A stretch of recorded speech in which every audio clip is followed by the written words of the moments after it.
It's day 7 of the Paris 2024 Paralympic Games and day 2 of the wheelchair fencing competition.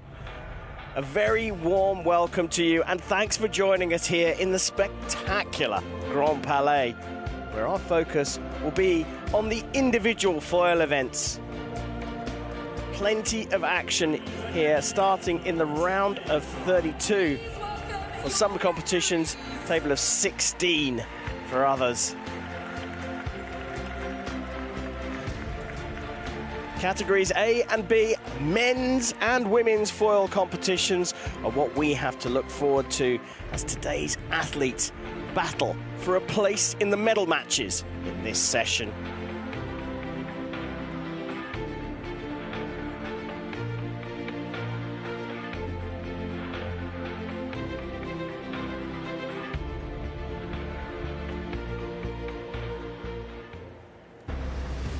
The all-important referees are out.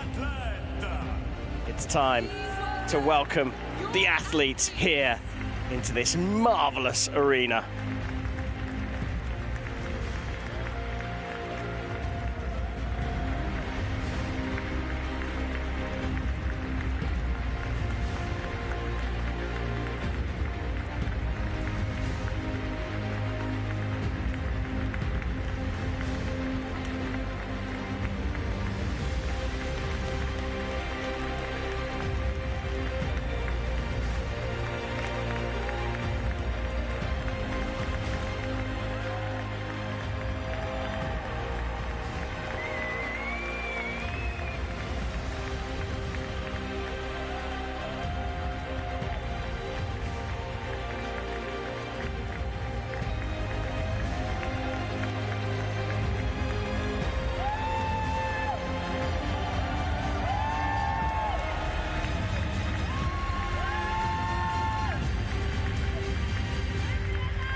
Well, how about that for an intro for the athletes? Sends shivers up and down your spine. We're focused on the blue two-piece for the women's foil category A, round of 32. 24-year-old Clémence de la Voipiere, world number 20 of France, takes on the 34-year-old Brazilian Carmina Oliveira, the world number 28. The referee for the match is Hong Kong, China's Lam Chi-Ming, supported on the video by the USA's Yelena Zelikovic, Leonidas Koukos of Greece, and Mike Salter of Great Britain are the assistant referees who are looking for lifting in the chair, not allowed. It's their predominant job, the assistant referees. So if you're new to fencing, foil is a point weapon. You've got to hit your opponent with the tip of your sword, and you've got to hit on that silvery or golden jacket called the lame. Target area is just the torso, everything apart from arms, legs, and head. You hit the white part of the jacket, you'll get a white light come up on the box. But it's a weapon of convention, so the referee is there to decide who has the right of way, who has the priority in the final action. Effectively, who's got the attack. Now, if you're being attacked, there's two ways of avoiding getting hit and stealing the right of way. One's called a parry, where you block with your blade, and the other is distance, where the athletes lean back in their chairs. That's how they create distance. Fencers in Category A have good trunk control, so they can lean right the way back in their chairs. They use their back arm for stability and then to push off when they're trying to change direction and come back out on the attack.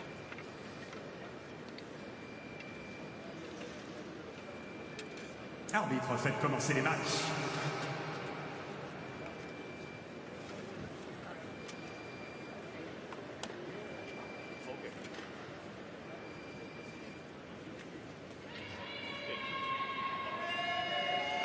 So time to fix the distance. This is another part of wheelchair fencing. The athlete with the shorter reach is the one that sets the distance, and the chairs are fitted to the frame, the rig they sit on. This distance is set. You'll probably see on the volunteers, they are kneeling on the ground. There's a crank to move the distance between the rigs. Closer or narrower, depending on what the athlete with the shorter reach wants to go for. France on the left, Brazil on the right. Everyone's happy with the distance. The pit crew have done their jobs. It's time to get the fencing underway on day 7 of the Paris 2024 Paralympic Games. The Voipiere of France on the left. Oliveira from Brazil on the right.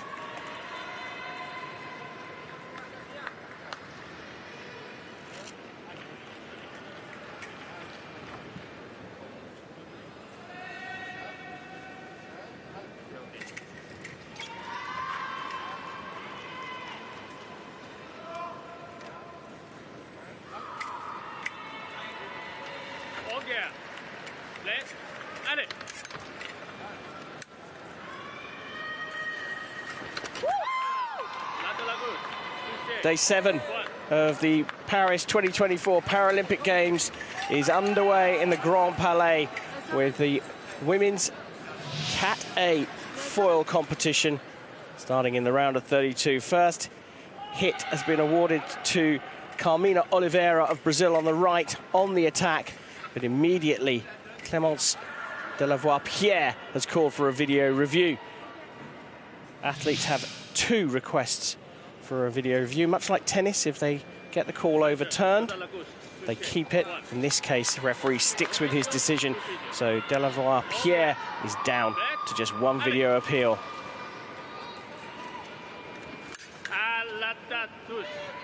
Squeezing through underneath the octave parry there. That's 2 for the Brazilian.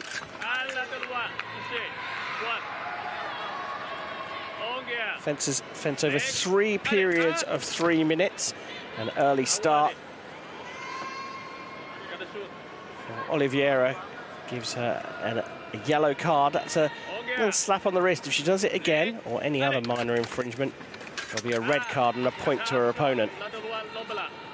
So the fencers fence over 3 minutes, have a break of a minute, then there's another 3 minutes with another break, and if needed, a final 3-minute period. Target score is 15 points or the lead after the 9 minutes of fencing. If they're level after 9 minutes, there will be a sudden death minute where the first one to score a valid touch progresses to the next round.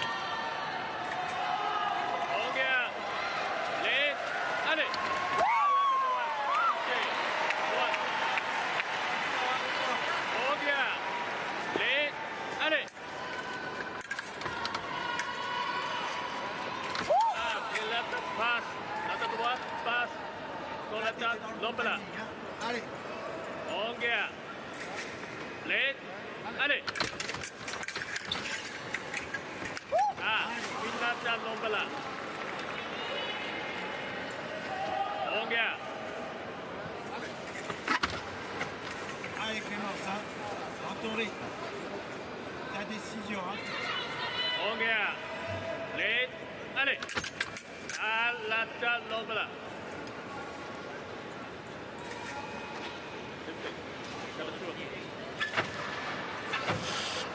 So a first lifting offence there from Voipiere.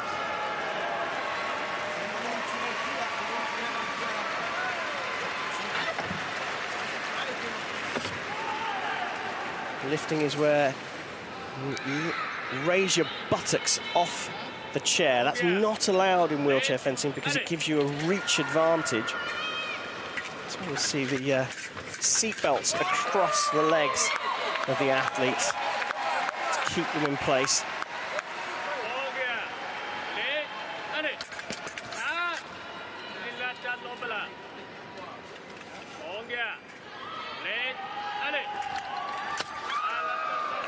Beautiful power riposte there. These two both fenced in the sabre competition yesterday. The 20th place finish for Voipiere, 16th for Oliveira. Oliveira has some Paralympic experience, competed in Tokyo, didn't make the medal matches there, and talks about being inspired into the sport, into para-sport, by the 2016 Paralympic Games. Started with table tennis, and a couple of months after she started table tennis, she was invited to try wheelchair fencing and fell in love with it immediately.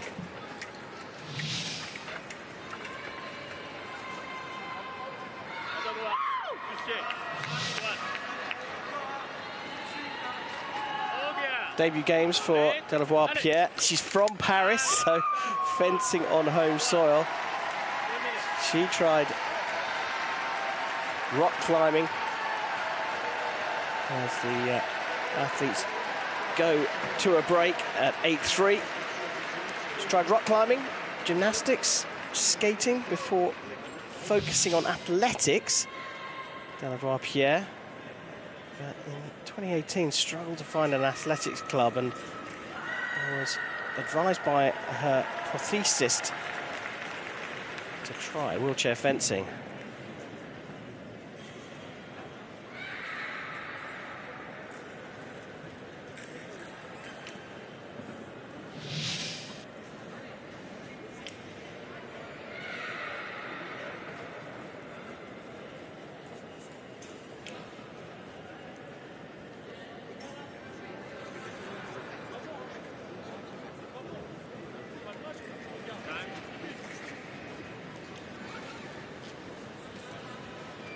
Minute break goes just like that, and the coaches have been out to provide some tactical updates. Fencers will get a feel for what their opponents are doing, but sitting away without the mask on gives you a slightly different perspective.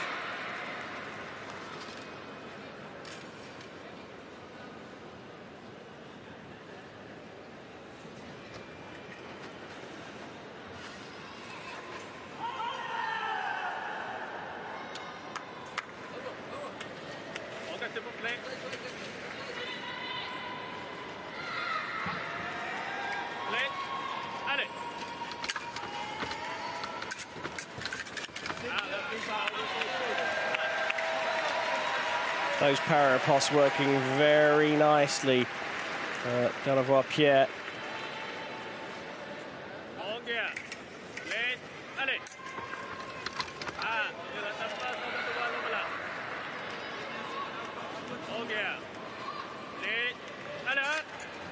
Another early start. This is a second card for Oliveira, and that will result in a free hit for the French fencer. Early days here in the Grand Palais, but expect a big cheer of Voipiere makes it through to the 16. Right, Voipiere was with the Brazilian that time, but she missed on her riposte.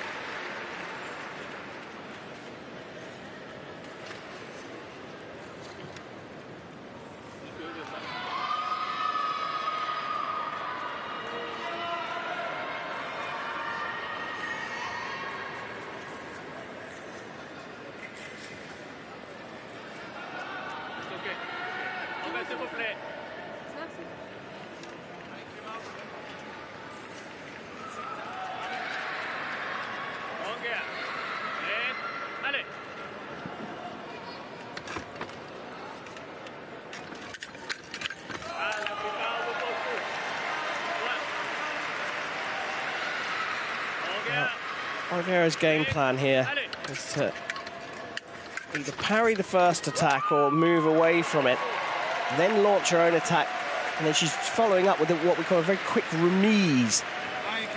It's an action where you don't actually have the right of way anymore, and she's getting picked off on parry ripostes. So the French fencer is blocking the first attack. She has the right of way, and then lands her riposte. Obviously, as soon as I say that, the remise lands for Oliveira from Brazil.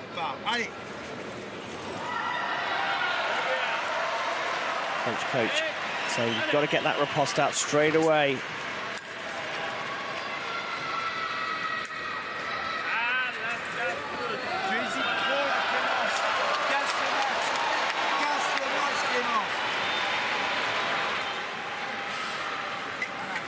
Getting caught a couple of times in the low line. Voipiere right now see deploy an octave or septime parry. Those are the parries in the low line. Quite a difficult thing to do septime in a chair because your legs get in the way. So you might as well break your wrist to get around it.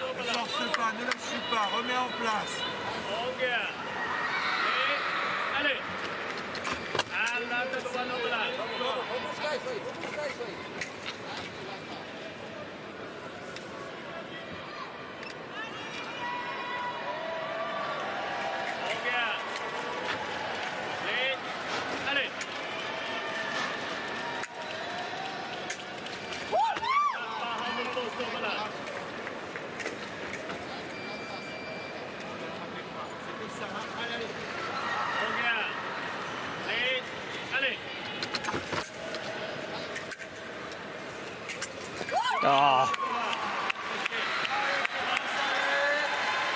Nice. A compound riposte there. And Oliveira calling for her first video review. There's a nice parry, just waited for the moment to put in the disengage. Hit stands, both down to one video, but Voipiere is just 1 point away from making the round of 16 at our home Olympic Games. Paralympic Games, I should say. And there it is.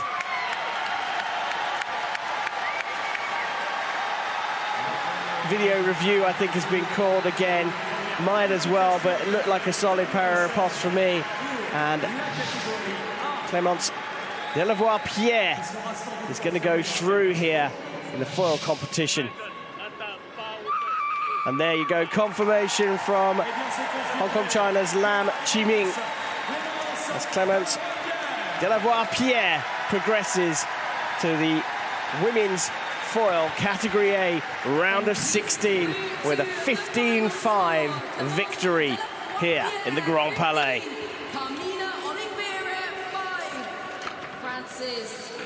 Voipiere will advance to the women's foil category A table of 16.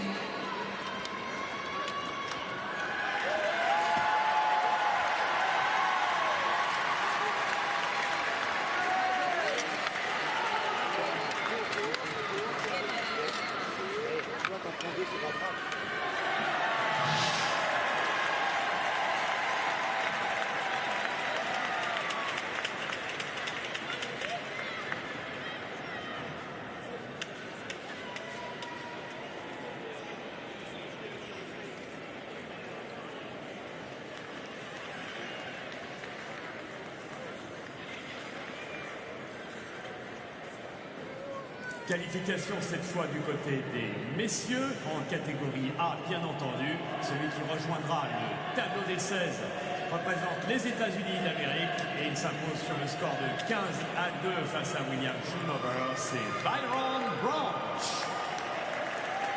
On piste, red won the final score. Byron Branch 15, William Schumacher 2.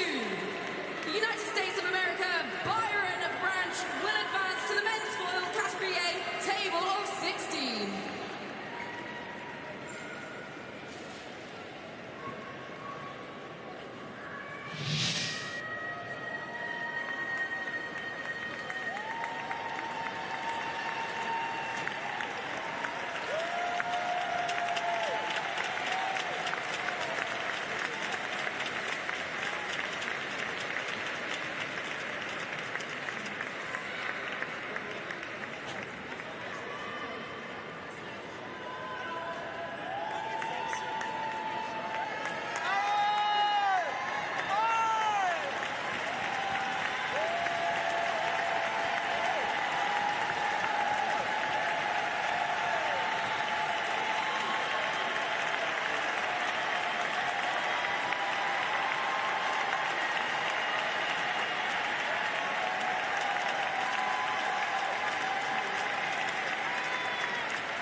Sur la piste bleue 1, qualification sur le score de 15-12 et représentant le Brésil aux dépens de Heider Al-Ogali, donc de Kevin Damasceno qui rejoint les 16e de finale.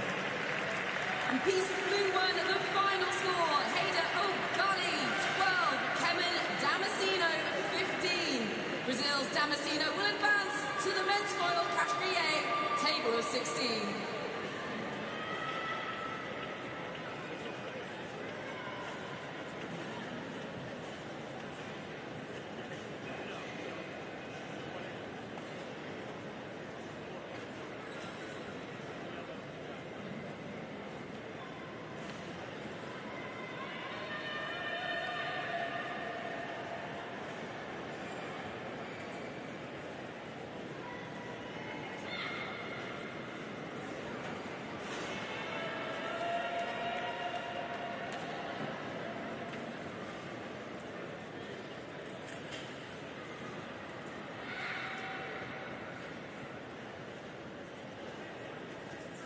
Sur la piste verte 2, 15-10, c'est le score final. Yasu Naoki a été vaincu et celui qui rejoint le tableau des 16, il représente la Pologne, Dariusz Pender. On piste green 2, the final score,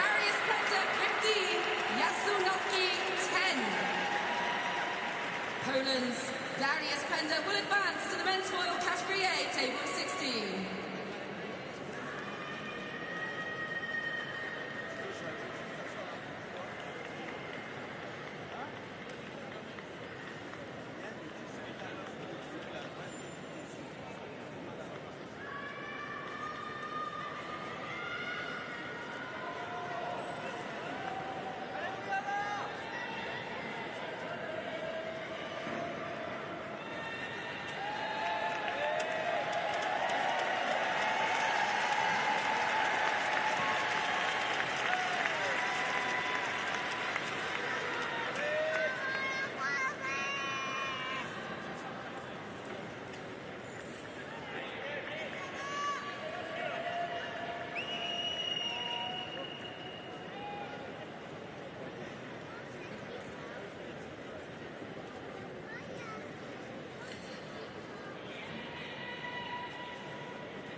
Et sur la piste rouge 2, face à Affilia Kandang.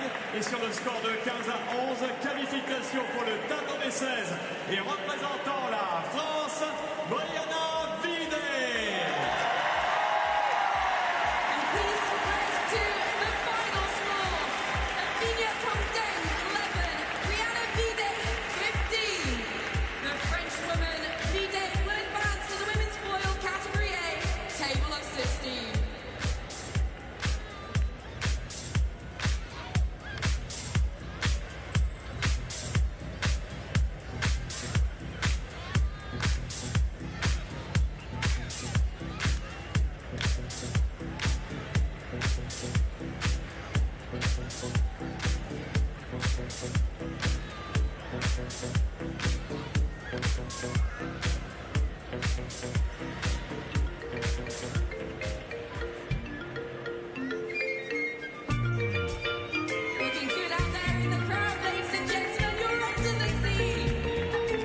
On est un petit peu sous la mer aussi au Grand Palais aujourd'hui. Montrez-nous si vous êtes à l'aise, si vous êtes bien dans l'eau. Faites-nous un signe. Regardez, jeune homme, vous êtes magnifique. Est-ce que vous respirez bien?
Veuillez accueillir vos athlètes.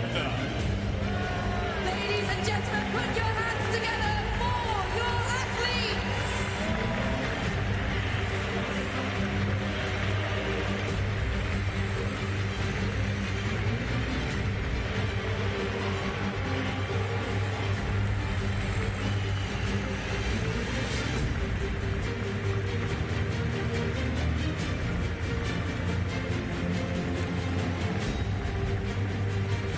Welcome back to the Grand Palais, the day 7 of the Paris 2024 Paralympic Games.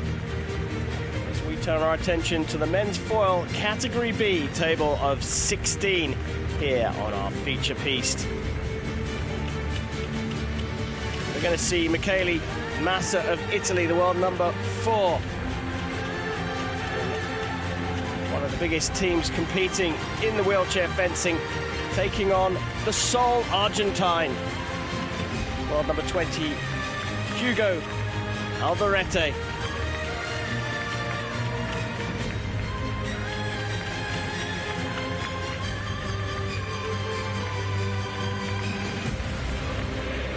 Pit crews are out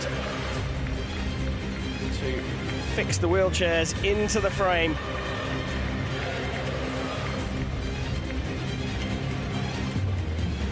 We're moments away from seeing our first quarter-final qualifier, winner of this match, progressing to the top 8 of the competition. Alderete from Argentina on the right, Massa of Italy on the left.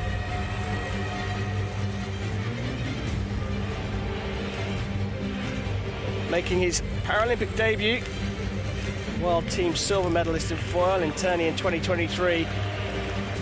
Also a debutant here at the Paralympic Games.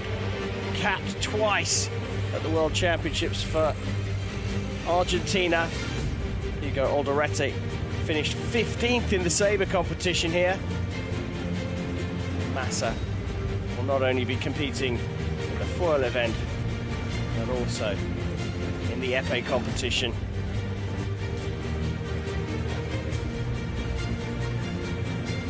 Gilles Buret will take control of the fight as the match referee. Assisted on the video by Cheng Chi-hung, Leo Curtis and Kobayashi Yoshihiro assisting from the sidelines.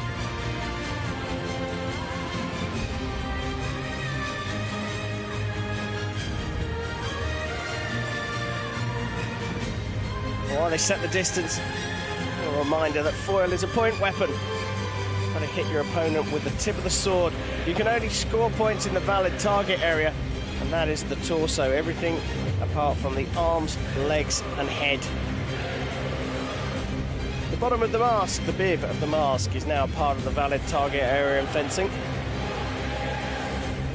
But the wheelchair fencers tend to hit a little lower in the body.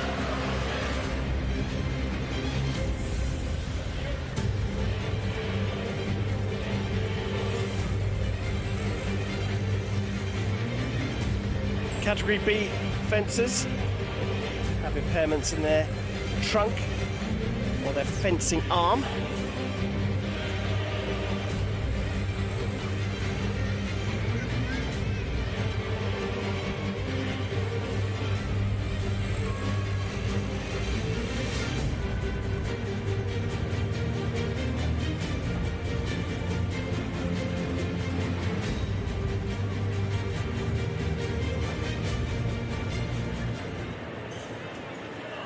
Arbitre, faites commencer les matchs.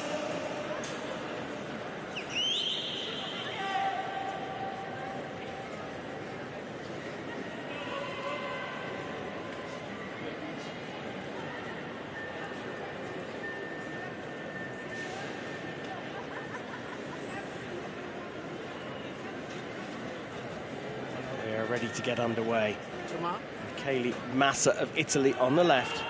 Here we go, Alderete of Argentina on the right. Gilles Bouret of France. To start. It's a table of 16. Men's foil, category B match, very shortly.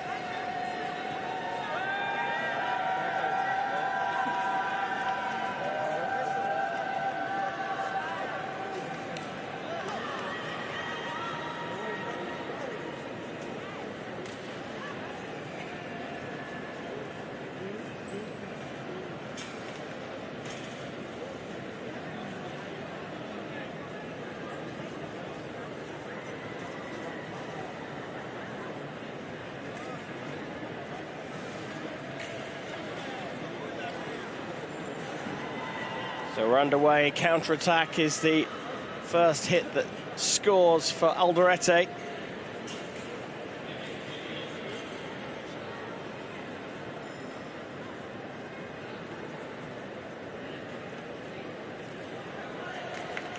Beautiful compound attack there from the Italian to draw things level.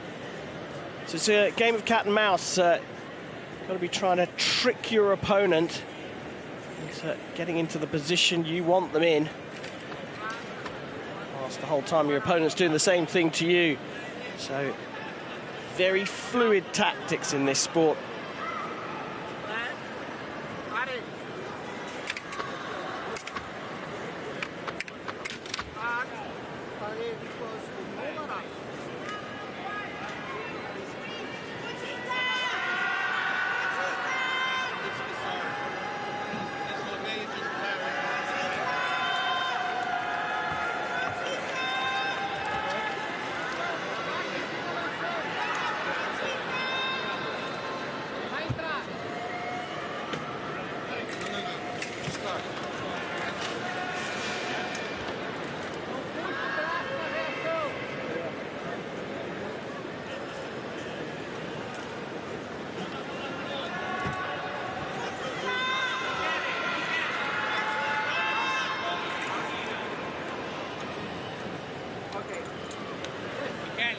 Fai un affondo e vedi se ti tira le palle. Prova. Ti dà noia? No. Ok. Mari.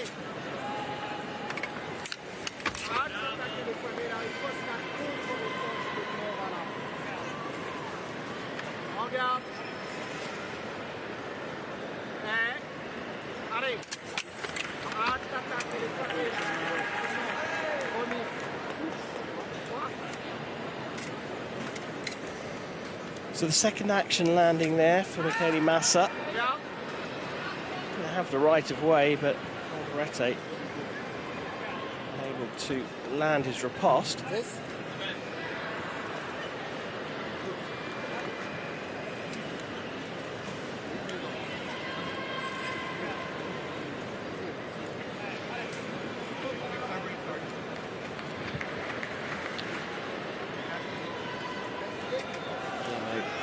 Xiao looking on. The athlete is told to sort out the belt around his legs, and you can see why, because the strapping is poking up above the target area.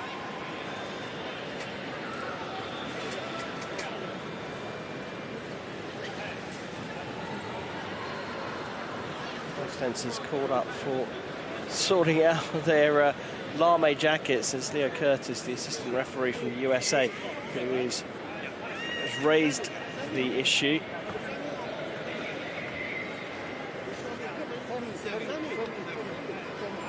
So they're calling for the technical team to come out, semi as it's known.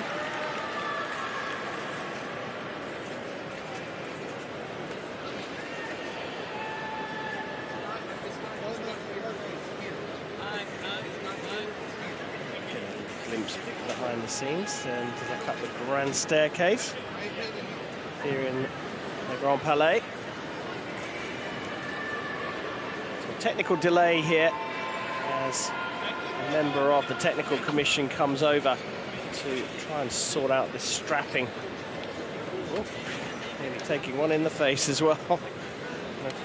So the athlete didn't realise she was there.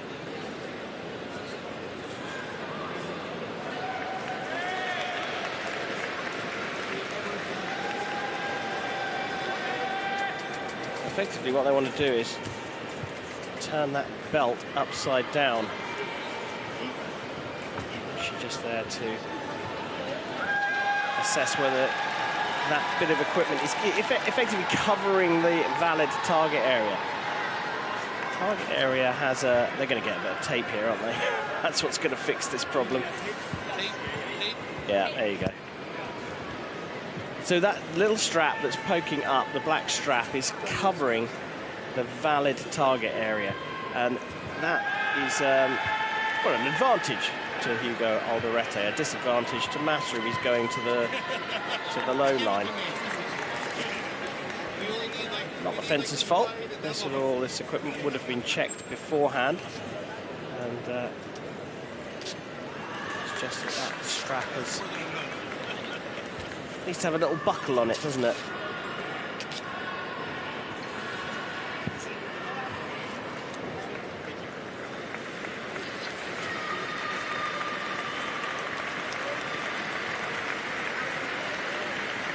When all else fails, bring out the gaffer tape.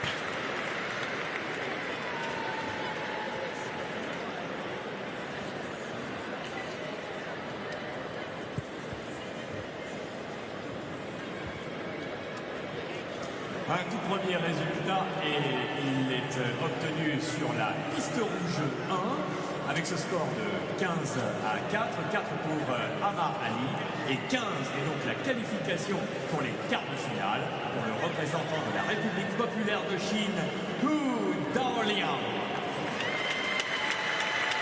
All sorted. Time to get back underway here in the Grand Palais. We're watching the men's foil category B round of 16 match with Italy's Massa on the left and Alderete of Argentina on the right.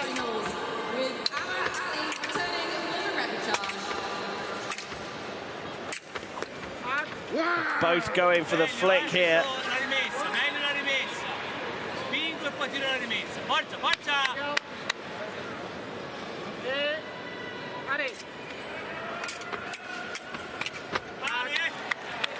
Beautiful disengaged riposte.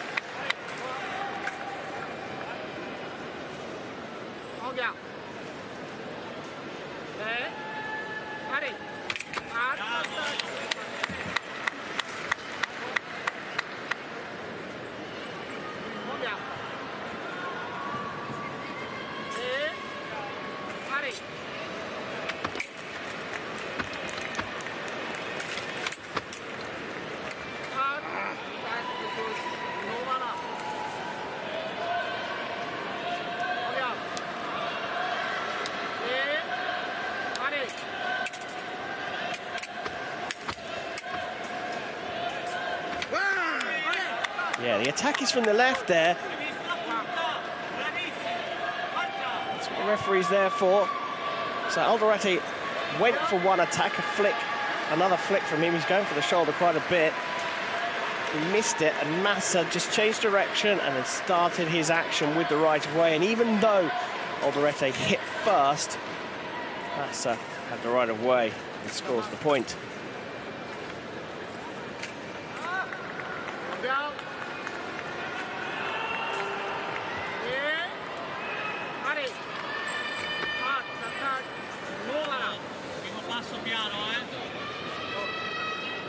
Sur la piste verte 1, avec 2 points, Adrian Castro se dirigera vers les repêchages, puisque se qualifie directement pour le quart de finale, avec 15 points, le représentant du Brésil, Joël. This time operating off the blade, he took it, held on to it, a circular cease for those who know their fencing vernacular, and then waited for the reaction from Alderete. Out of the training book, that last hit from Massa.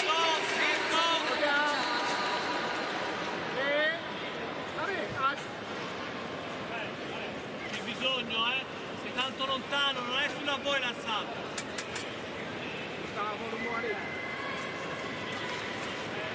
Started before he said LA, and that's too much of an advantage, so minor infringement, yellow card.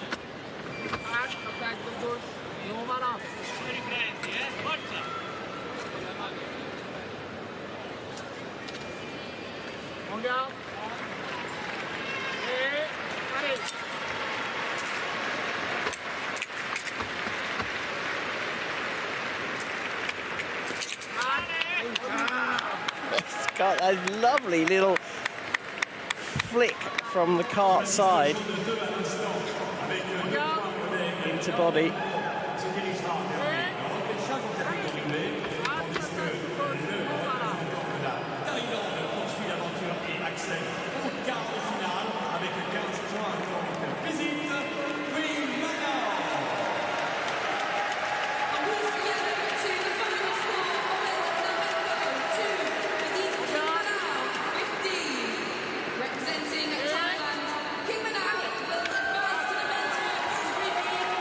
Again, this time winding around to open the space up, and gets to 8 within a minute of the fight beginning, so the athletes get a little break. 60 seconds.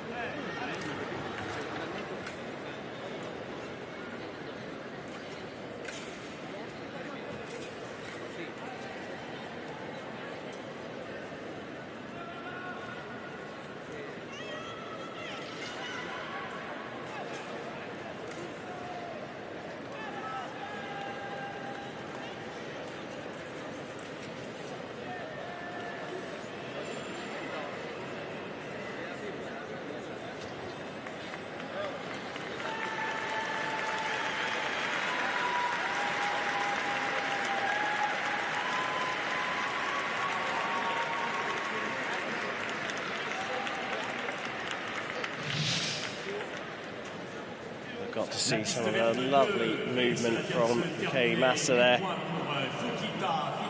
Saw a beautiful Seglacis disengage riposte, and then we saw his hand speed. Multiple feints before the final flick from the cart line in to the chest.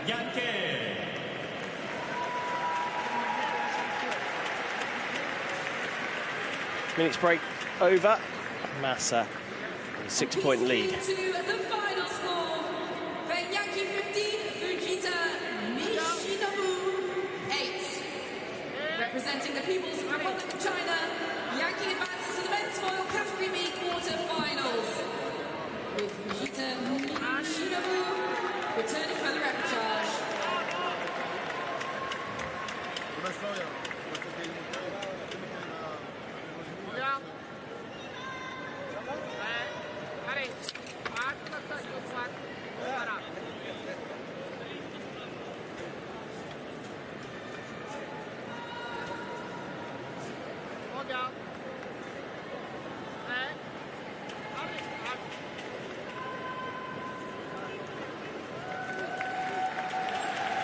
So both on the same penalty. Any more minor infringements from either of them will result in a point for their opponent.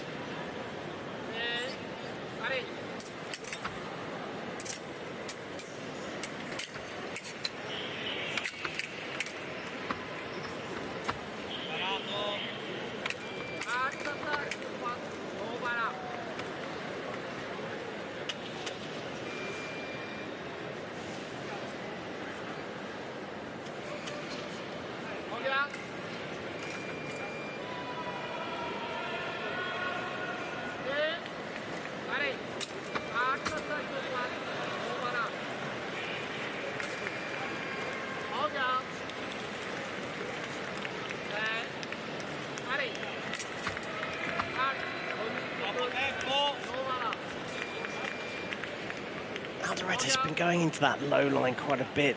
He needs to find a way to develop something up top. Massa's defense in the low line proving too good. And now a change of weapon. I think this is as much about a mental reset. Sur la piste 2-1, victoire 15-9 et qualification pour les quarts de finale pour le représentant de l'Ukraine, Mitro Serosenko. Xiao taking the opportunity to get in a few extra words of coaching.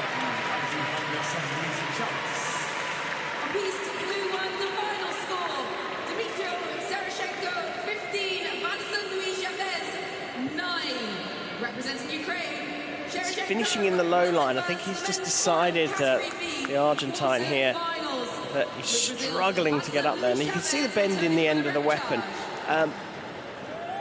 He's not been able to get that straightened out, so I think it was actually about the weapon itself. Got a new one.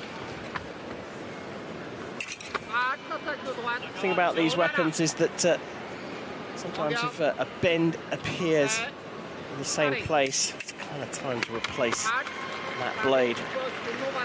Don't have to replace the whole weapon. You can get the grip and the guard and the pad and the socket. If they're all still in working order, you just replace the blade. It all fits together like a set of Meccano. I'm showing my age there. Does Meccano even exist anymore?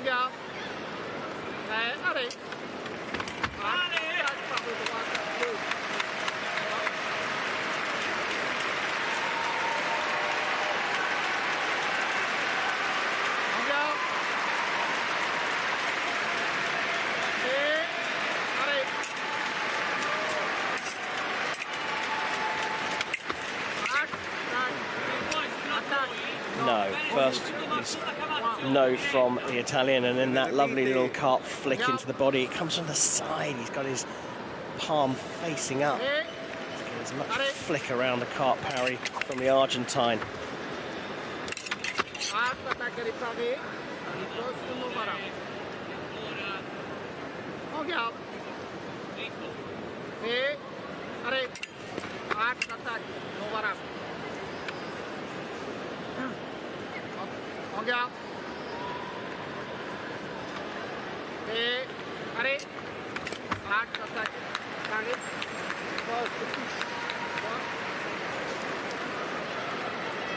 Edging closer to target score of 15.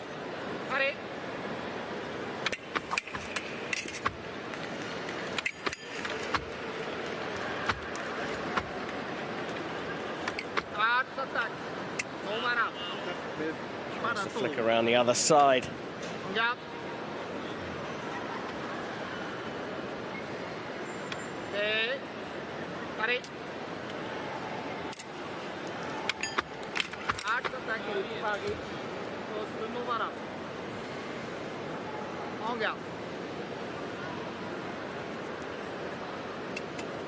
Massa has succeeded with this cart block or beat, and then comes around and from the on-guard line side, ceased, flicks in with his hand facing up. That time he tried a more classic kind of flick, coming across the blade, picking it up on the way. It's called a coupe, and then flicking to underneath the arm of his opponent.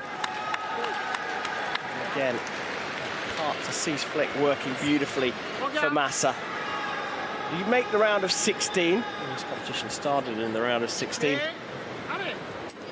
Get a life here in the wheelchair fencing, Paralympic Games. You can't make the gold medal match anymore.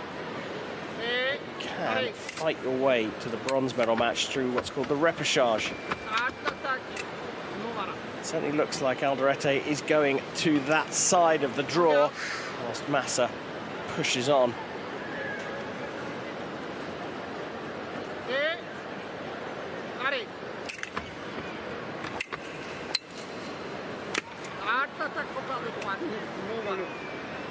Can be a little confusing, the repechage. It's basically the losers in every round from now moving forward get that one extra life. You can't lose twice and you're out. As Massa is looking to avoid going through that route. But if you go into the repechage, what happens is the losers in this round will all fence each other. The 4 winners will progress to the second round of repechage, where they'll take on the losers from the quarterfinals. So it's a longer route through, which Massa has avoided with a 15-2 victory. And they do the tap of the swords as the handshake. Massa into the quarterfinals here of the men's foil category B competition at Paris 2024 with a 15-2 victory over Hugo Alderete. Alderete progresses into the repechage side. Massa moves on to the top 8.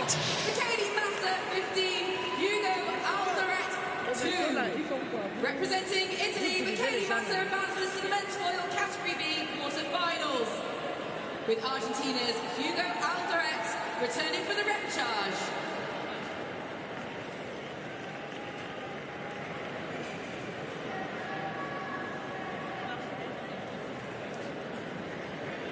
Can't touch that. Can't touch that.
Moving on at pace here in the Grand Palais on day 7 of Paris 2024. Our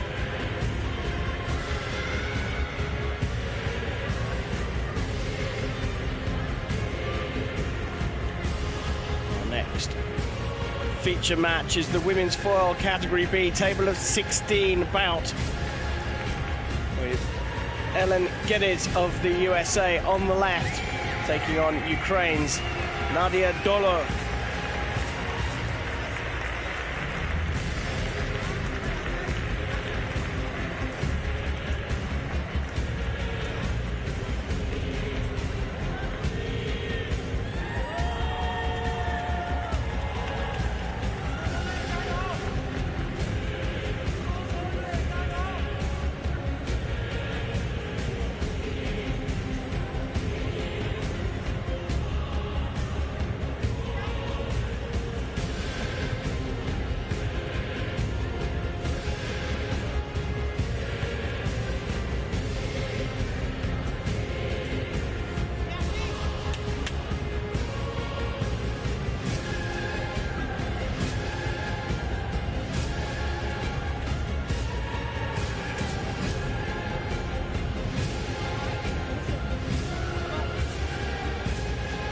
This is a tight contest.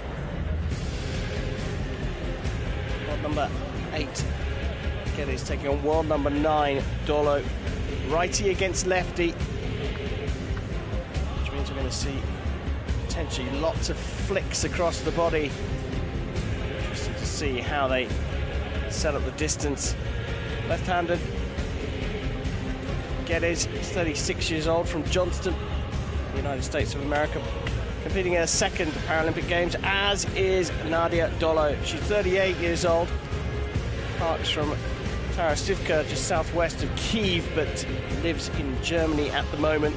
Came 10th in the sabre competition. And Kungmi, from the Republic of Korea, will be the main referee, assisted on the video by Karim Awada from France. Haraton Kachavrian of Germany will be the assistant referee, with Poland's Michal Kiesel.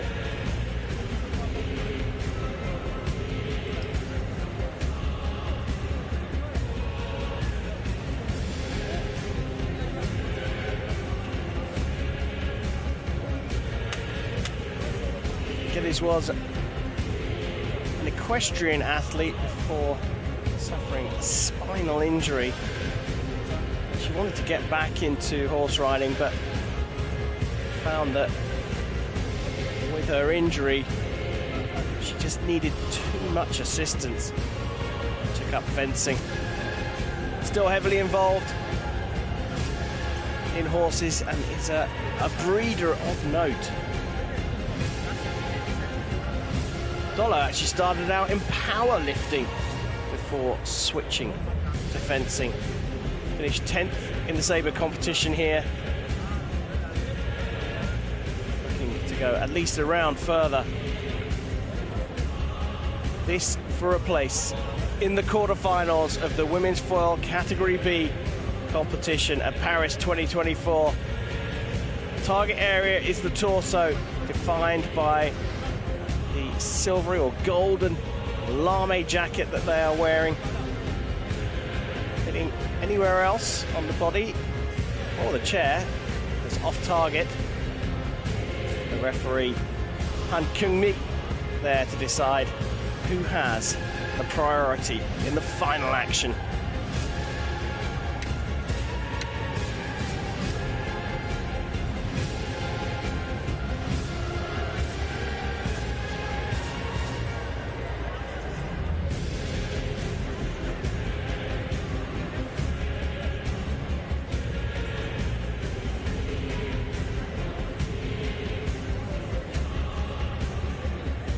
Arbitre, faites commencer les matchs.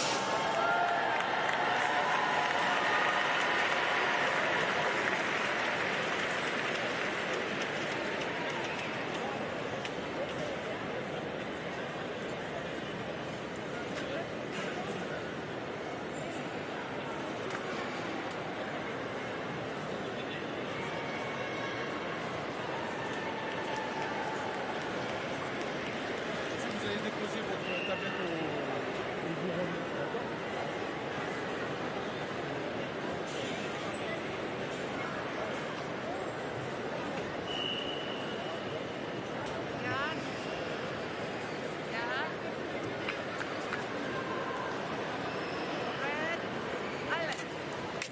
So here we go. The women's foil Category B, table of 16 bout. And then Geddes of the United States of America on the left. Doloh, Ukraine on the right.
Early start after well, early start in multiple ways there. Early start from Doloh. She's got out to a 6-0 lead and then started before the referee says allez, so yellow card for the Ukrainian.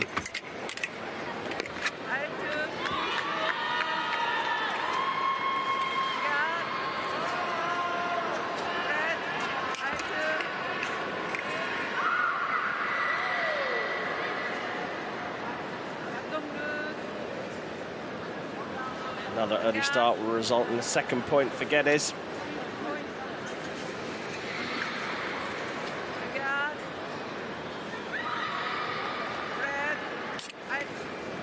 There. An early start from Geddes herself.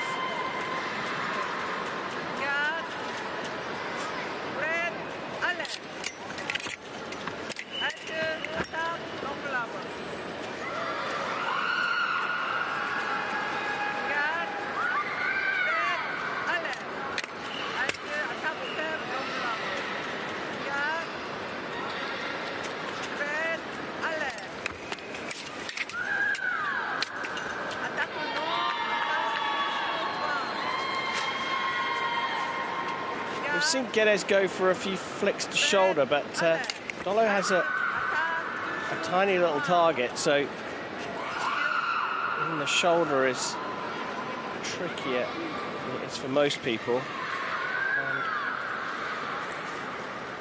One of the fences called for a video review there. I didn't quite see that. He's gone up to the video. Perhaps she spotted something. Let's see if we can see it here. It's a second action from Doloh. That first one doesn't land, and it's the second one that lands, and I think that's what Doloh's asked the referee to go and have a look at. As soon as the arm is straight, the action is over.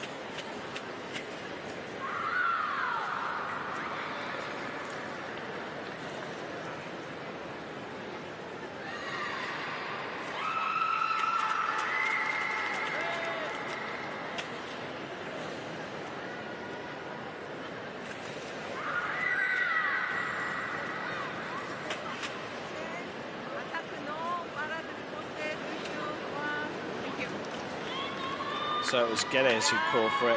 The original action had been called for Doloh. Geddes keeps with her appeals.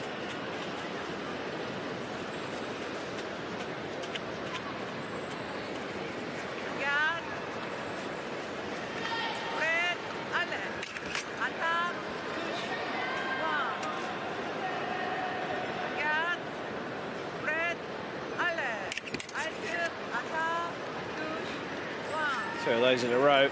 Geddes perhaps will change the line, but before she has a chance, 8 hits signals a 1-minute break.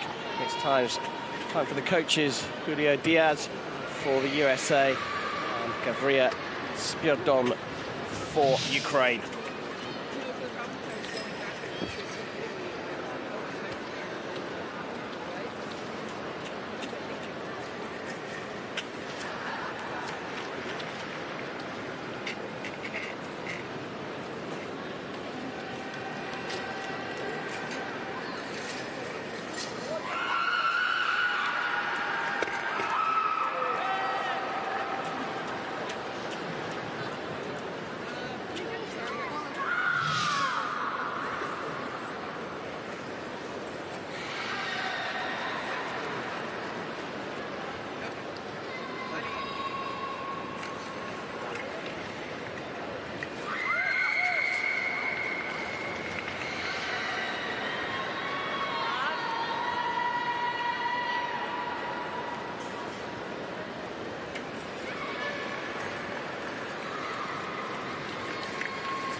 Seen signs of Doloh looking for that flick across the body.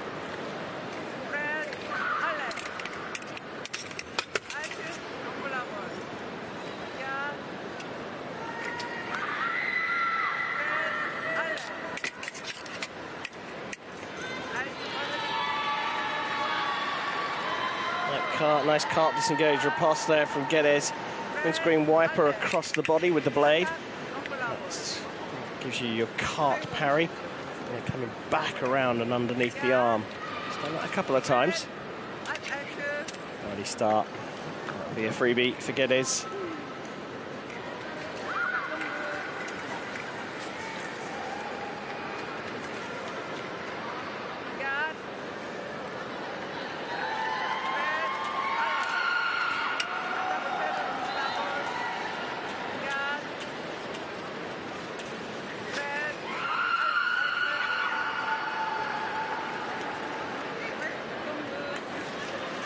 Trading these hits now. That's a freebie for Doloh.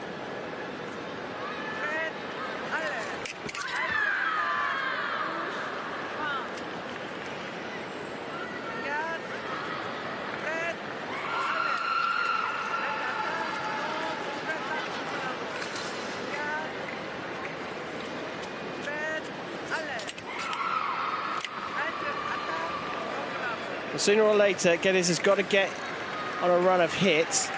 She's showing that she's capable of doing that, but she's only able to fashion a couple at a time, maximum.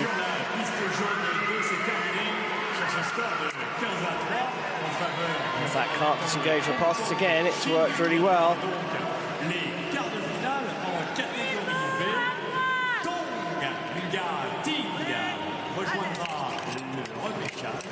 La représentante du Venezuela, Francia Jaime Rojas. On piste yellow to the final score. Tonya Ting, 15, Francia Jaime Rojas, 3. Representing Hong Kong, China, Tonya Ting will advance. All level, and now Geddes, that beat under the arm, beat cart, goes back the other way. A semicircle across to get hold of her opponent's blade, and then reverses that semicircle with the blade and goes underneath the arm.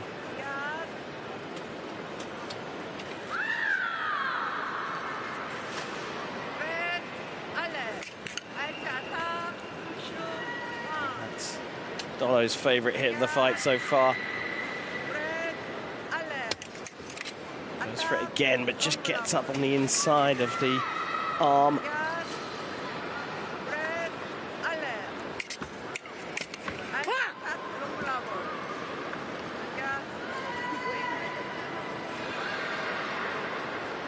Now we get another review of the video.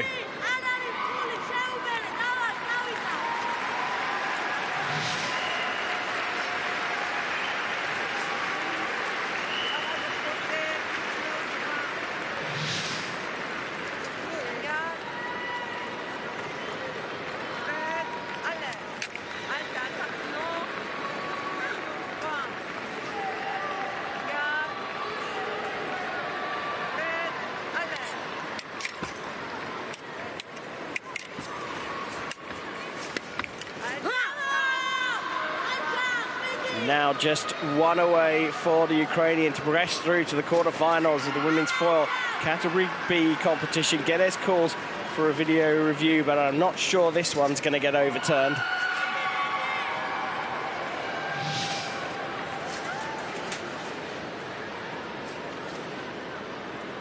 There's the parry. She does go past the shoulder, but looks like she's gone for a flick on the back.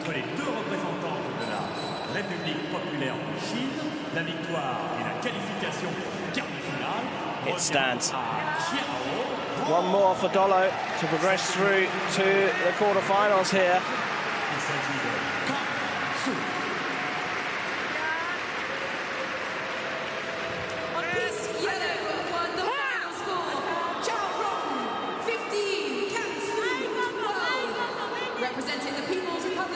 Geddes' call for the hit was enough to send referee Hunt to the video. Perhaps she did get the octave beat there. Got hold of the blade. Was it enough of a beat?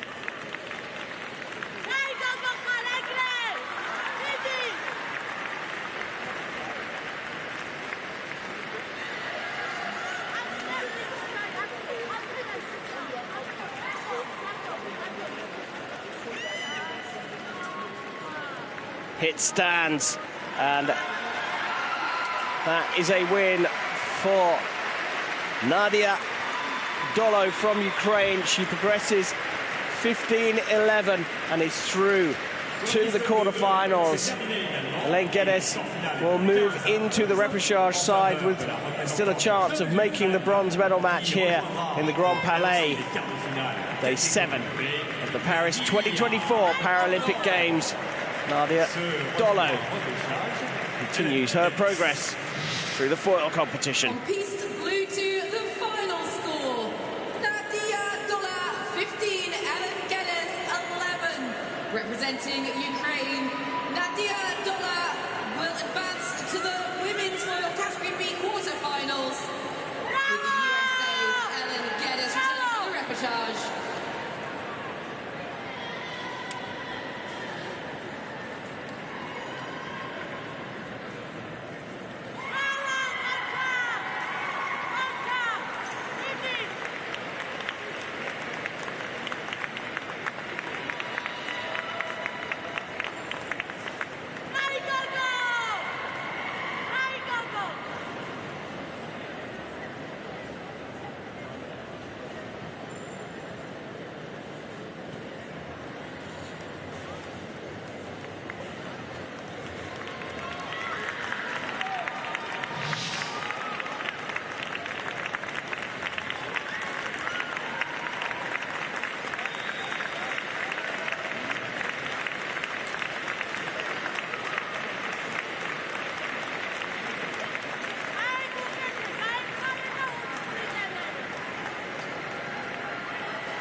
Sur la piste rouge 1, c'est terminé. 15 à 10 pour le score final, qui est en faveur de la représentante de Hong Kong, Chine, et qui accède donc au quart de finale en catégorie B.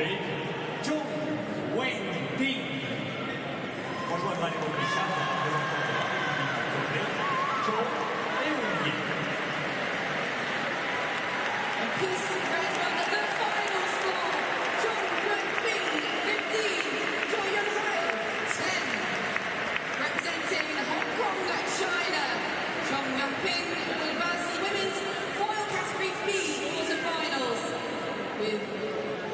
Republic of Korea's Choi returning for the repechage.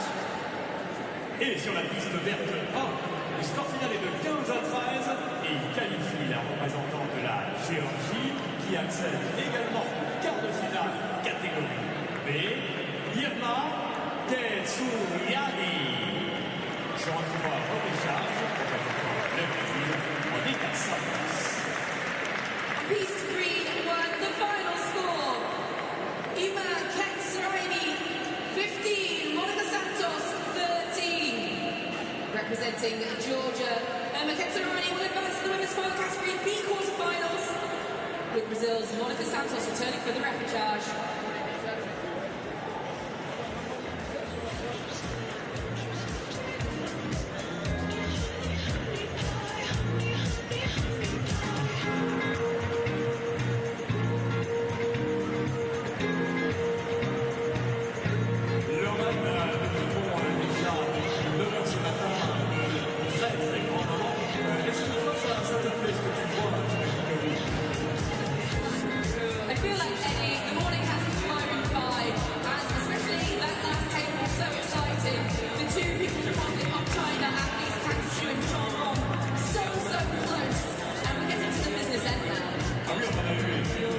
Ces assauts avec des sports très serrés, notamment entre les deux représentants de la République populaire de Suisse. Et puis on a également vibré pour nos Françaises qui se sont qualifiées. I bet you are loving the French girls going so well. I can hide. Je ne peux pas dire que je suis sûr. Il faut savoir que on a la possibilité qu'aujourd'hui, pendant l'ensemble de l'événement, de profiter de ces moments entre les différentes assauts pour faire un tour du côté des boutiques et des boutiques officielles qui sont à notre disposition. Alors profitez-en. You guys too can look as good as this man right here. Make sure you head on down to the shops and the boutiques, and there's all this lovely Paralympic merchandise that could also belong to you. C'est vrai que vraiment il y a de quoi se faire plaisir. Et on espère que vous aussi, au Grand Palais, vous passez comme nous, comme Laurent et moi, un excellent moment. Est-ce que ça va le Grand Palais?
The temperature is rising here in the Grand Palais.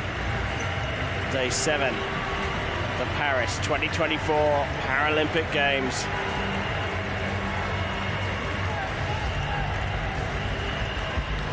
The volume has gone up. The crowd are warmed up, as are the athletes, as we turn our attention to the men's foil Category A table of 16. A place in the quarterfinals of the foil competition up for grabs for either Matteo Betti of Italy, and the man these guys are all supporting, Ludovic Lemoine from Clermont-Ferrand.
Volunteers working hard to get the wheelchairs secured in the frame.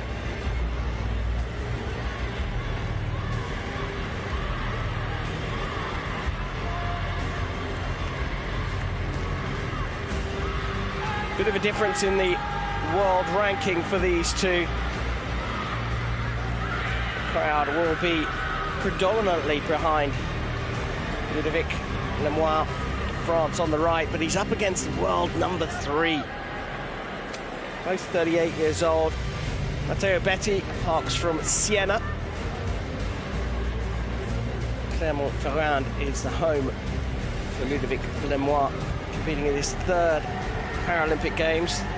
Team Sabre at London 2012, Team Bronze at Rio 2016. 5th Paralympic Games for Matteo Betti. Got a épée individual bronze in 2012 in London.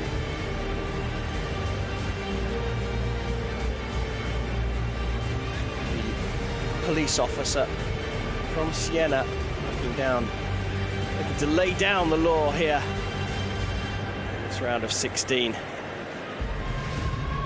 Winner progresses to the quarterfinals.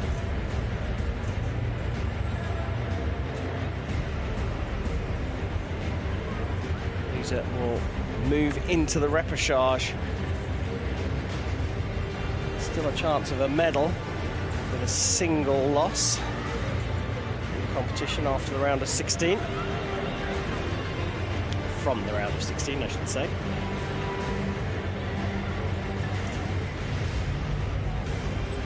Sean Grundy, Great Britain, take control of the match, just fixing the distance. Supported on the video by Ricardo Jr. of Brazil, Leo Curtis of the USA, and Iliani Malia of Greece, the assistant referees. Ready to go here in the Grand Palais.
Here we go in the Grand Palais for the men's foil category A, table of 16.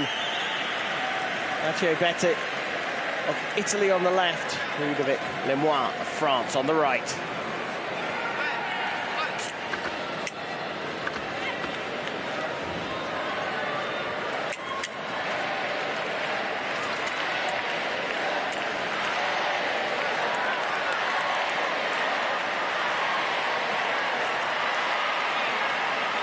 Grand Palais has come alive. It's going to be tricky for the fencers to hear the referee say allez.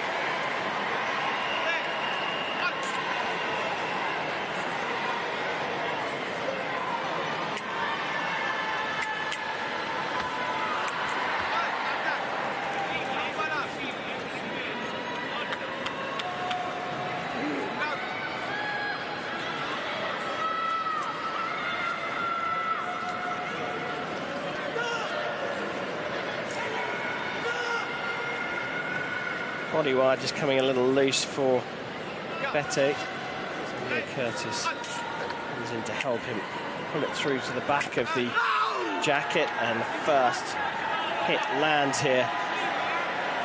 The way the scoring works technically in fencing is that there's a little plunger on the end of the foil. You've got to hit your opponent with the tip of your sword. That plunger goes in and completes a circuit. There's a wire that runs down the blade into a socket just inside the guard. And there's a body wire that connects to that runs up through the arm and then underneath the jacket, through the arm of the jacket, I should say, and through the back. And then you can see this black wire on the left-hand side just trickling out the side of the back of the wheelchair. That connects to the scoring apparatus. If you hit the lame jacket, the silvery jacket, a coloured light comes up. If you hit anywhere else, it's a white light.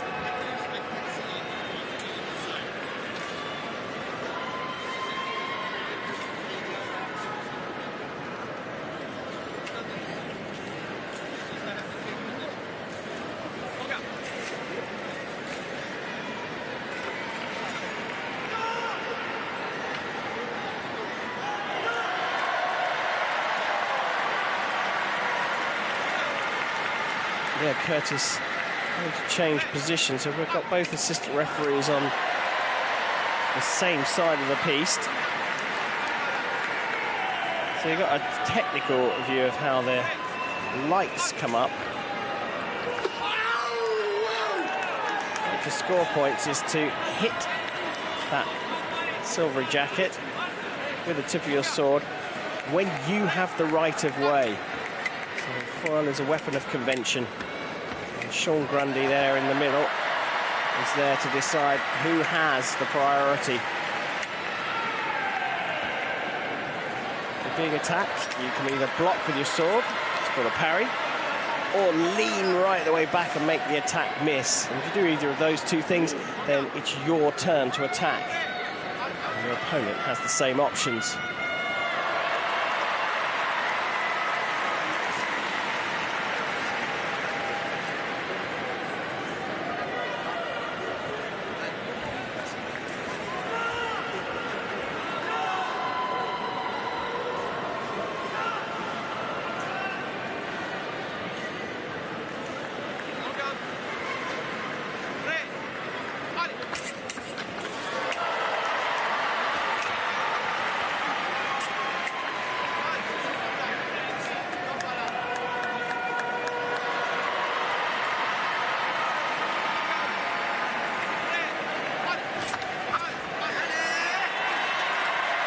First point for Lemoine. He's had to work really hard for it.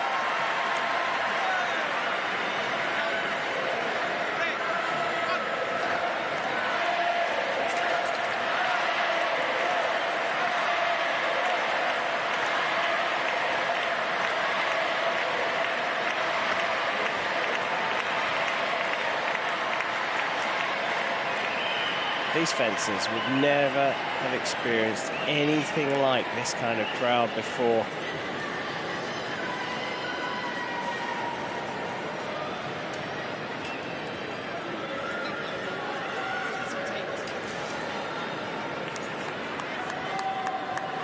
Technical issues continuing to plague this fight. We're now going for a spare ground lead.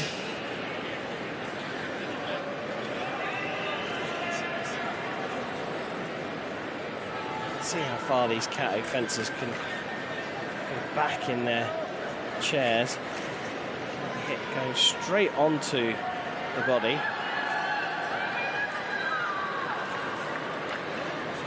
Oliveira, Italian coach.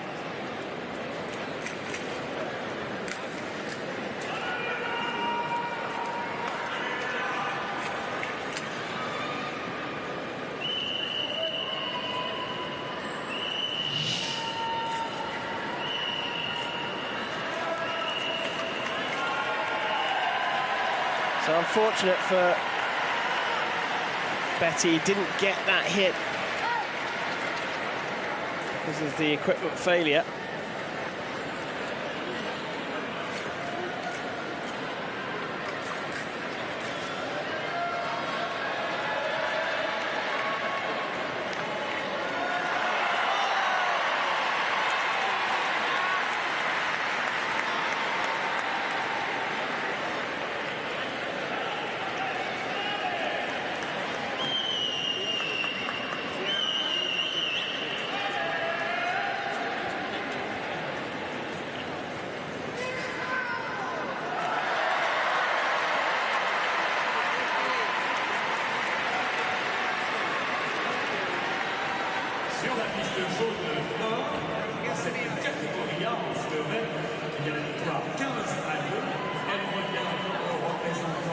Good look at the plunge. Oh, Weapon just moved away from camera's view there. But you get another look at the end of the sword. You'll see a little plunger at the end of it, and that is what brings up the coloured all-white lights.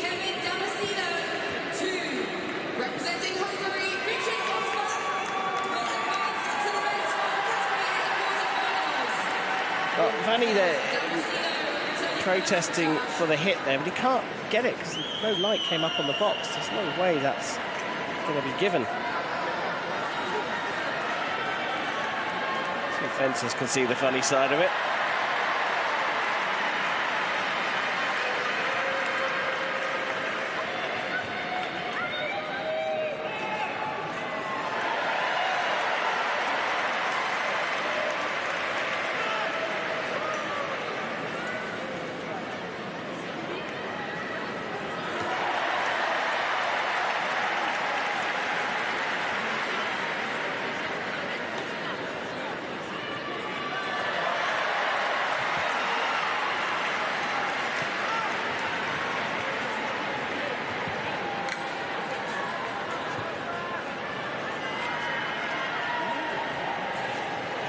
Seeing any action on the piece here, so I think the technical issue's been resolved here. So, guessing a little bit, but Vanni can't really see what it is that can do, but that's one of the members of the technical delegation that's just blocked out by Vanni at the moment. So next to the video referee, Alberto Cruz, who's become a permanent fixture the organisation of wheelchair fencing at the Paralympic Games. Started out as an expert volunteer at Rio 2016.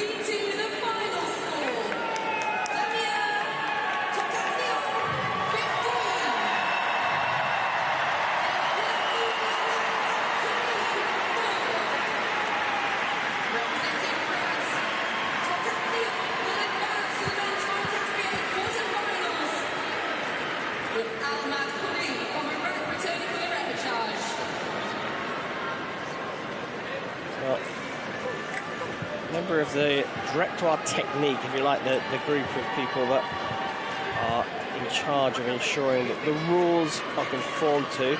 That's Alberto Cruz, and a member of the Semi Commission, the Equipment and Technical Committee, furiously trying to resolve this situation.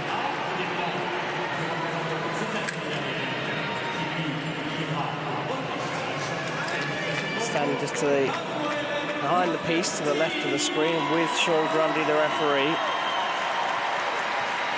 Fencers have got to stay focused and relaxed. Not let this delay affect them.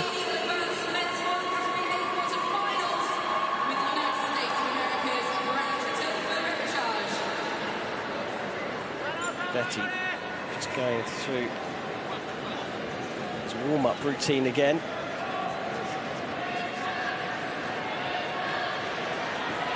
Very easy for these athletes to start to get a little cold.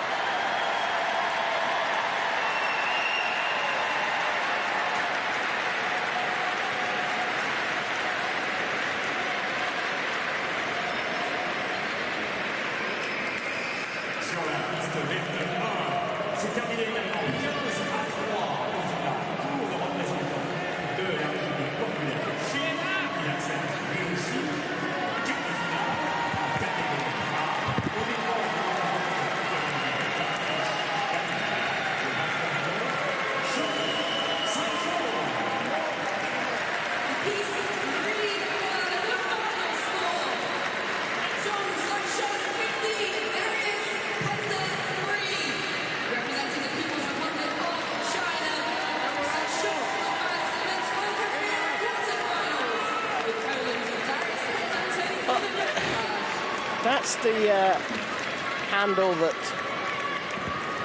the fencer uses to hold the back arm on. I'm perplexed as to why it's being measured at this stage, because that would have all been validated before they came out onto the piste. So unless there's some suggestion that Betti is using a different chair, but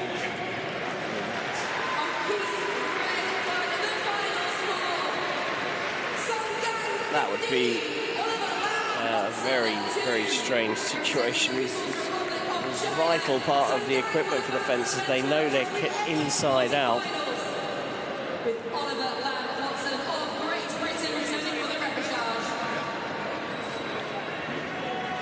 We'll get back underway here. Technical issues plague this men's foil category A table of 16 match, and then a protest about which we don't know much. Can't have been for the hit, because Danny's an experienced coach and would know that there's no way a hit's going to be scored by any fencer if a light doesn't come up on the box. However unfortunate.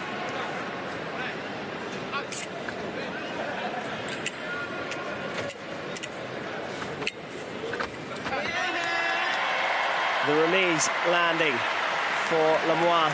The attack failed as Betti comes forward, snatches out continuation of the attack.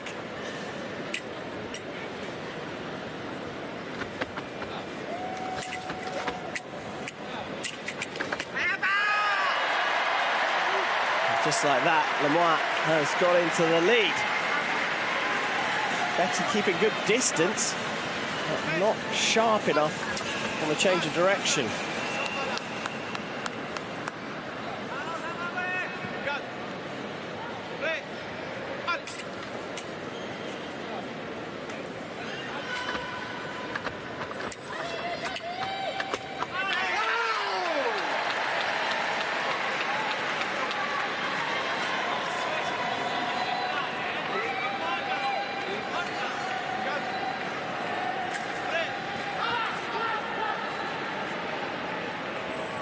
Early start here. It was Betti that went first, and then a reaction from Lemoine.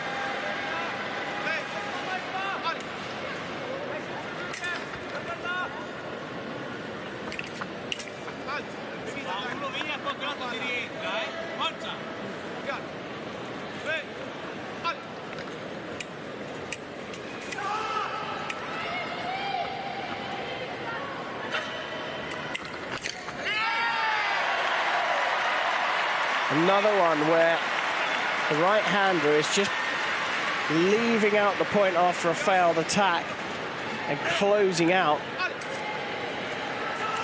the Italian, who has the right of way.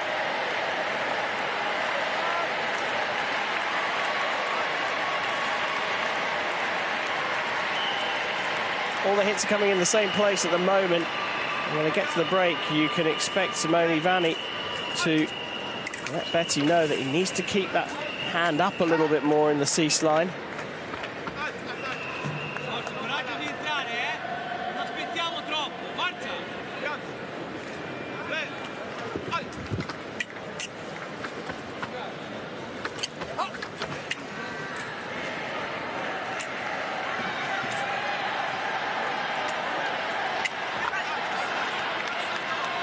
Betti struggling here at this moment in time. Lemoine has wrestled control of the fight.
Well, with the Kate fencers and their ability to move more than the Cat Bs, the frame does jump around, and Sean Grundy will just have to move this back into the middle.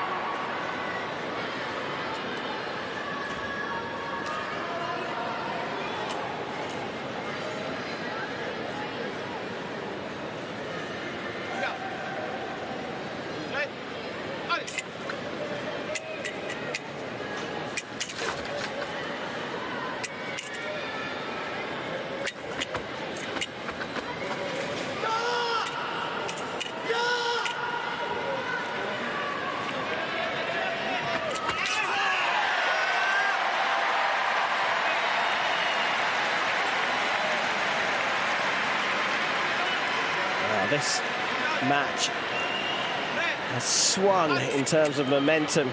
Betti getting off to the better start. Lemoine fighting back. Well, like Betti was really struggling, but now he has worked out that if he comes from distance, he's got more of a chance.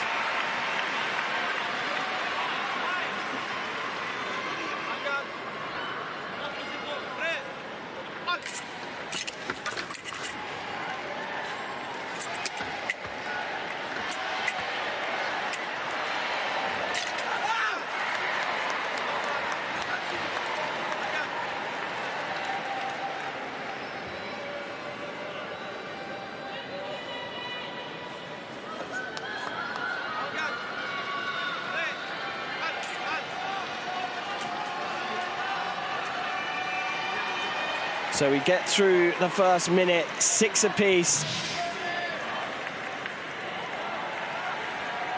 Chateau get through the first period of 3 minutes, 6 apiece, and so far we've seen the momentum change hands on 2 occasions.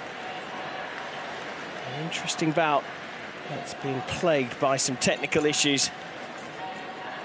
We're still at 6-6, target score of 15 to make the quarterfinals of the men's foil Category A competition here at Paris 2024.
Second of 3 periods.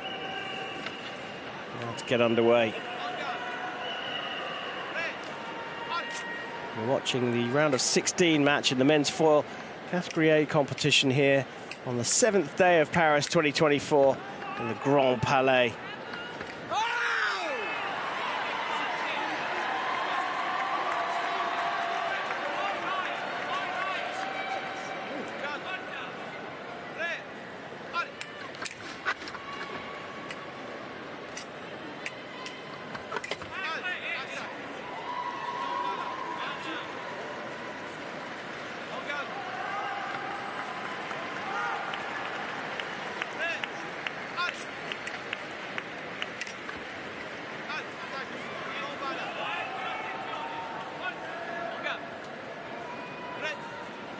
Sur la piste bleue 1, ça a été très serré de nouvelles fois, mais le score final est de 15-12 en faveur du représentant de la Pologne. Assistant's put his hand up and has called for Betti lifting.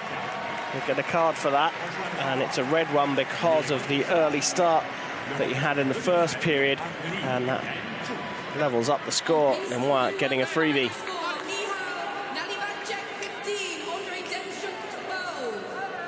Representing Poland, advances to the men's foil Category A quarter-finals, with Ukraine's turning for the repechage.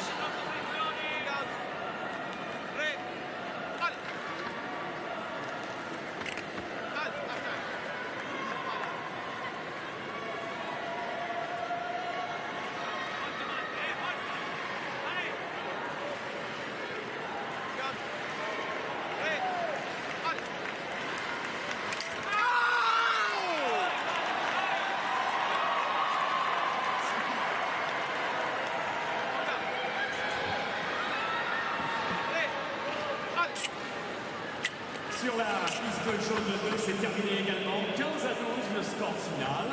Et la qualification en catégorie A toujours pour les quarts de finale du représentant de la Turquie, Hakan Akkaya. Celui qui se retrouvera en repêchage. Il représente le Japon. Il s'agit Kingmanaw. On piece yellow to the final score. Hakan Akkaya 15. Representing Turkey, Akkaya will advance to the men's foil Category A quarter-finals, with Japan's Shitara returning for the repechage.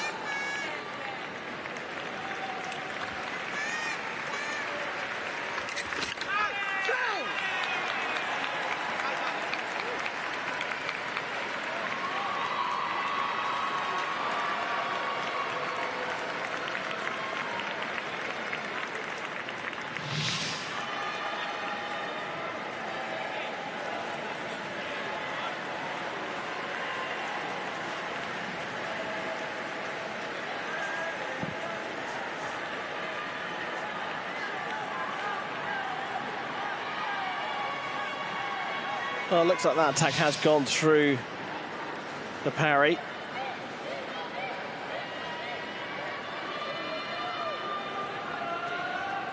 He's changed it. Didn't go through the parry. So a good call from Ludovic Lemoine.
Again, the referees reviewing the last hit. Sean Grundy with Brazil's Ricardo Jr.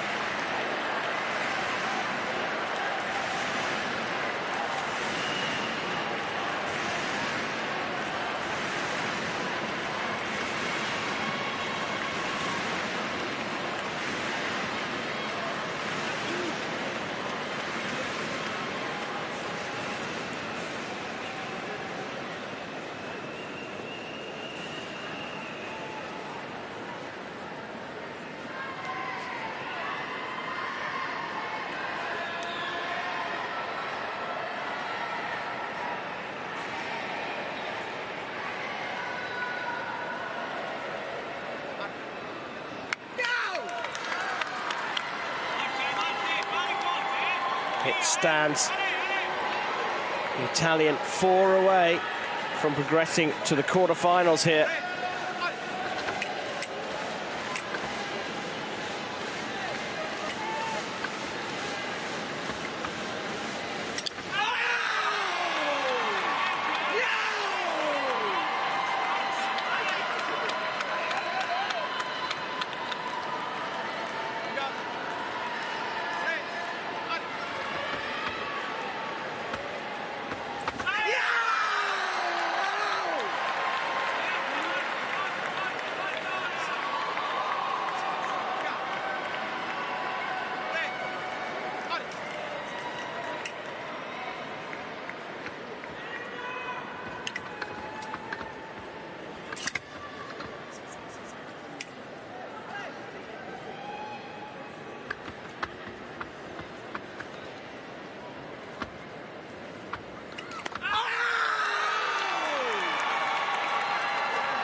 Just one away now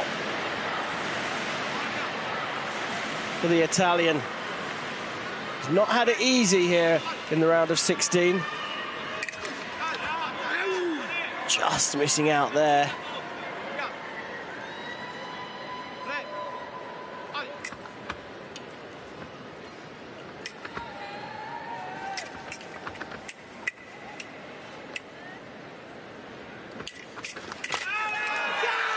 And the remise going through for Matteo Betti.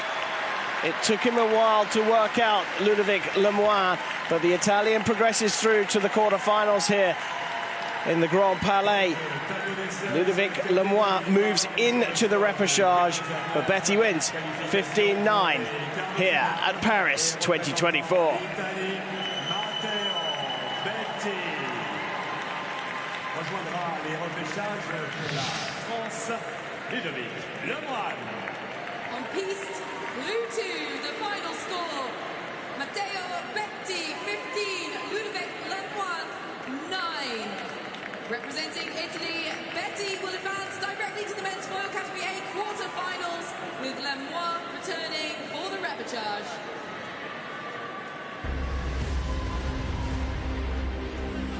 Et maintenant, mesdames et messieurs, veuillez accueillir vos athlètes. Ladies and gentlemen, please put your hands together and welcome your athletes.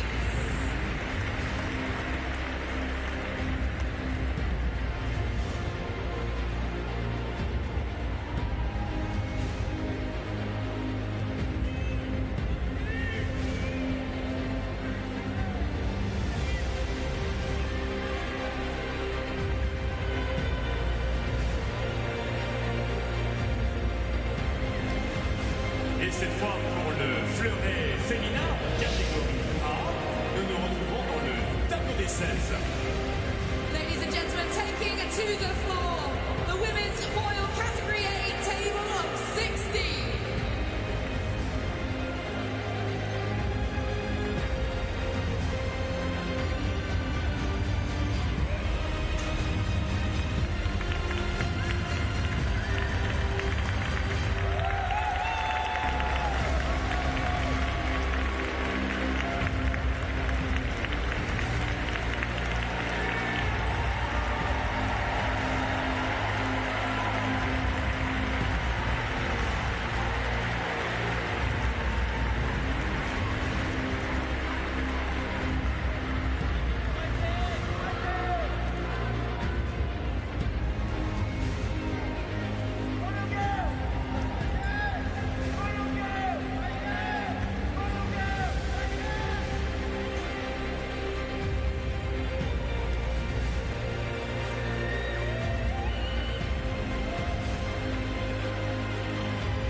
We move into the women's foil category A round of 16 matchup here on our feature piste.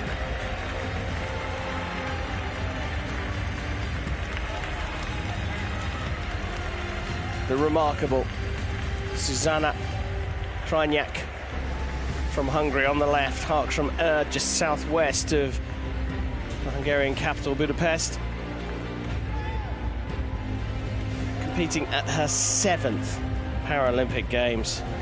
World number 7, 45 years old, and she's medalled at every Games since Sydney 2000, apart from Beijing in 2008. She has an incredible 5 Paralympic silver medals, 7 bronze. Now she's done this over a period of time that spans 24 years. Prior to that, she swam for 12 years. She tried a bit of table tennis, tried a bit of handball, and then switched to fencing. She goes up against Zhou Zhufeng from China, the 33-year-old world number 9. She's from Shanghai. She got 2 épée gold medals, individual and team, in Rio 2016, competing at her second games here. Came 15th in the sabre competition, and this is not going to be an easy one.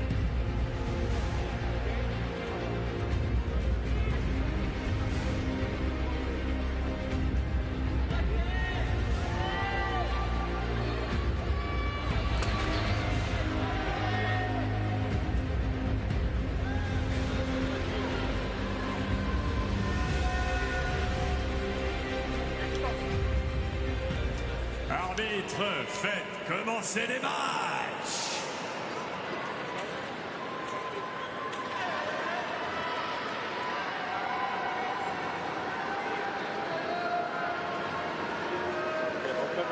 No, it's okay. Can I change? Okay.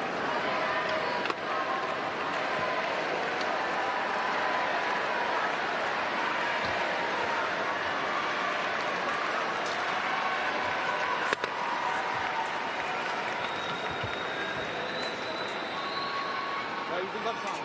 It's not possible to have sound. It's not possible. Okay, check.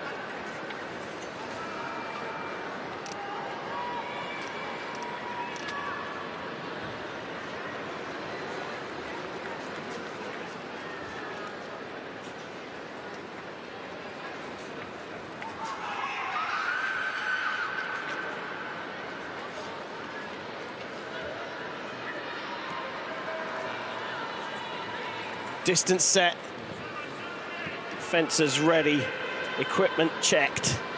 It's time for Fabien Villers of France to get this match underway.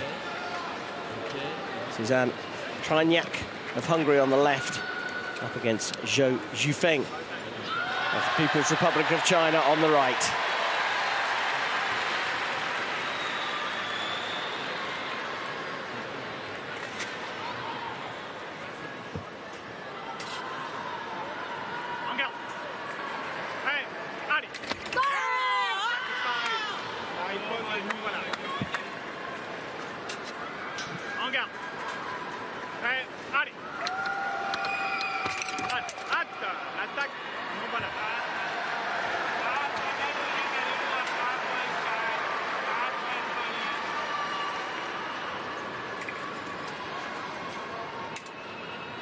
Okay?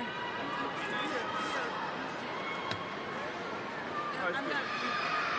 Get up.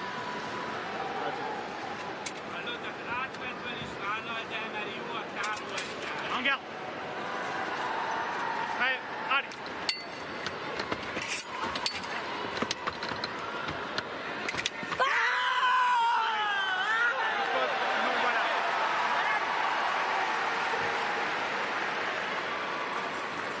En garde. Prêt, allez.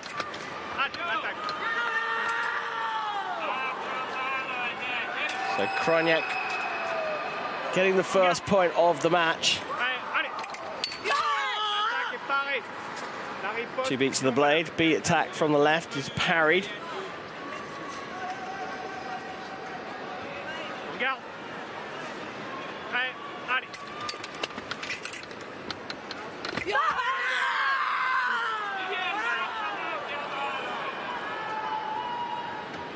En garde. Prêt, allez. L'attaque est pareille.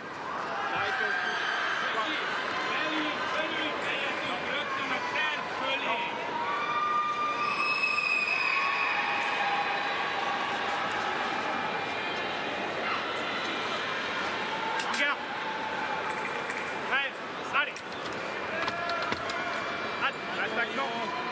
La remise d'attaque non valable. En garde. Prêt, allez,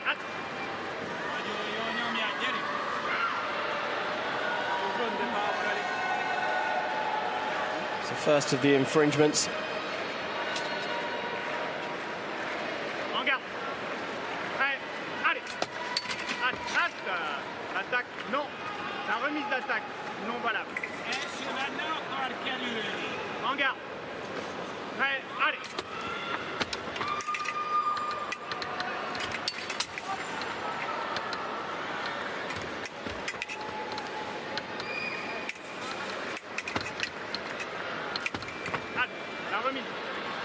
relentless attacking from Xiao here, keeping Krajnyak back in her seat.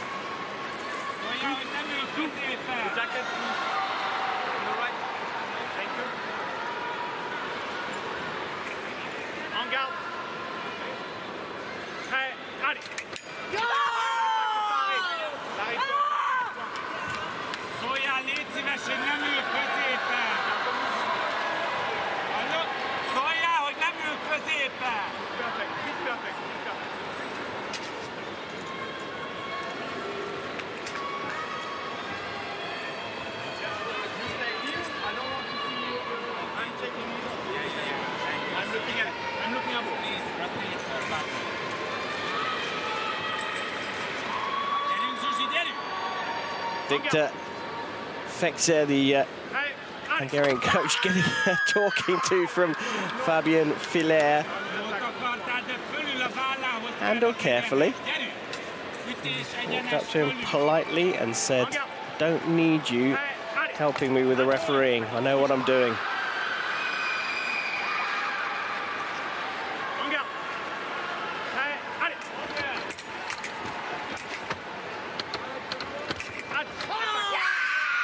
Well, this attacking approach from Xiao is working out very well for her. Now, does she find the blade? She does. And it looks like we're going to get a call for a video here from Krajnyak. I agree with Fabian Filaire. In real time, it looked like the beat came from Xiao.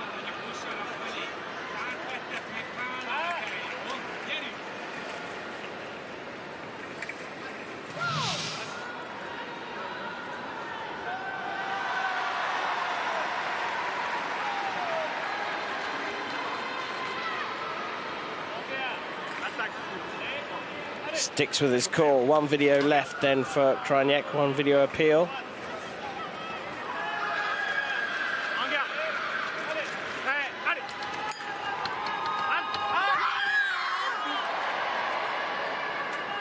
Card for lifting. Going to Xiao.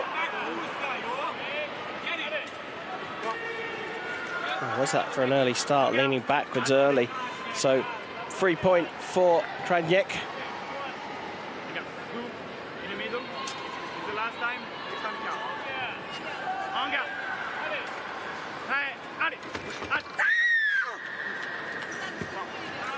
Now also getting a call there for making sure she sets herself up in the middle of the chair.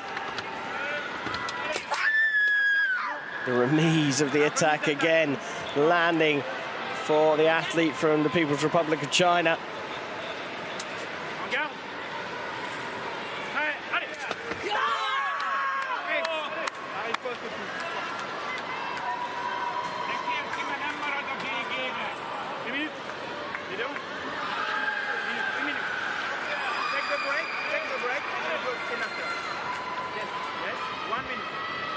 So Xiao on 8.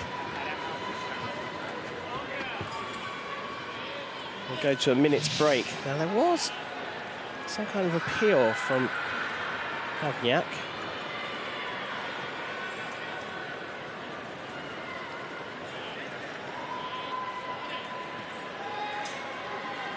Blade met there, so right away is with the Chinese athlete. So what she's potentially saying is the attack, she knows the attack fails, but she also then goes for the parry, the Hungarian, on the remise. And she thinks she has the right of way. Interesting that Flair, the referee, said, let's take the break and then I'll look at the video afterwards, because that could change the score rather than 8-3 to 7-4.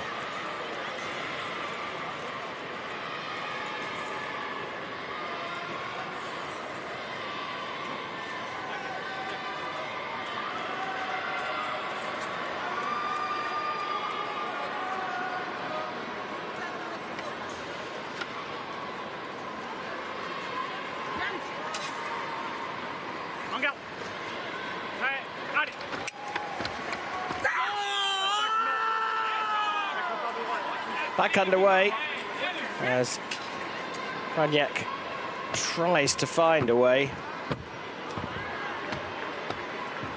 back into this fight. Trailing by 4 now.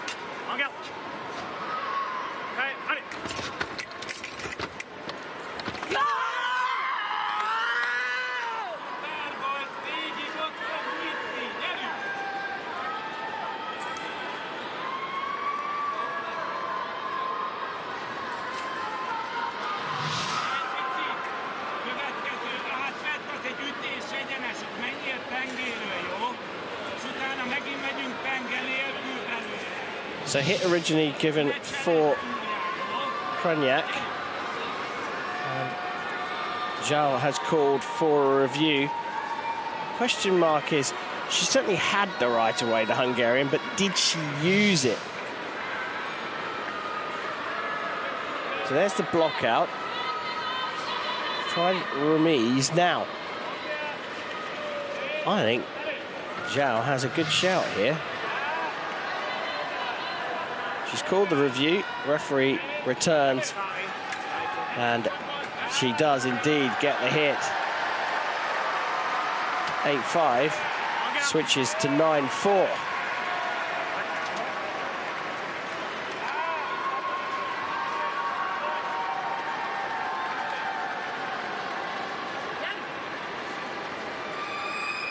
Sur la piste jaune 2, le score est sans appel 15-0 en faveur de la représentante de l'Italie. Elle se qualifie pour une quart de finale catégorie. Well, that was a good request from Krajnyak as well. It was para-riposte for Xiao, but she hit off target, so no light, no point rather. Now she does get to 9.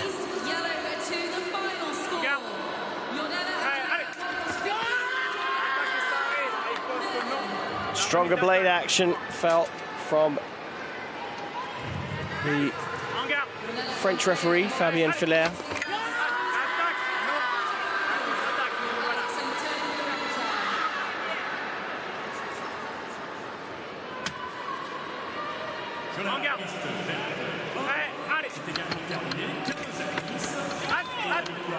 L'attaque est parée. La riposte non. La remise d'attaque. Quart de finale. Chui. Garde. Prêt. Allez. L'attaque est parée. La riposte touche. En garde. Prêt. Allez. Attaque. Non.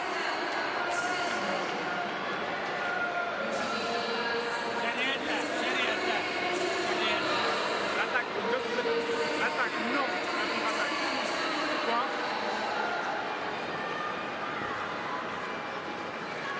Please.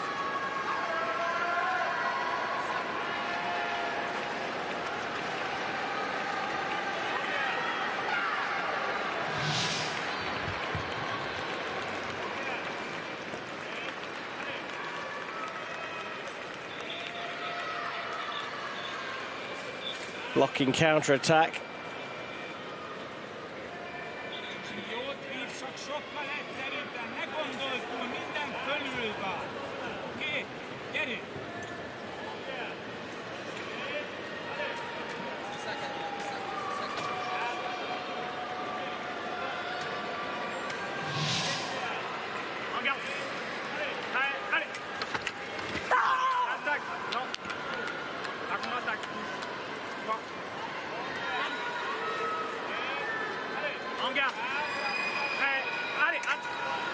Early start.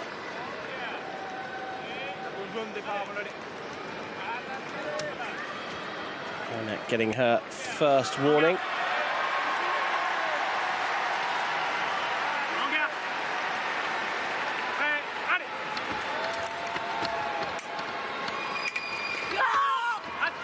Oof.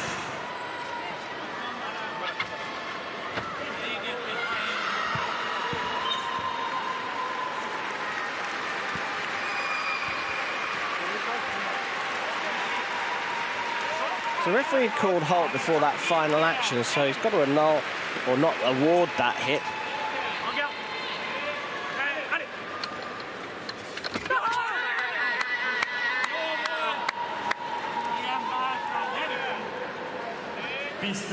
Well, he picks the right moment, Krajnyak.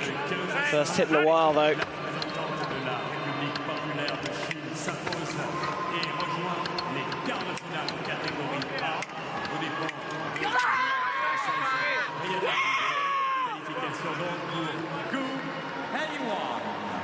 Did all the hard work. Then just perhaps got a little impatient, Krajnyak.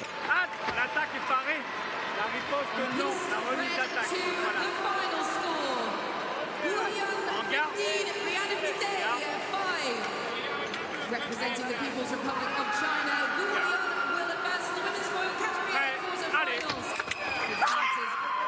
Final action repassed, and Xiao has been landing those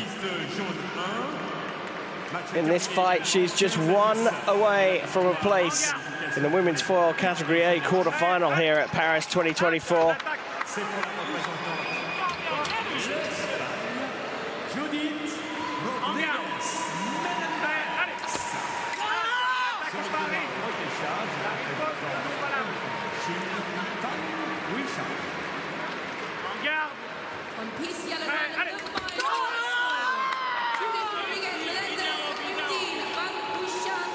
Well, final action given for Xiao and a big appeal from Susanna Krajnyak. With Hong Kong, China's Van Guishan returning for the repechage. Sur la piste bleue 1, c'est également terminé 15-2 pour le score final et l'accession finale féminine en catégorie Zheng Feng having that 15th hit appealed. The referee's having a good look at it, but I think decision has been made in favour of the Chinese athlete, and it has indeed. A 15-8 victory for Zhou Zhufeng.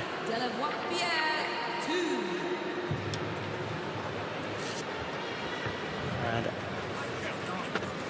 Krajnyak of Hungary, if she's to get a medal in the foil competition, will have to do it via the repechage route. Zhou Zhufeng of the People's Republic of China through to the women's foil category A quarterfinals here in the Grand Palais. La piste bleue 2, 15-8 au terme de cet assaut et une victoire et l'accession quart de finale pour la représentante de la République populaire de Chine, Zhou Zhufeng. Nous retrouvons au repêchage la représentante de la Hongrie, Susanna Krajnyak. On piste blue 2, the final score. Zhou Zhufeng 15, Susanna Krajnyak 8. The People's Republic of China, Zhou Zhufeng, will advance to the women's foil category A quarter-finals, with Krajnyak coming back for the repechage later this afternoon.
Preparing now here in the Grand Palais on day 7 of the Paris 2024 Paralympic Games for the quarter-final stage of the men's foil Category B competition here in the Grand Palais. It's been a fabulous session with the crowd jumping up and down. Dimitri Cuchera of Great Britain, the world #1 on the right, in position, looking determined, competing in his 3rd games.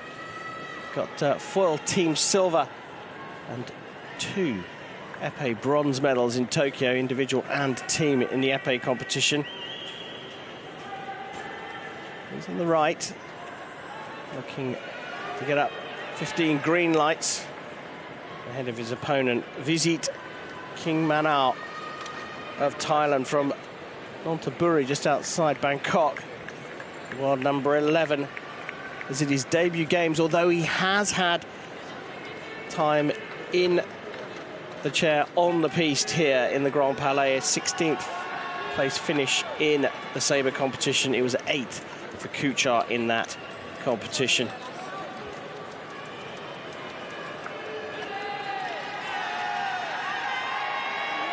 Two Asian Games bronze medals for Kingmanaw, as Kyung-mi of Korea takes control of the match and will shortly be setting the distance. Video referee Yelena Zelikovic from the United States of America. She'll provide her guidance on the video, although the final decisions on any appeals will come down to Chung herself. Assistant referees are Poland's Michael Kiesel and Frenchman Vincent Spener. So the distance being set and very shortly will be underway. One of these two is going to make it through to the semi-finals.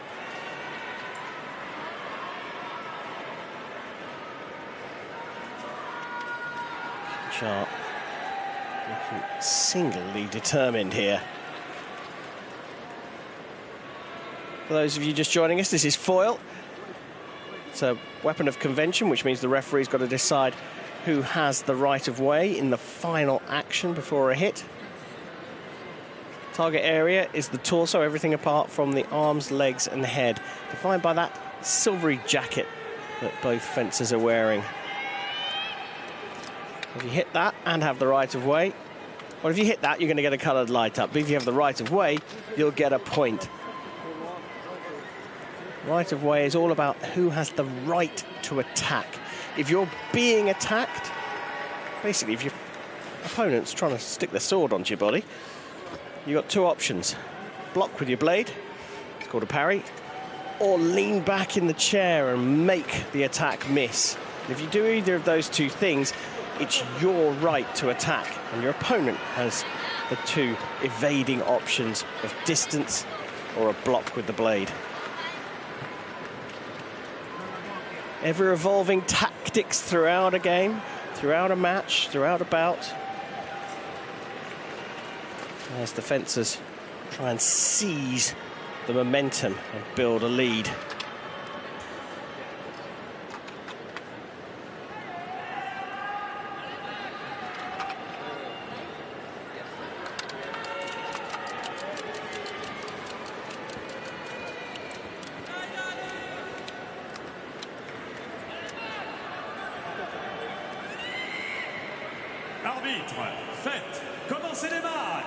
Glenn Golding, the coach, stepping in for Peter Rome, the British coach who unfortunately fell ill in the run-up to the games. We obviously wish him all the best in his recovery. Glenn Golding, an international fencer himself, now coaches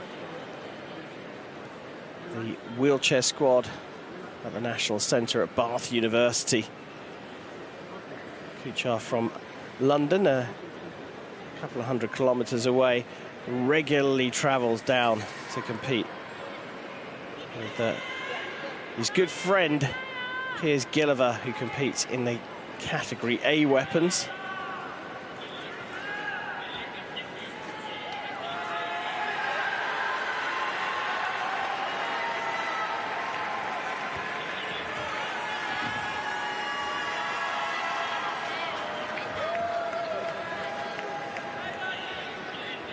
Can the Thai athlete known as Spy dethrone the world #1 here, Dmitry Cuchera,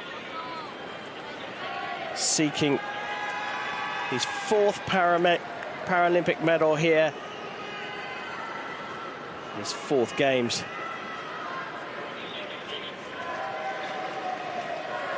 Sorry, his 3rd Games, I should say. Competed in Rio, Tokyo, where he got the 3 medals. And now vying for more.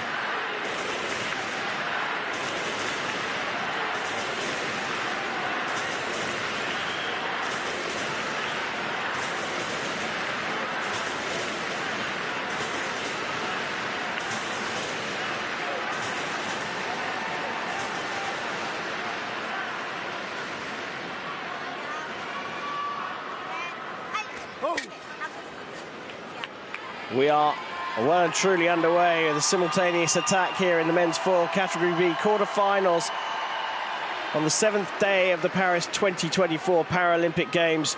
Cuchera of Great Britain on the right, Kingmanaw of Thailand on the left. Cuchera will be the red-hot favourite as world #1, but we've seen some of the high seeds falling already today.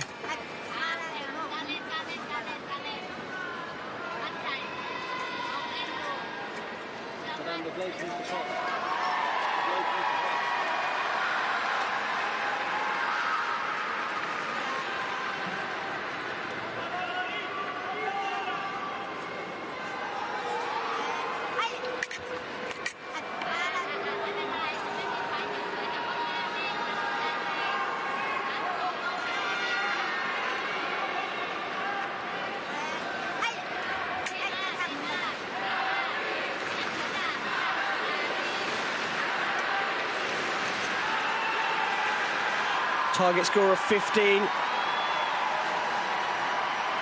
in the match. If one of them scores 8 before 3 minutes is up, we'll go to a break of 1 minute where the coaches can come out and talk to the fencers as Cuchera lands the first hit. Picks up the blade to get the right of way, does a beat on his opponent's sword, and then a patient compound riposte, or compound attack.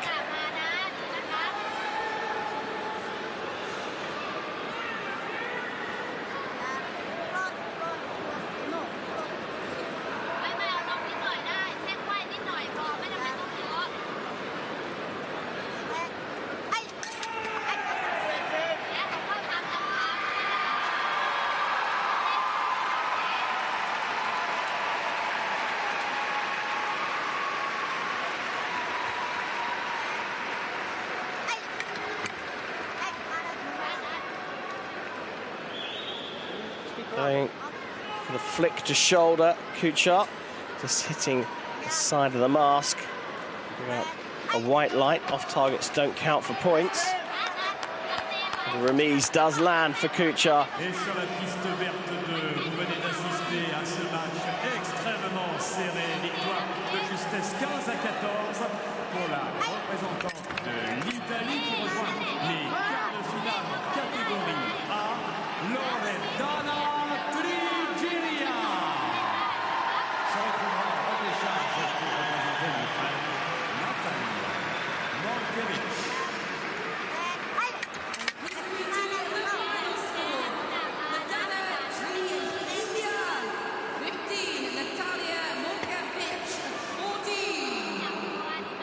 So Kingmanaw going for attacks and then remise blockouts.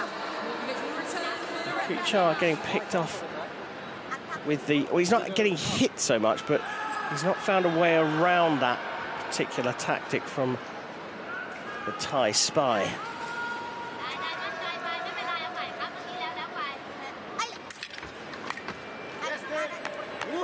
So changes line. Those varying tactics coming into play already.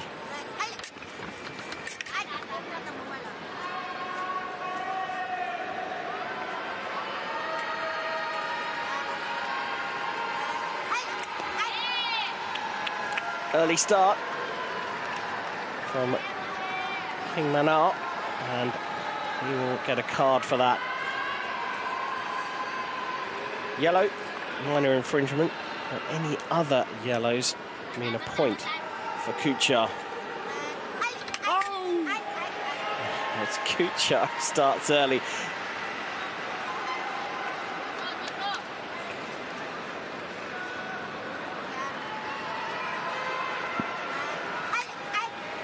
Right. 3 in a row. And this time it is a point. Second early start from the Thai fencer.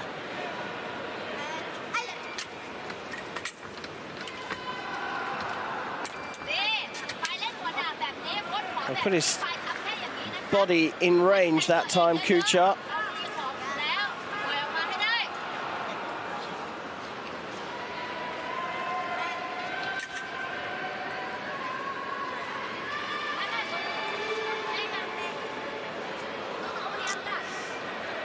That was a very, very early start from Kingmanaw.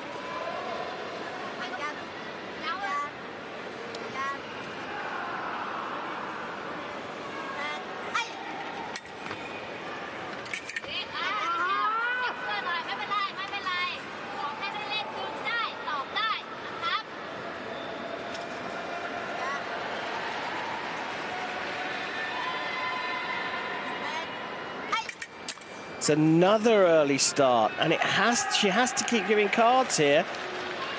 She doesn't want to. You can see Kyung-mi doesn't want to keep giving out the cards, but it does mean 4 free hits for Cuchera, and that means he gets to 8 points. And we'll have a minute's break. Coach is coming out to talk to the athletes in this minute's break, and the Thailand coach has a little bit more work to do than Great Britain's coach.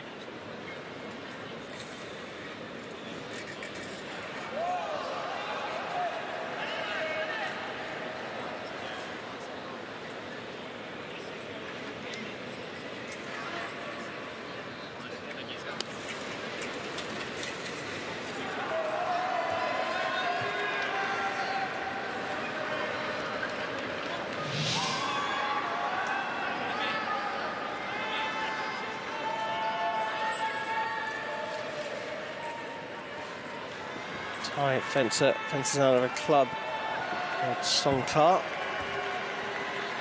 He's in Nonthaburi. National coach. Very good motivator, keeping their spirits up. Providing the technical and tactical side of things as well as keeping their spirits high.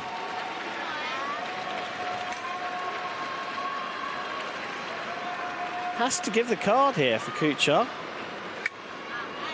3-1 for Kingmanaw, the first.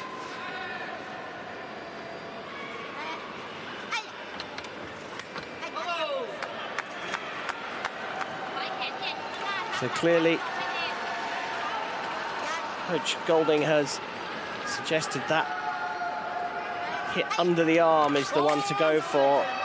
Has to show a bit of variety, though.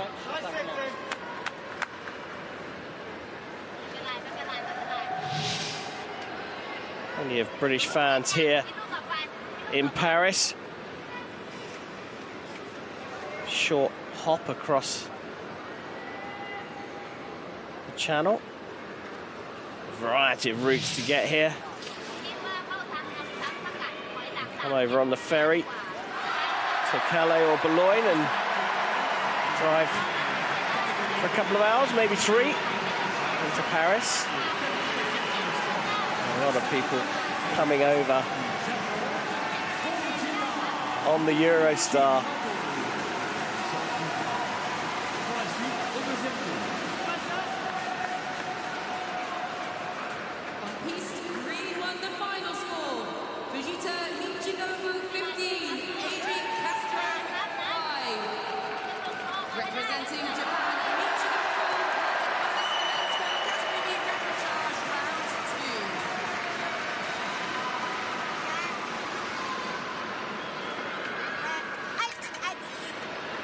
Another early start from Kingmanaw.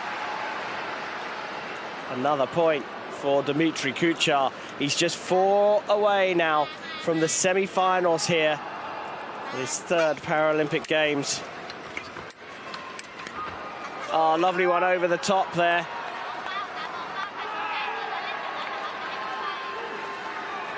Just showing patience once he's picked up the parry.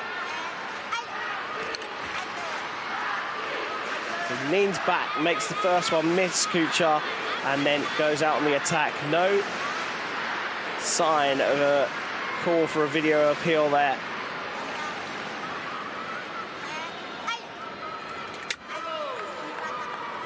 Leans back, has a look, and then Cuchera explodes into the attack. This has been a fine performance from the world #1 in this weapon, in this category. Took his time to get things going, but once he worked out a way through, Cuchera has dominated.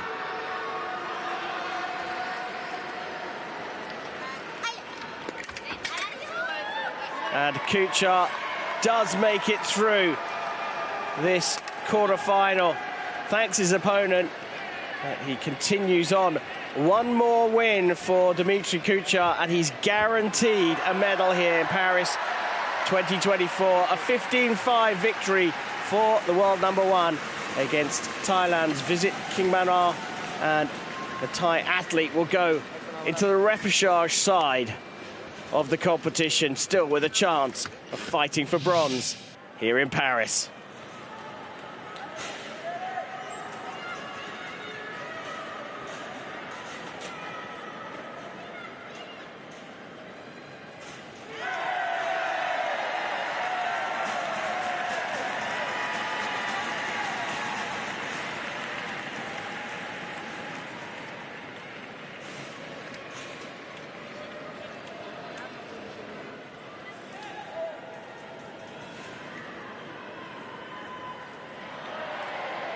Piste 2. Dans ce quart de finale, sur le score de 15-5, qualification pour le représentant de la Grande-Bretagne, aux dépens du représentant de la Thaïlande, visite Kingmanaw. Qualification donc pour Dimitri Cuchera. On piste blue to the final score.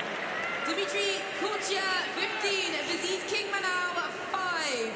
Representing Great Britain, Cuchera advances to the men's foil category B semi-finals, with Kingmanaw from Thailand returning for the round 2 repechage.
Piste rouge 1, c'est terminé, 15-3 pour le score final.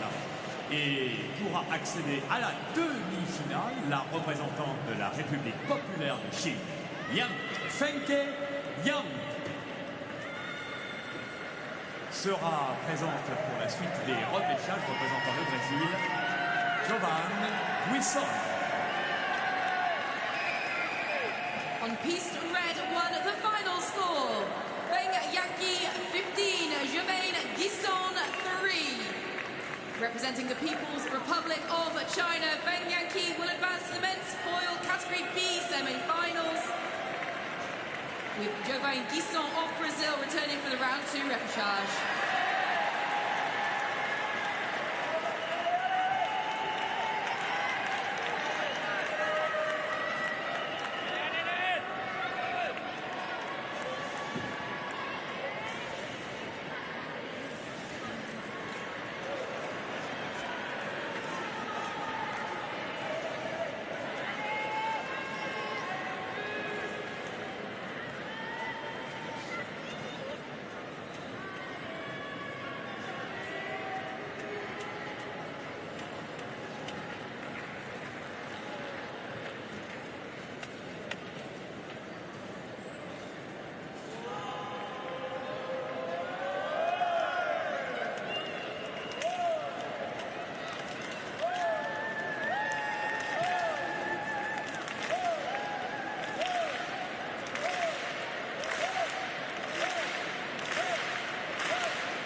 Sur la piste jaune 1, 10 points pour le représentant de l'Argentine, Hugo Alderete, et 15 points et la qualification pour la suite, deuxième tour des repêchages pour le représentant du Brésil, Vanderson Luis Chavez.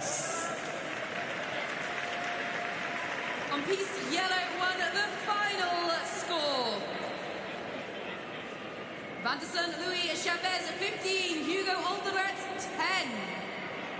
Representing Brazil, Luis Chavez will advance to the men's foil category B repechage round 2.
La piste jaune de score final 15-13. La qualification pour les demi-finales, donc, pour le représentant de l'Ukraine, Mitro Seroshenko. Au dépend du représentant de l'Italie, Massa. Welcome back to the Grand Palais here on day 7 of the Paris 2024 Paralympic Games. We are in the quarterfinal stages of the women's foil category B competition, and we have a superstar on piste. Nadia Doloh from Ukraine on the right will take on perhaps the most famous Paralympic fencer still competing on the circuit. From Italy, Beatrice Vio will be on the left. Gilles Bourret from France will referee this matchup. Bebe, as she's known, is the world number 2 from Mogliano Veneto. Nadia Doloh has been fencing well here in Paris, and so representing the People's Republic she can't be underestimated, the world number 9 from Karasivka, southwest of Kiev. Kiev, as we've come to have known it. Lives in Germany now. 3rd games for Bebe Vio. Has taken the women's foil Cat B title 2 times in a row in Rio and Tokyo. 2nd Paralympic Games for Doloh, and she's had some experience of this Grand Palais atmosphere, having fenced in the sabre competition, finishing 10th.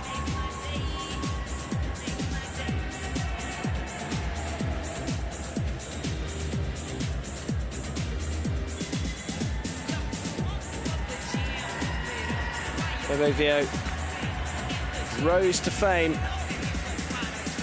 as the first Paralympic fencer to take gold with a prosthetic arm. All her movement, the fine motor movement comes from the top of her arm.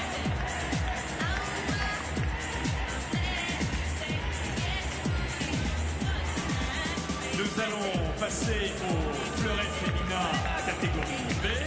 Voici maintenant les quarts de finale et la suite des repêchages. Xiao has done a huge amount to promote wheelchair fencing, including being a key part of the documentary Rising Phoenix. If you've not seen that documentary, cannot recommend it highly enough.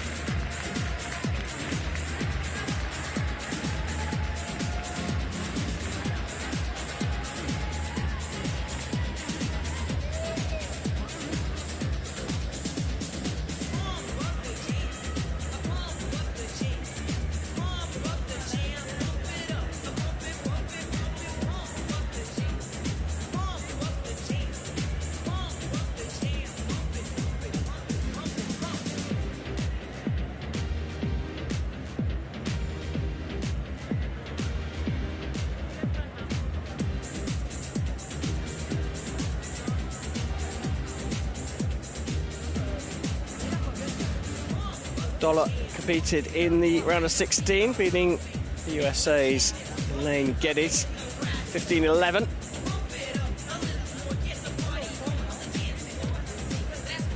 Arbitre, faites commencer les matchs.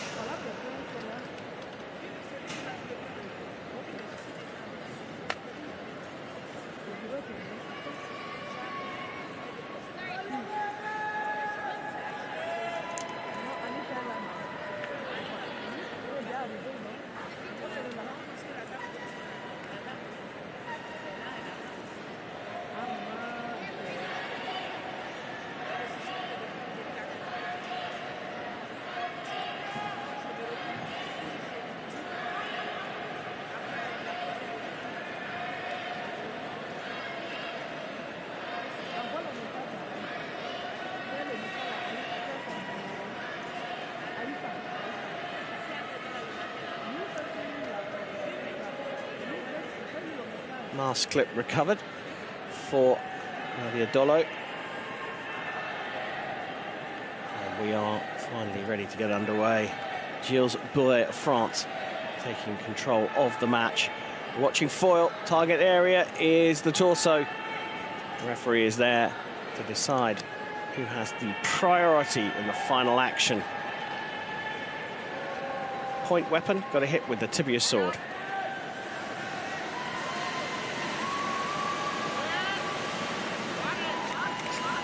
Early start there from Bebe Vio. She's going to get a card. She qualified directly through to the quarterfinals, so hasn't had a fight yet. So nerves will be quite high.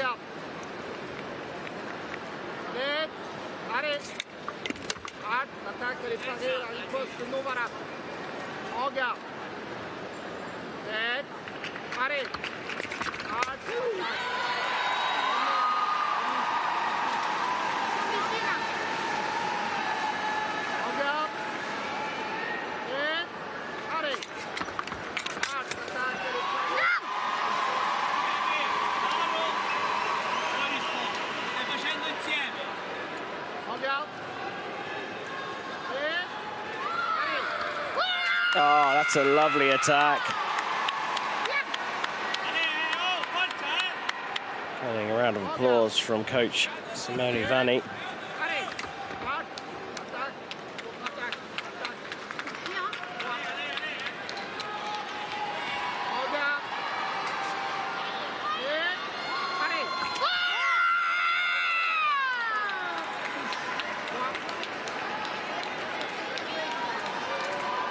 There can be no doubt that Bebe Vio is up for this.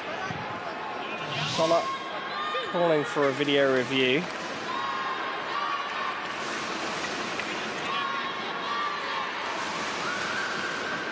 So going for a view of lifting there, but the hit landed before she came away from the seat. Oh, I mean, this is just spectacular. Cut over feint to the body, disengage the cart parry and hit. Accuracy is phenomenal, and then the speed at which she throws out the continuation, quite incredible. Guards have got caught up there.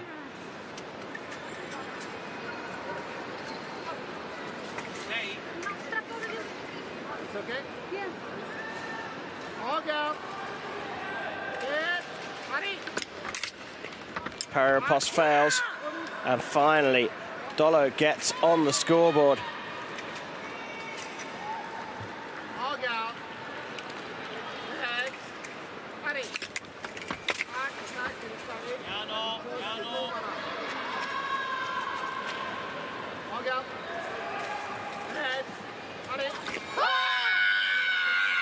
So 8-1 in 11 seconds. 11 fencing seconds. Clock only counts when the referee says allez. And Bebe Vio has started her campaign here in Paris in this foil competition in typically dominant style.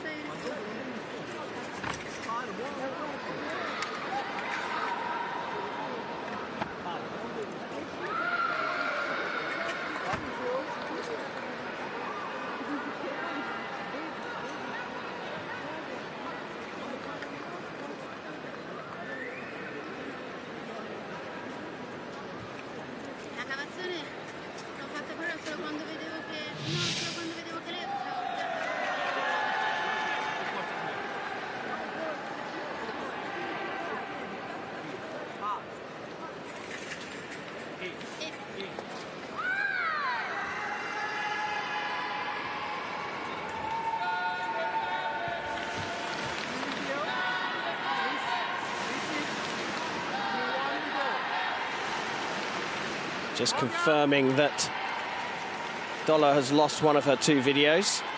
Already used an appeal here.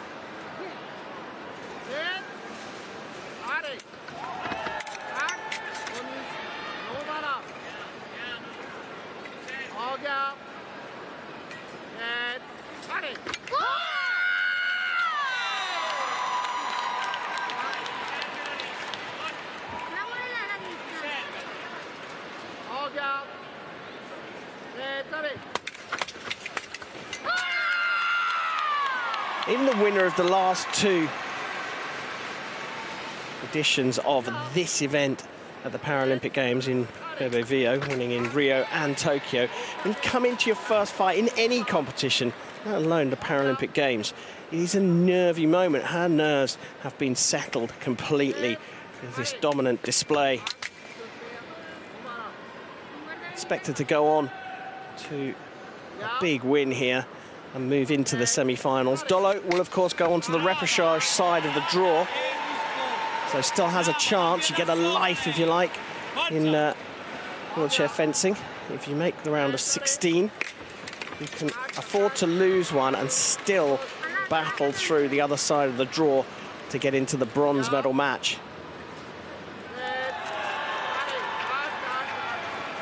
Another card here for starting early, this time going to the Ukrainian.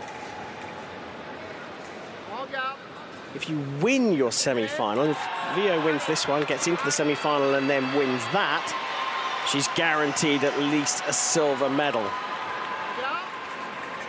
She'll go in to the gold medal match.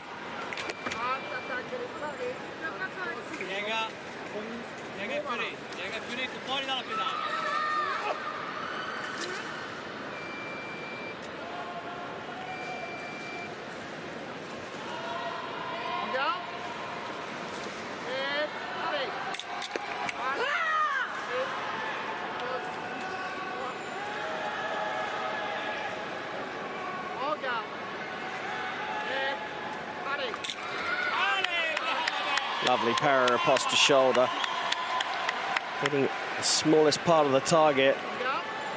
Vio just 2 away from the semi-finals. Make that one now. A variety of lines, a variety of attacks. Throwing in para-ripostes. She's got a wicked remise as well, and the remise of the para-riposte is what takes her through, and you can see how happy she is. A dominant performance from Italy's Bebe Vio. She makes it through to the women's foil category B semi-finals with a 15-2 victory over Nadia Doloh. Doloh goes into the repechage. Vio into the semi-finals. Representing the People's Republic of China, Kangsu will advance to the women's repechage round 2.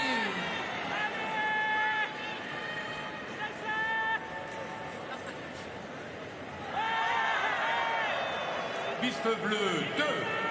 C'est terminé. 15-2 pour l'Italie. 15 points. Beatrice Maria Diograndis s'impose devant la représentante de l'Ukraine, Nadia Doloh.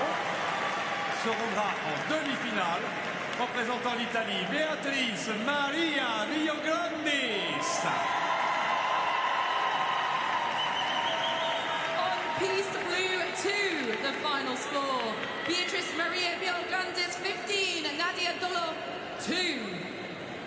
Representing Italy, Diograndis will advance to the women's world category B semi-final, with Ukraine's Nadia Doloh returning for round 2 of the repechage.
Piste rouge 2, score final 15-8, accédera à la demi-finale.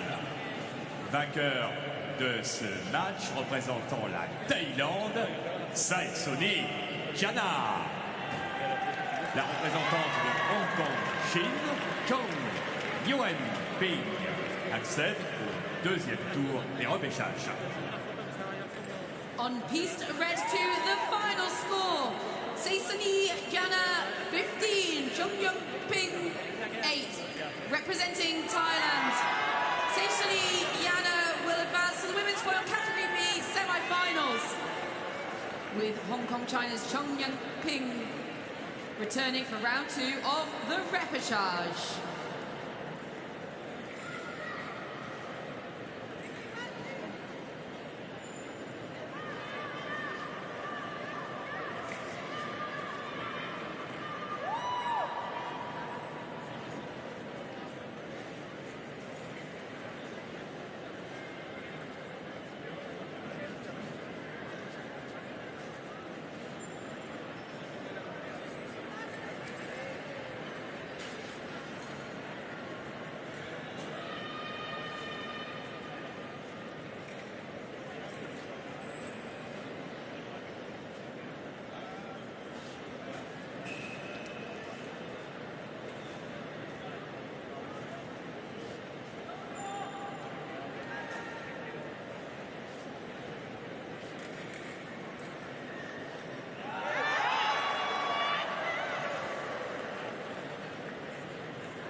C'est confirmé sur la piste jaune 2.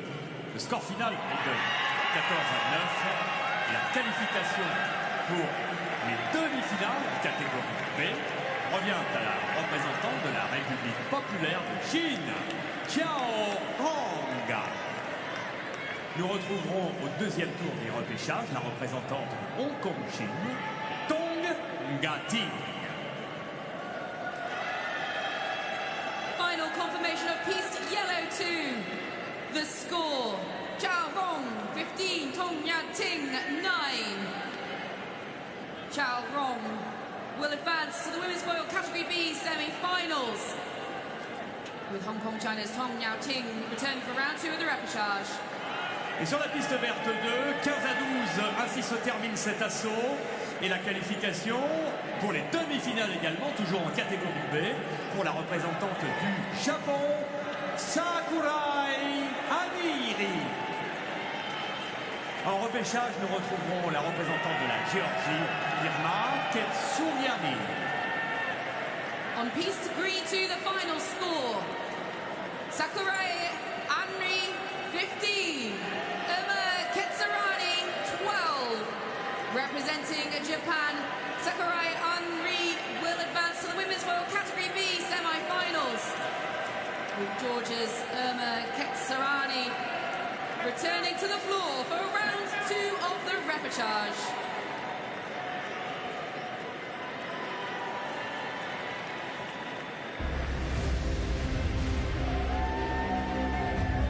Mesdames et messieurs, veuillez maintenant accueillir vos athlètes. Ladies and gentlemen, please welcome to the floor your athletes for the men's foil category A repechage round 1 and quarter-finals.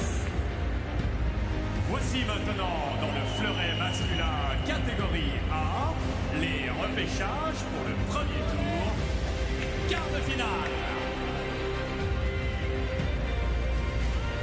The music builds again here in the Grand Palais. The second day of wheelchair fencing is well underway on day 7 of the Paris 2024 Paralympic Games. We're now focused on the men's foil category A quarterfinals. As world number 3, Matteo Betti of Italy will be on the left. The world number 6, Michał Nayek of Poland will be on the right. The man hailing from Siena, he's 38 years old, competing at his 5th Paralympic Games. Took épée bronze in London 2012.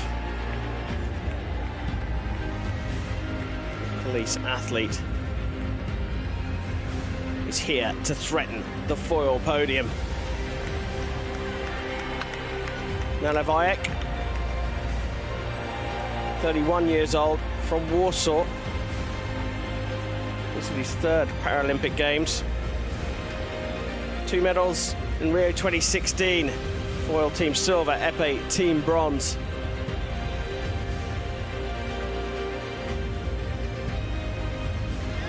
The pit crew out, getting the chairs secured into the frame before our lead referee Grigory Gross of Israel sets the distance.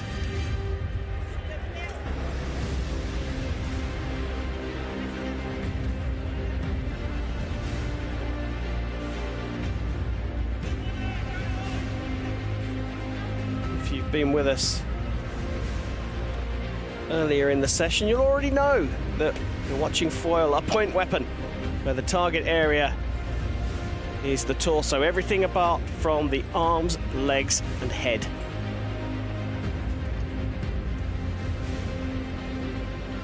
Gross on the right will be supported on the video by the man standing next to him, Karim Awada from France. Gross's job is to decide who has the right of way in the final action for each hit. A weapon of convention foil So you can hit when you don't have the right of way, but you won't score a point unless your opponent misses. It's called a counter-attack.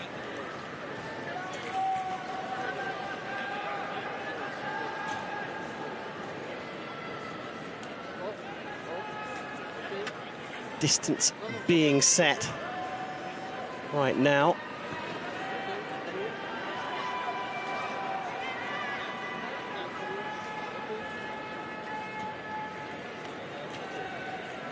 Everyone's happy.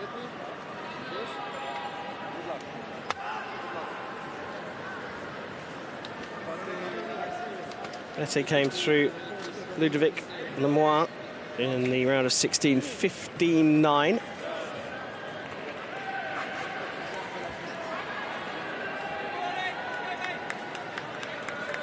None of Nayek beat the Ukrainian Andrei Demchuk by 15 points to 12 to make this stage of the competition a win. And you're into the semi-finals. Another win there, and you're guaranteed at least a silver medal, as you'll be competing in the gold medal match. If you lose this one, you go into the repechage side of the draw, where you have your 2 victories away from making the bronze medal match. You get a life, essentially, once you've reached this stage of the competition. If you lose, you can't make the gold medal match anymore, but you can fight your way through to the bronze.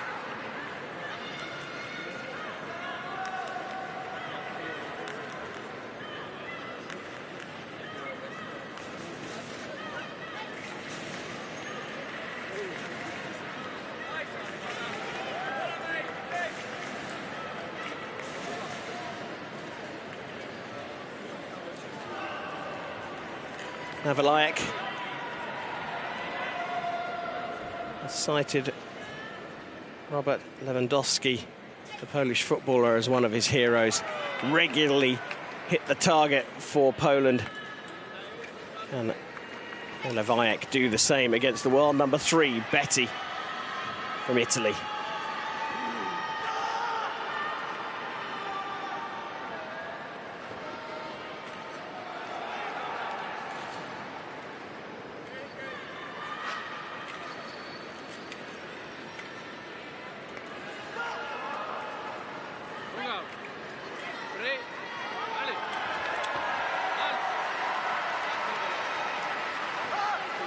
Underway, first hit onto the leg, so off target.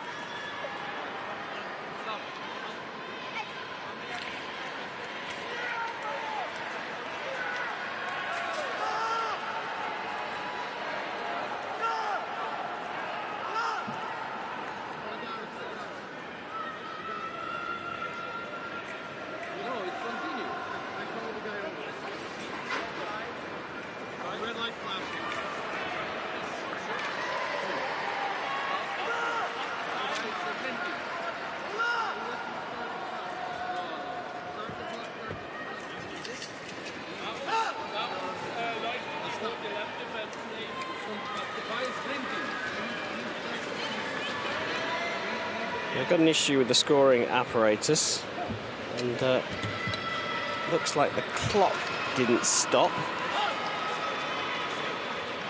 I'll have to go back to the video possibly to just make sure they put the right amount of time back on. I think it was only 2:58.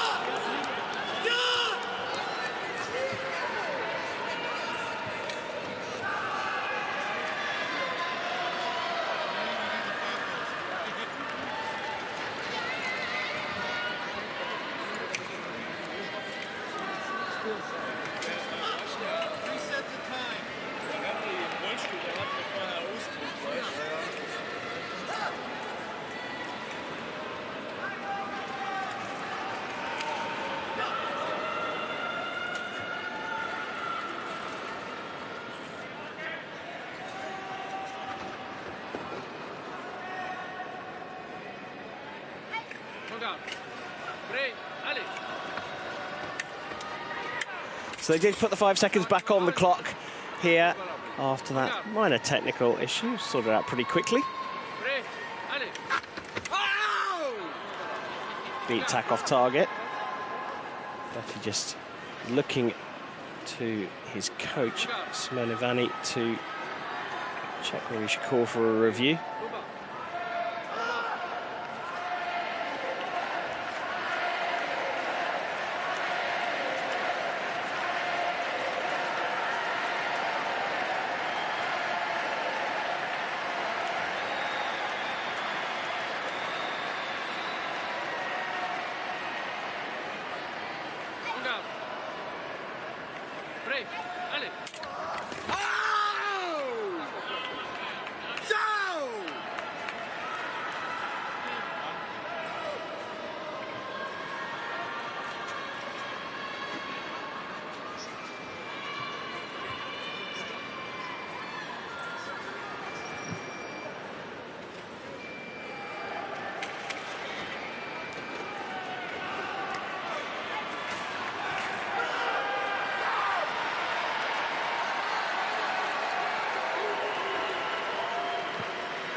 You can see that Betti, as he's leaning back, has got his sword arm down on his leg because he's got to protect the groin area, which is part of the target.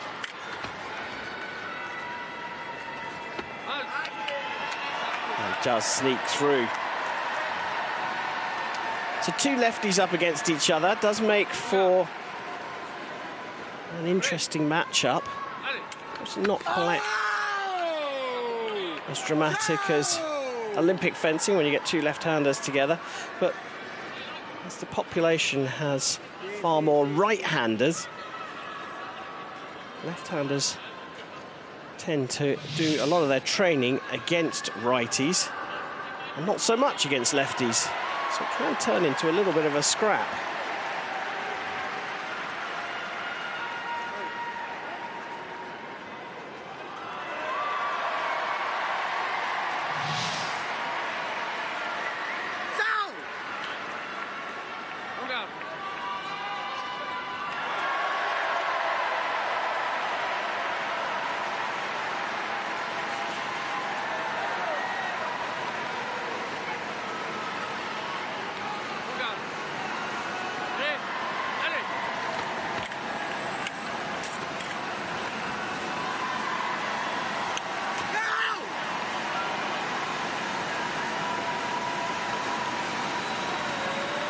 Explain why we're seeing a lot more off-target lights.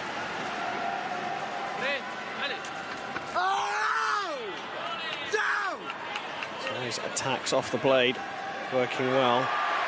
And it's not Vanni in the coaching box for the Italian. I don't recognise that coach.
So, requirement to replace the Polish weapon.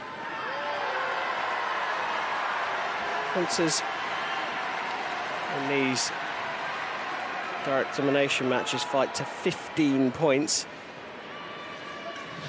Seen a lot of the matches advance to a break when the first person gets to 8, as we see that sword breaking happens fairly regularly, not a big surprise for anyone here.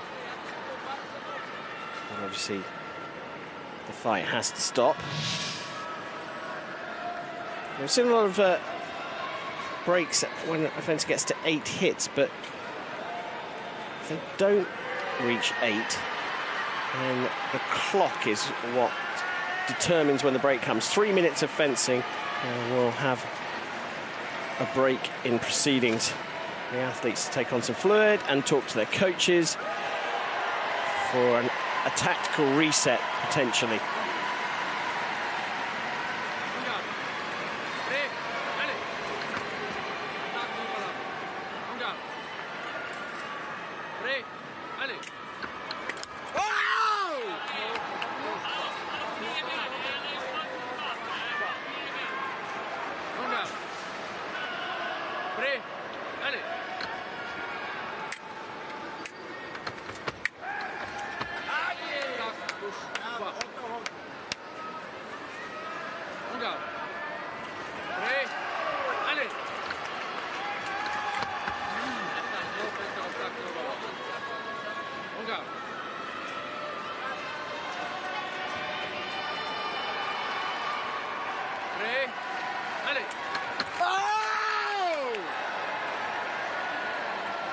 Referee just going to have a quick look at this one.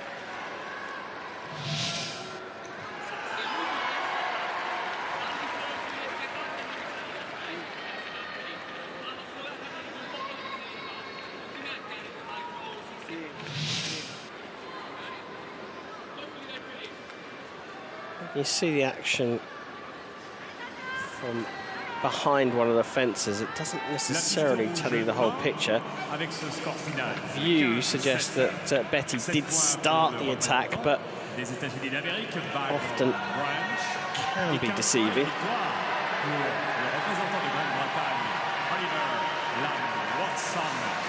Se qualifie donc pour le deuxième tour de repechage. Oliveira.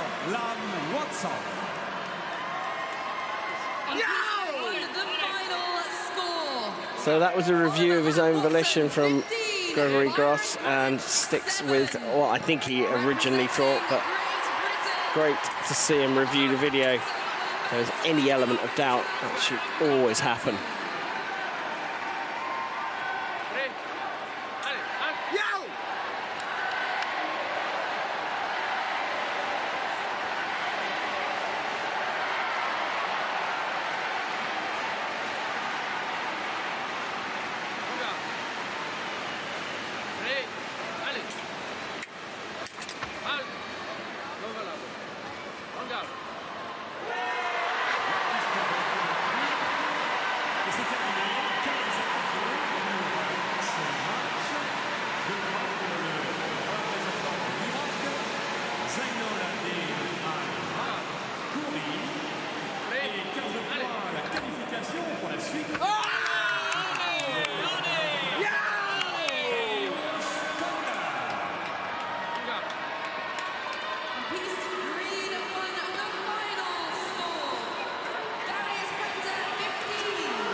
He's finding a way through here, Matteo Betti. The hit rate has just started to increase.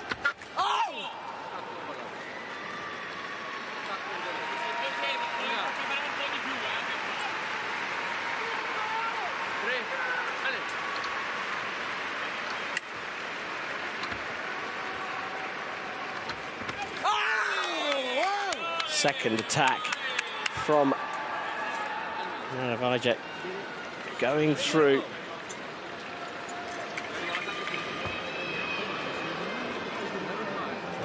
Because it was the second one, point goes to Betti, and we do go to a 1 minute break.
Sur la piste jaune 2, nous avons un match encore. Taken on board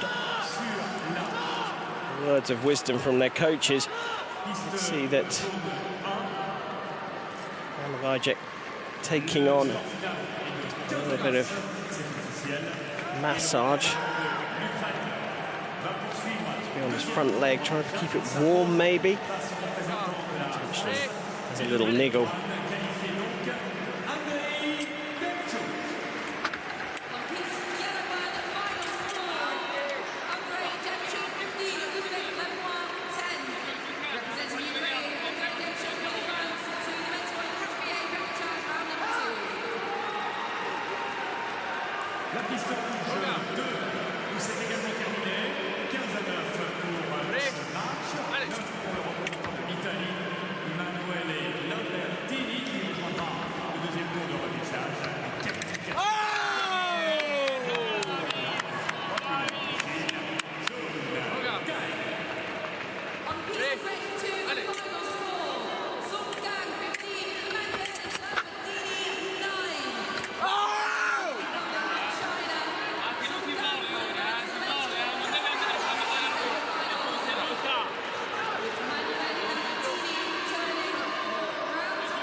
He's slowly but surely edging his way through this, but Vide is making this hard work for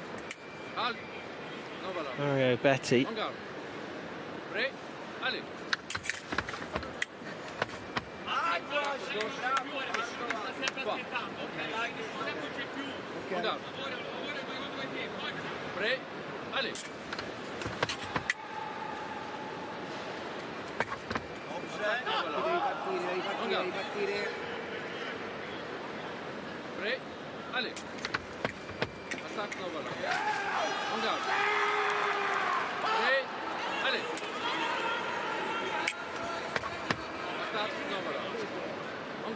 Gliel'ho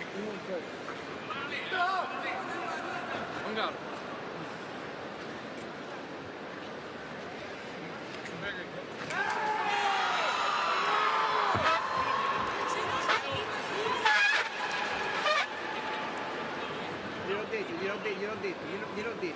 On guard. Ok. On guard. Prêt. Allez.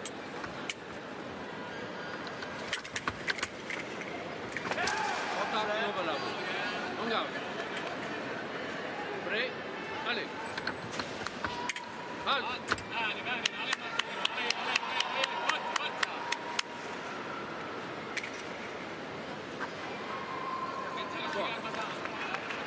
On guard. Prêt. Allez. Tries to go for the big circular C's flick to shoulder. Prêt. Allez. So anti-clockwise movement of the sword underneath your opponent's blade to pick it up and then flick over the top.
High-low working again, feinting to the upper line of the body, and then drawing the parry up there from the pole, and then dropping it down underneath.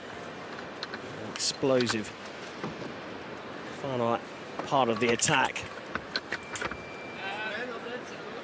There's too many off targets from Nayek.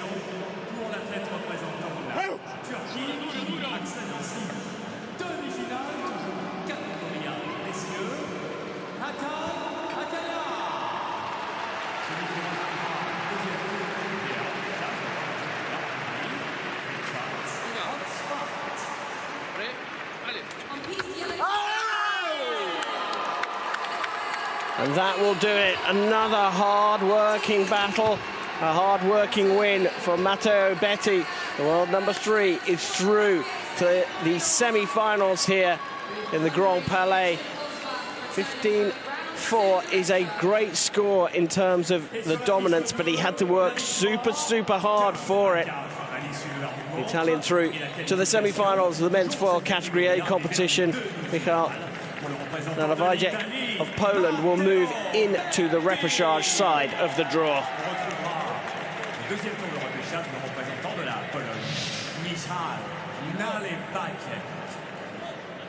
On piste blue 2, the final score, Matteo Betti 15, Michał Nayek 4. From Italy, Matteo Betti will advance to the men's foil category A semi-finals with Michał Nayek returning for round 2 of the repechage.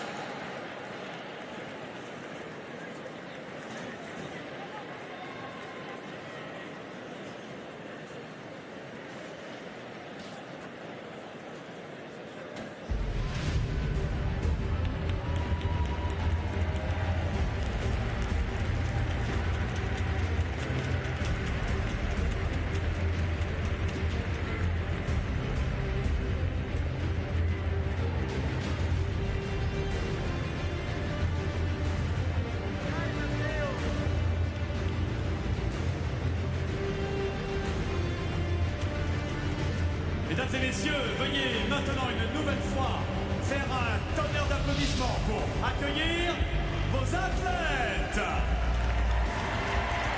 Ladies and gentlemen, please put your hands together and make some noise for the athletes competing in the women's world category A Repechage round 1 and the women's world category A quarterfinals.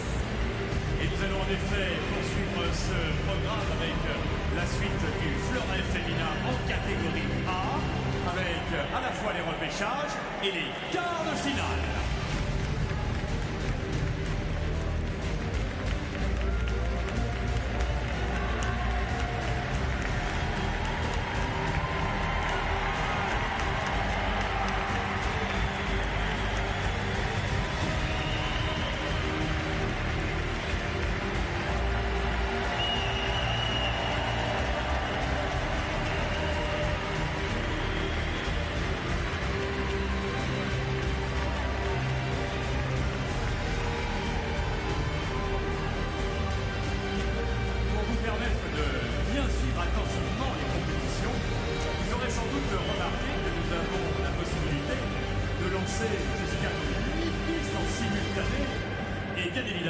Ces tours, le repêchage, le quart de finale, eh bien nous pouvons mener de front les deux niveaux de compétition pour simplifier et pour mieux suivre ces différentes rencontres. Eh bien, vous remarquerez que nos quarts de finale sont essentiellement sur les pistes qui sont les plus proches du centre de notre... Time to feature the women's foil category A quarterfinals here in the Grand Palais. Xiao Zhufeng, 33-year-old right-hander from the People's Republic of China, takes on Hungary's Eva Hajmasi. 37-year-old is also a right-hander. Hailing from Shanghai, Xiao. Home city for Hajmasi is Budapest.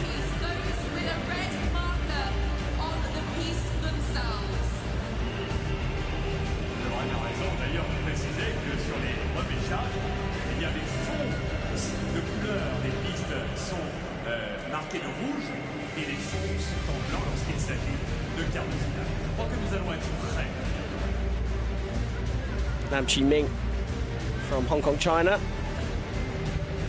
the referee for this fight.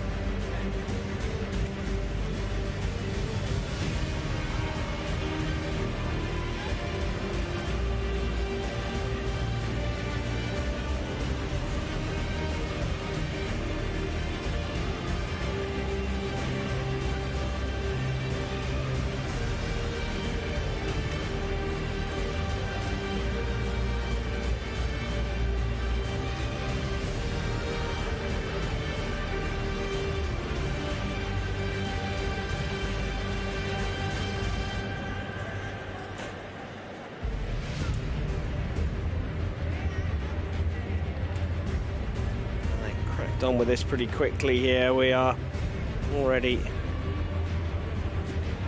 at the stage of setting the distance for the match.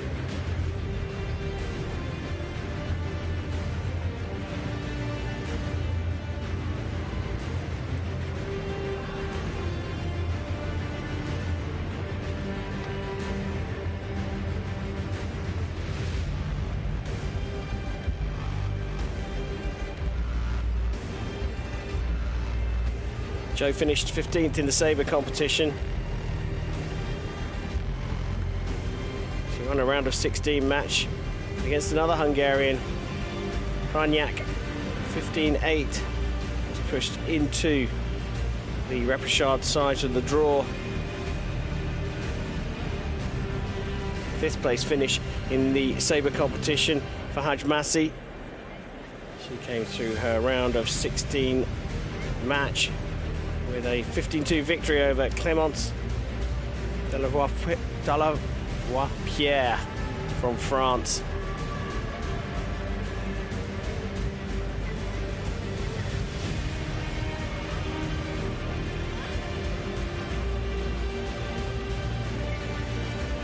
Third games for Hajmasi on the right.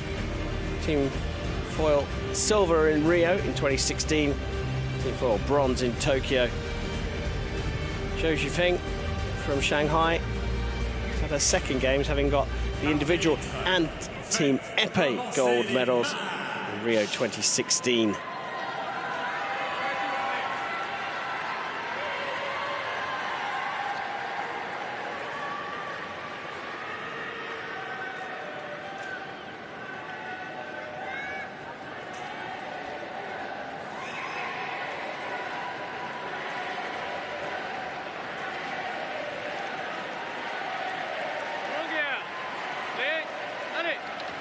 Women's foil Category A quarterfinals competition is underway here. Xiao of the People's Republic of China against Hajmasi from Hungary. Early start, yellow card for Xiao.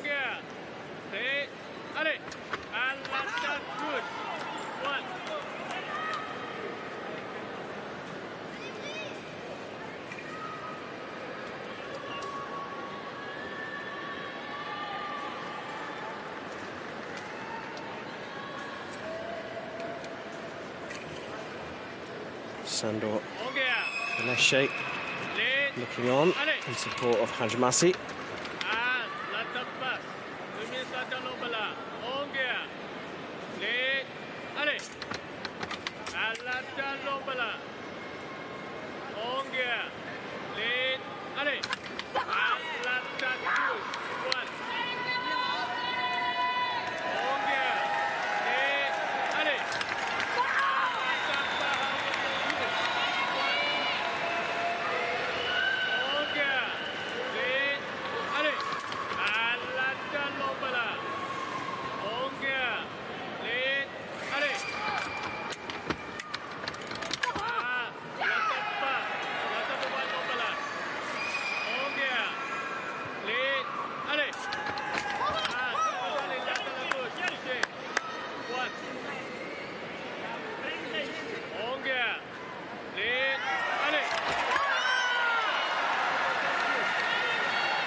Paralympics called for Xiao. We've got a look at it here.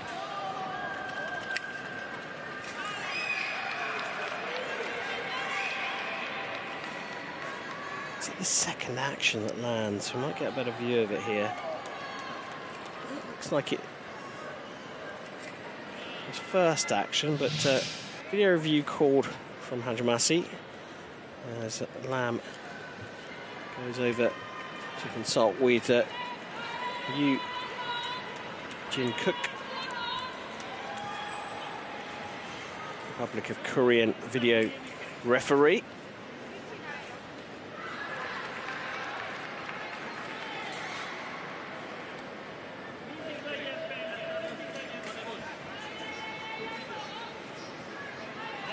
And did change his mind there, so Hajmasi keeps 2 video appeals.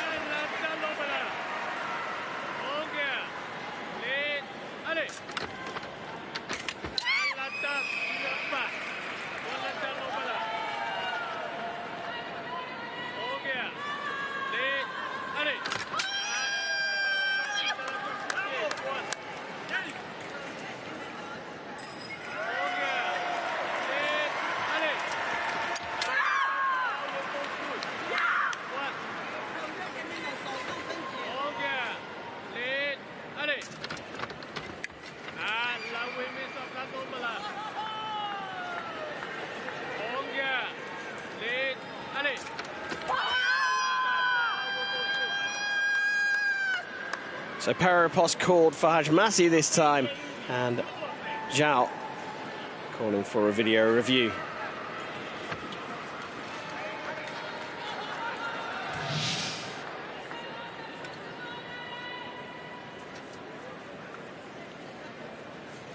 Well, there was a clear action from Hajmasi, but we're going to see that from that angle. There is definitely a clear action from Xiao as well.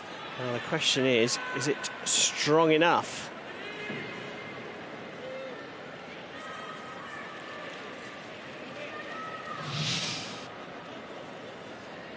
And a good look at it. Eva Hajmasi, the world number 2, up against Xiao Zhifeng, the world number 9. But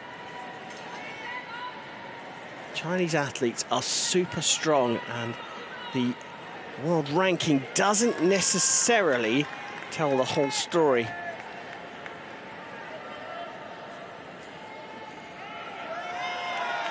Yeah, simultaneous, that's a fair call. So they've both had one appeal, and they've both had their appeals upheld. So both with 2 video calls left in the fight. The remise of Hajmasi's attack, getting in there quickly. Some fencers describe foil, wheelchair fencing foil as a game of remises. We do see a lot of the top fencers following up their first action if it misses with a quick attempt at a counter action, even though their opponent has the right of way. Oh, beauty for me. That's circular cease, disengage, riposte. Winding up for it as the attack came. And Hajmasi picks up the blade. The clockwise action, watch it here. There's the clockwise action, and then boom, hits the blade and changes direction. She's got herself back on level terms.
Another remise.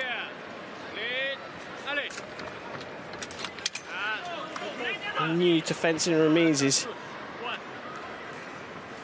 It's an action, it's a quick second attack, except it's not really an attack, because once your first attack misses, your opponent has the right of way.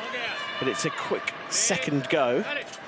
And if you can score it and then get out of the way, you effectively land a counter attack. But you can't get hit if you go for the remise.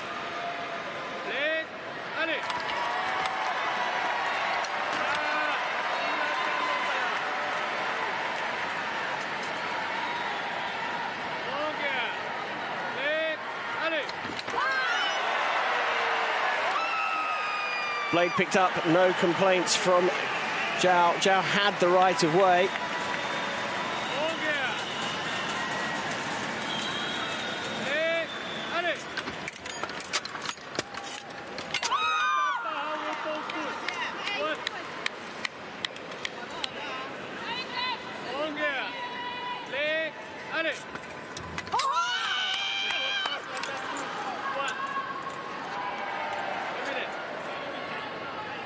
So just like that, we get to the 8 points.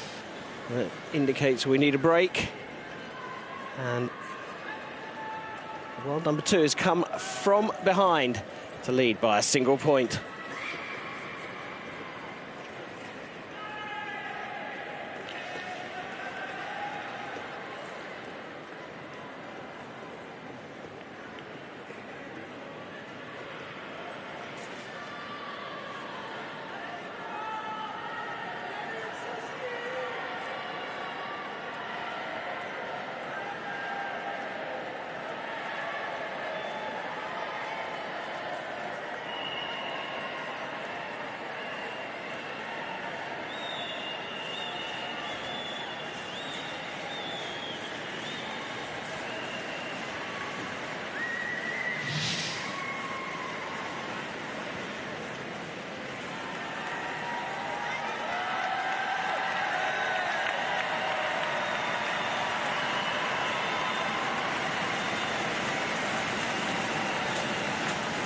breakover.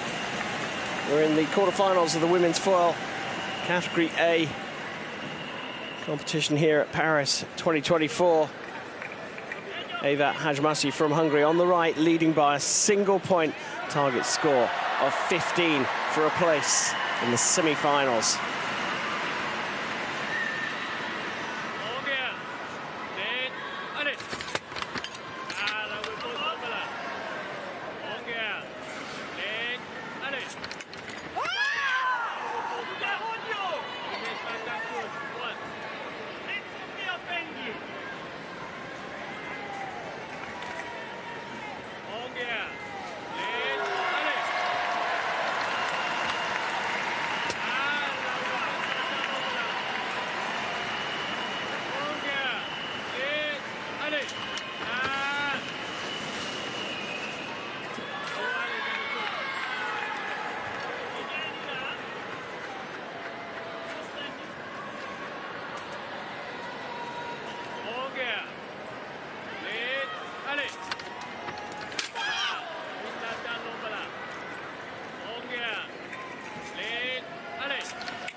Just can't get away from her now. Hajmasi's turned this around from being behind. And she's just struggling to pull away.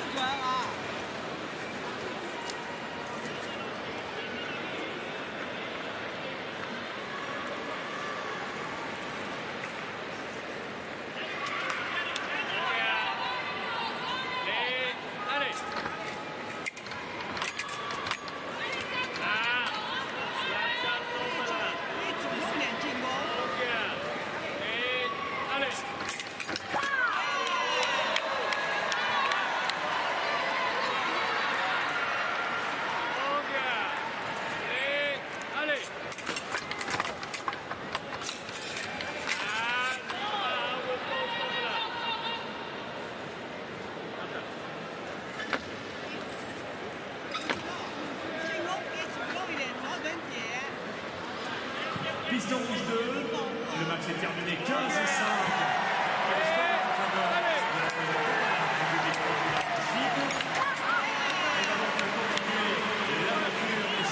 And just like that, with the ability to open things up, Xiao has retaken the lead.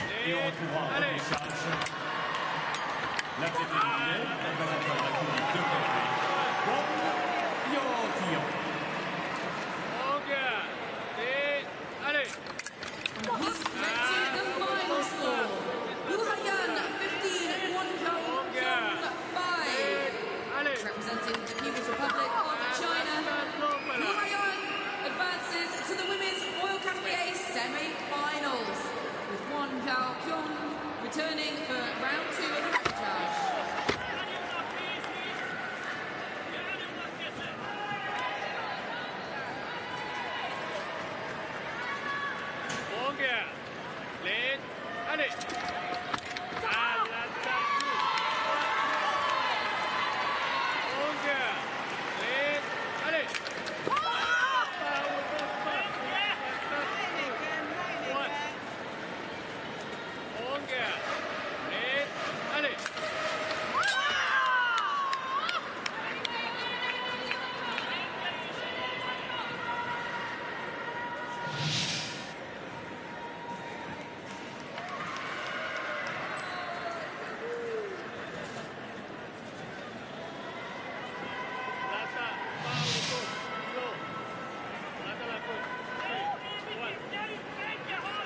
Sur la piste jaune 1, la rencontre est terminée 15-3.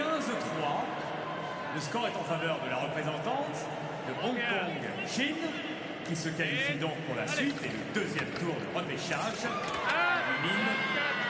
L'athlète des États-Unis d'Amérique, Victoria Isaacson. Starting to get nervy now for the world number 2. We always knew this was going to be a tricky one. Chinese athletes, the strongest, well, the most successful wheelchair fencing nation. Xiao's ranking of 9th doesn't necessarily tell the whole story.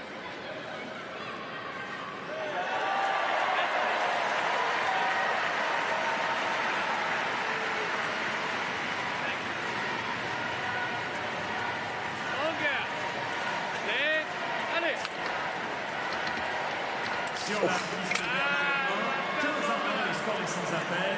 Un point pour la représentante des États-Unis d'Amérique, Taylor. Les qualifications pour le deuxième tour de repêchage. Celle qui représente l'Ukraine, Natalia Morgenevich.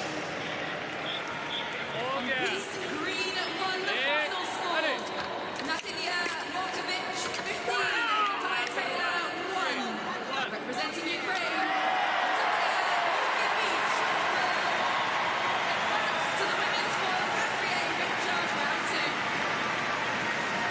Sur la piste de 1, la rencontre s'achève 15 à 4, c'est le score. 4 points pour Clémence de la Voipiere, et les qualifications pour le second tour de la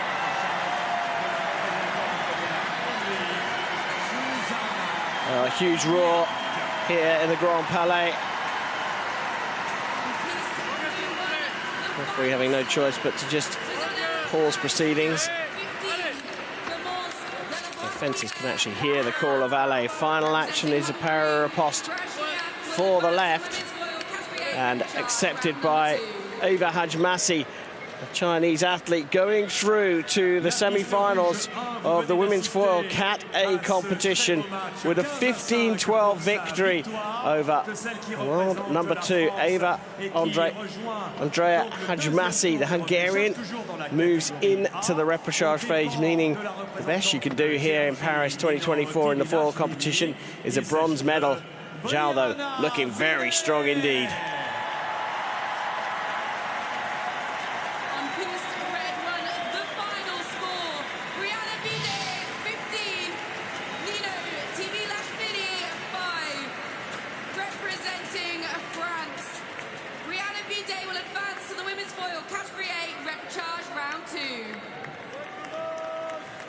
La piste rouge 2.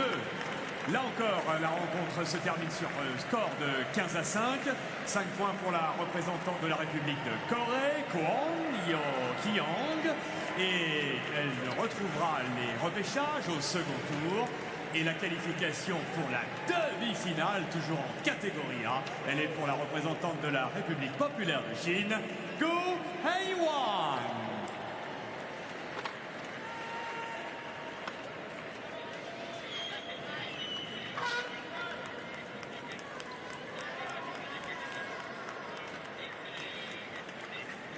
Et sur la piste verte 2, la rencontre s'est terminée par le score de 15 à 8. 8 points réussis par la représentante de l'Italie, Loredana Trigilia. Elle retrouvera la suite des repêchages au deuxième tour. Et celle qui accède à la demi-finale, elle représente Hong Kong, Chine, Chui. On piste 3-2, the final score. Chui 15, Loredana Trigilia 8. Representing Hong Kong, China, Chui will advance to the women's foil category A semi-final, with Loredana Trigilia of Italy returning for round 2 of the repechage.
Welcome back to the Grand Palais for day 7 of the Paris 2024 Paralympic Games.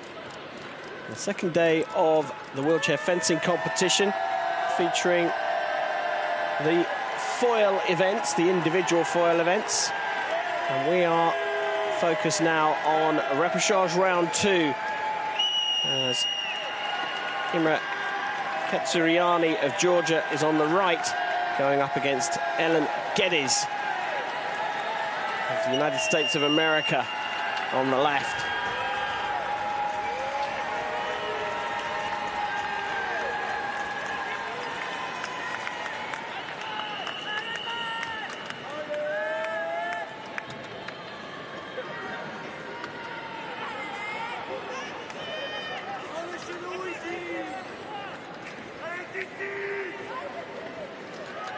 For category B, being refereed by Alessia Tognoli from Italy.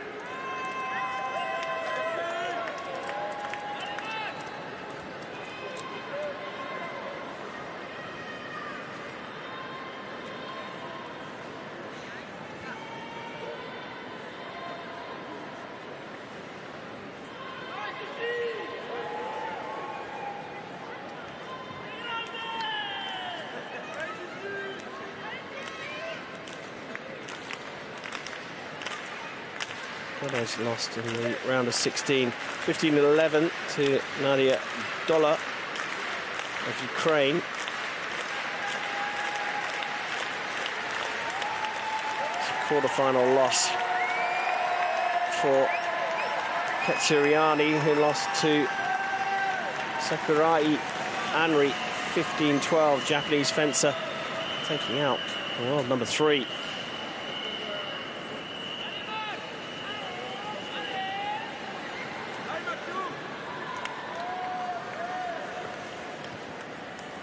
Arbitre, faites commencer les matchs.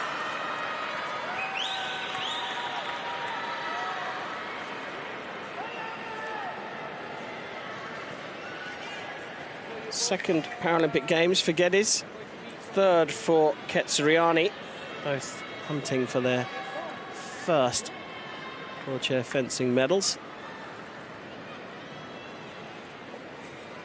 Support crew on the refereeing side, Kyung Mi, just on the left, walking out of shot. She'll be on the video, and it will be Carolina Anzelin of Brazil on the right-hand side, who will be assistant referee along with Thailand's Ruradech Kopni.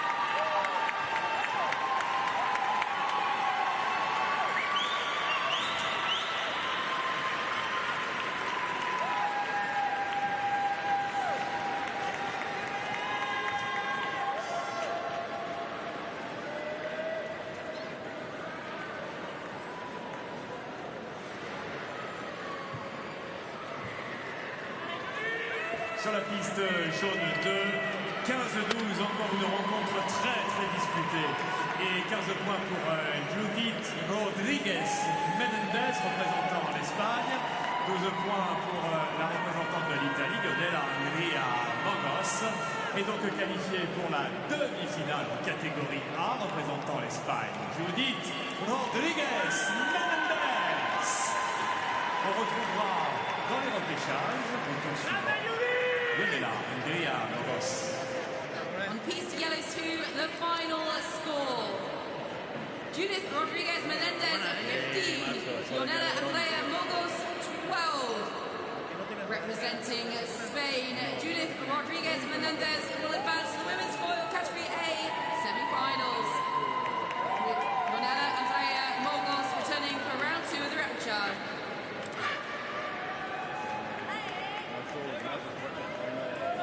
Et nous débutons dans la catégorie B chez les hommes, le deuxième tour de repêchage.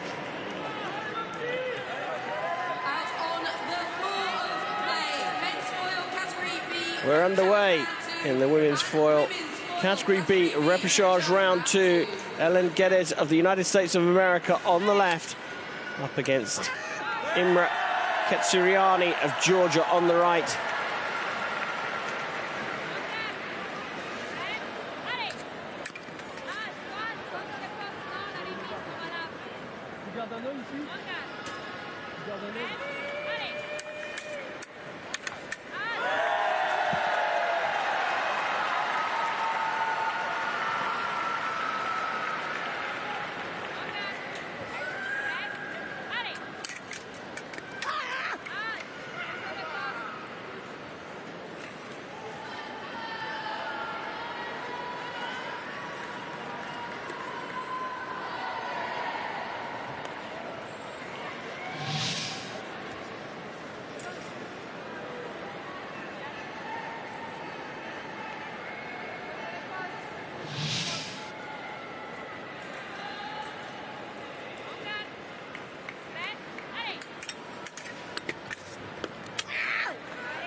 Second time of asking on the cart flick to chest.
Well, Ketsiorani repeatedly going across the body, righty to lefty, classic hit. Same for lefty to righty, because you can use a flick of the blade, a bend of the blade. You've got strong enough wrist action to go around your opponent's parry.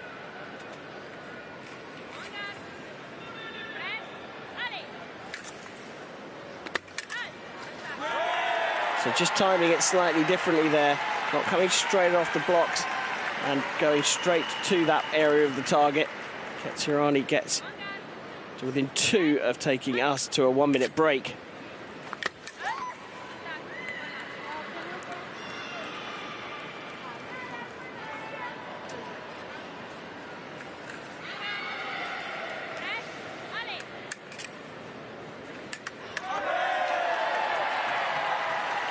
Geddes is working this out bit by bit. She can just put in a low cart parry. It's even sort of an adapted set team. She can block out that flick across the body. So I wonder if we're going to see Ketsiorani feint to that area. Going across the body, going to hit the lower part of the target. And then coming up into the higher line and hitting to chest.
Still targeting that area.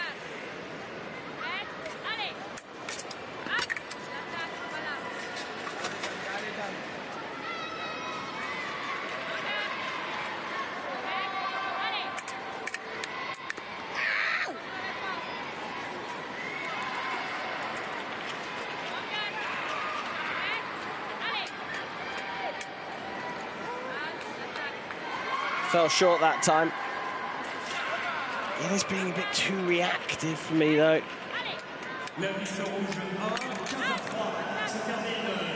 Just waiting for the attack from Ketsiorani to then work off it. Good time for the coaches to come out now and provide their words of wisdom.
second period of this women's foil category B Repechage 2 match about to get underway.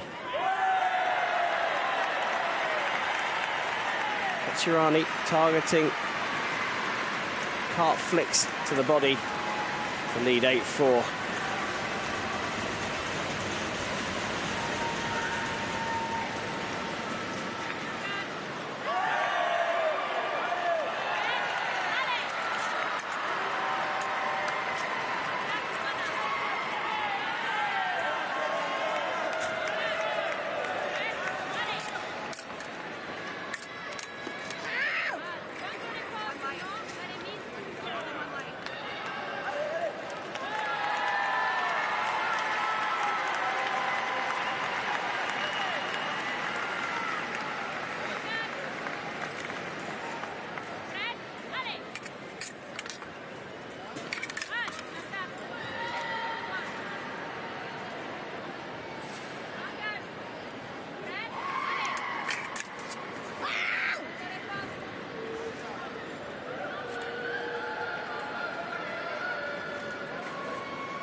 Good video appeal from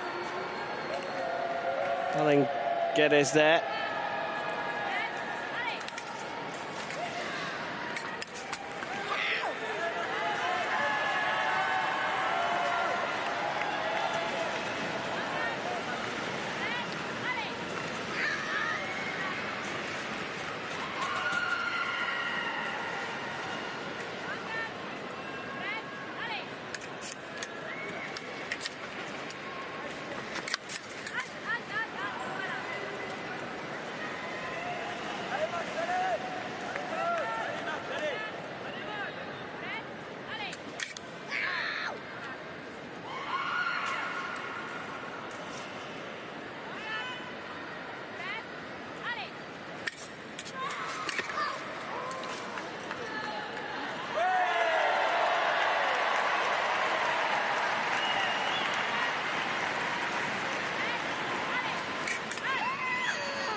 So creeping to within one of a place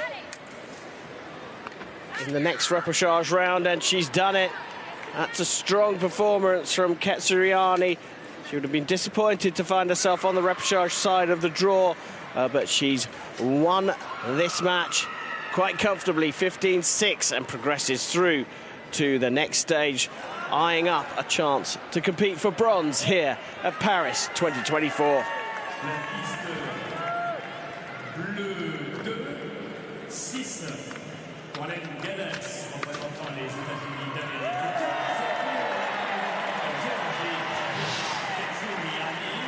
Elle continue l'aventure en repechage et rejoint le troisième tour. Ilma Kerani. On piste blue 2, the final score, Ilma Kerani 15, Geddes 6. Representing Georgia, Ilma Kerani will advance to the women's repechage round 3.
Kong, Chine 15.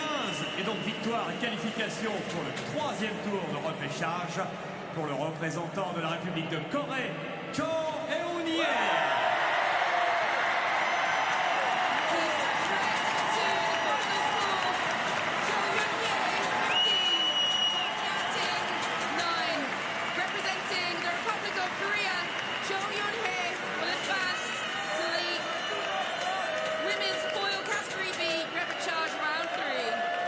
Sur la piste jaune 1, à l'instant 15 à 6, Maxime Vallet l'emporte. Vanderson Luis Chavez 6 points. Et donc poursuite dans le tableau. Et pour rejoindre le tour suivant, eh bien représentant la France, Maxime Vallet.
La piste verte 1, c'est terminé également.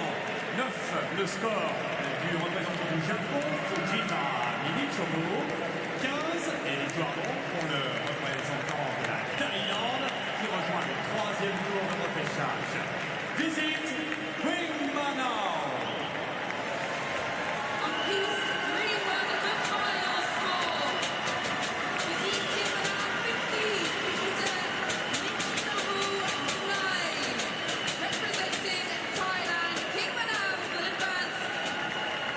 To the men's foil category B.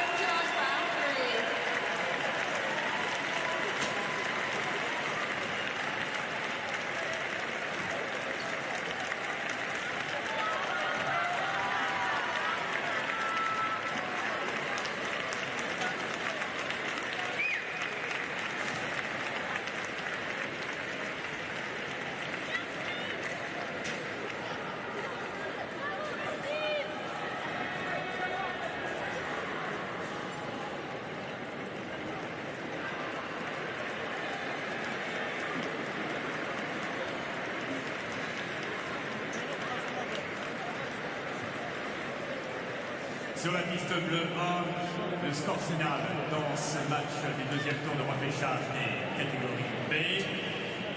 15 points donc pour le représentant de l'Ukraine, Oleg contre 11 au représentant du Brésil, Giovanni Lisson. Et qualifié pour le troisième tour, Oleg Naumenko. On piste, who won the final score? Oleg Naumenko, 15, Giovanni Lisson, 11. Representing Ukraine, Naumenko will advance to the men's foil category B repechage round number 3.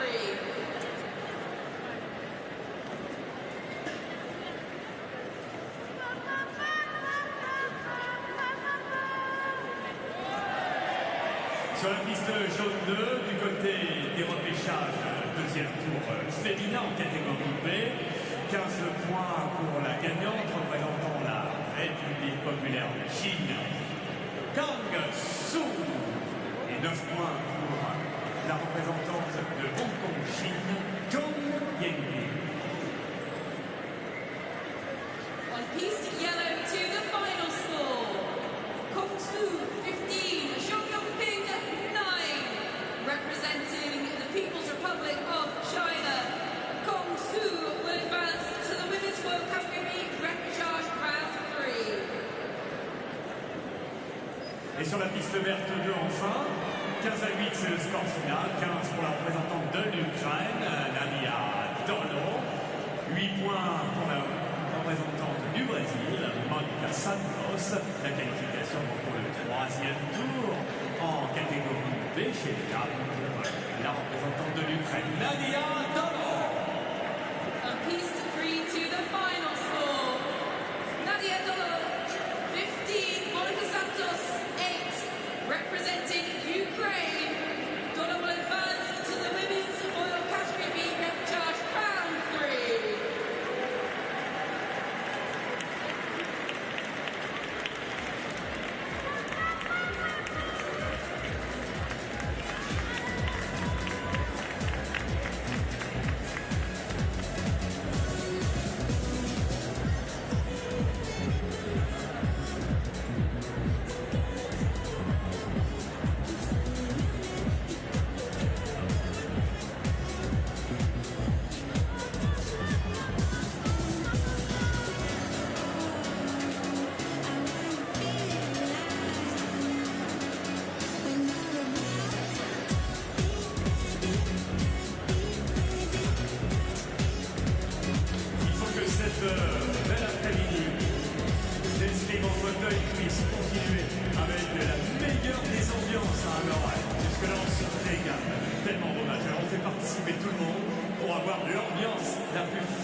Ok, on essaie de se départager, hein. One more time. Okay. Right? Ok? Accept the rules. Accept the rules. Moi, je pense que c'était à peu près pareil. Alors, on We'll va beat you again. We'll beat you again. départager. Attention, mon côté. Vous êtes prêts? 3, 2, 1, faites-le!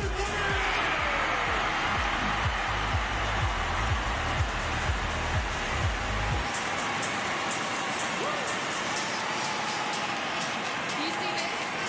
I'm cool, calm, and collected because I know we're going to be louder. Non. Are we ready? 3, 2, 1. Let's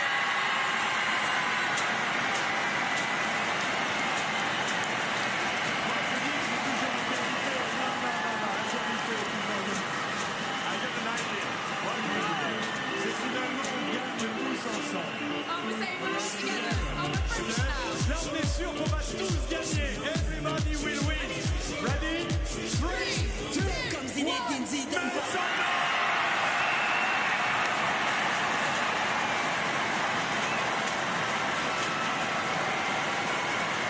Et maintenant, mesdames et messieurs, veuillez accueillir vos athlètes.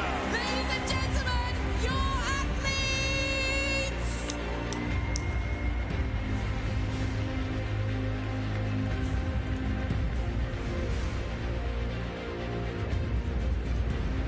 La suite du programme, Lorraine, elle va être passionnante puisque nous allons accueillir, toujours dans nos épreuves de fleuret, bien entendu, un nouveau moment très important avec le deuxième tour de repêchage, à la fois pour les messieurs et pour les dames en catégorie A.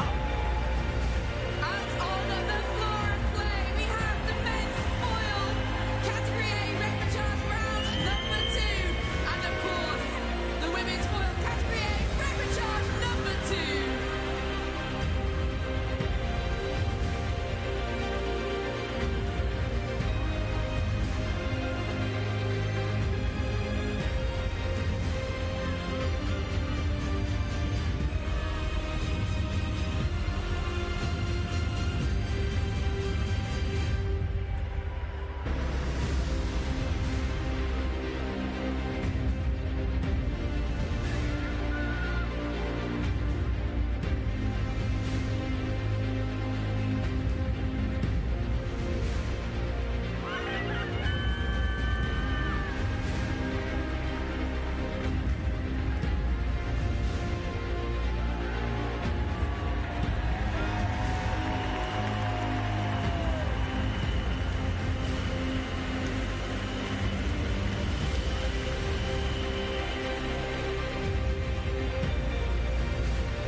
Are you ready? It's time for the women's foil category A repechage fight number 2. We've got two of the most experienced Paralympic wheelchair fencers going up against each other here in the Grand Palais on the 7th day of the Paris 2024 Paralympic Games.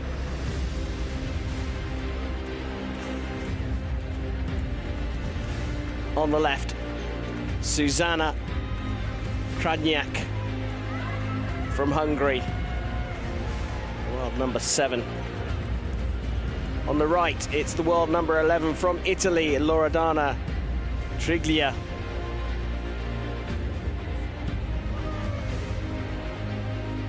The pair of them have competed at 6 games each, coming in to their 7th Paralympic appearance. It is quite a phenomenal feat. 5 silver medals, 7 bronze for Krajnyak. She's competed since Sydney 2000, only failing to medal in Beijing 2008. Trigilia from Italy also started her Paralympic career in Sydney 2000, competing at every game since, getting team foil silver and bronze in Tokyo and Rio.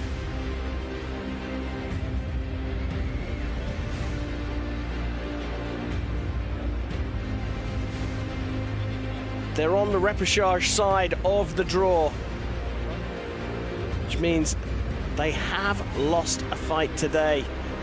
The repechage provides an opportunity for a life.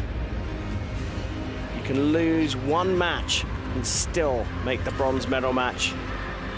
Trigilia lost out to Murkovic of Ukraine in the round of 16 before, sorry, she beat Murkovic in the round of 16 before losing to Hong Kong's Yu 15-8 in the quarterfinals, which brings her to this match.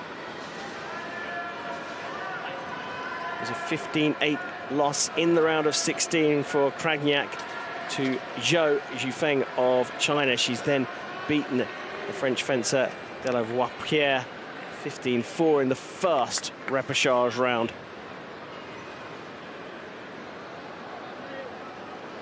Karim Awada from France will officiate this match.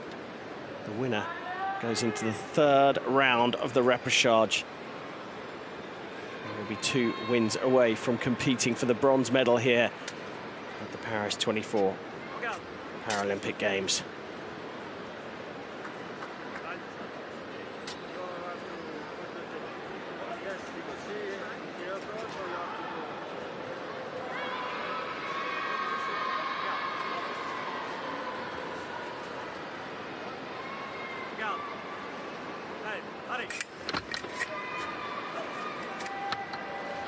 We're underway in the women's foil category A repechage round 2. Trigilia of Italy on the right, Krajnyak of Hungary on the left. The pair of them have competed at every single Paralympic Games since Sydney 2000. And remarkably making their 7th appearance here at Paris 2024.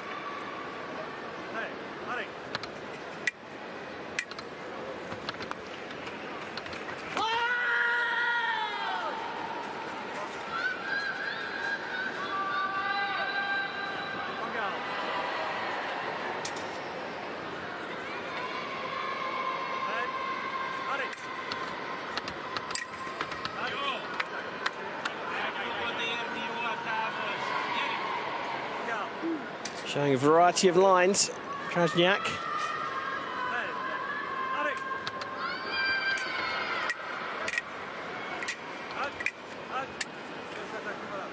A strong distance as well.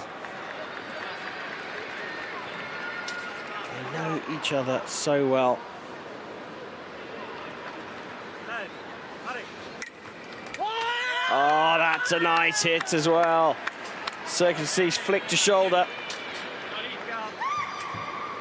Victor Feksa, the Hungarian coach, giving words of support. Over on the other side, it's Simone Mazzoni, the Italian coach.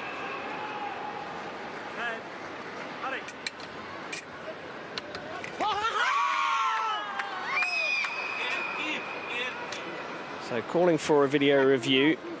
Referee Awada feels that Trigilia picked the perfect moment to start her attack. There's nothing there. There was a beat of the blade.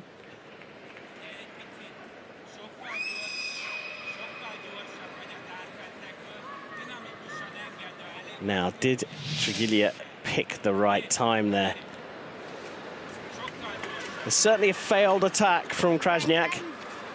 It's just whether she starts the last action early enough.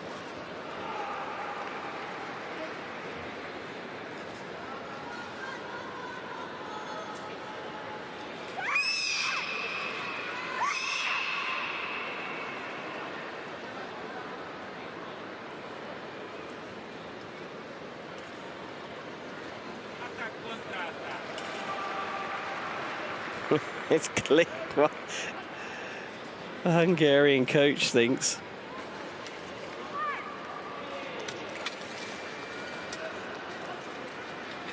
That's only been very quiet. Get another look at it here. Yeah, well, I can see an argument from both sides there. You stop, yeah. So it was a good call from Krajnyak to call for the video review. She had a moment to attack, but she didn't start it early enough, so lost the right of way.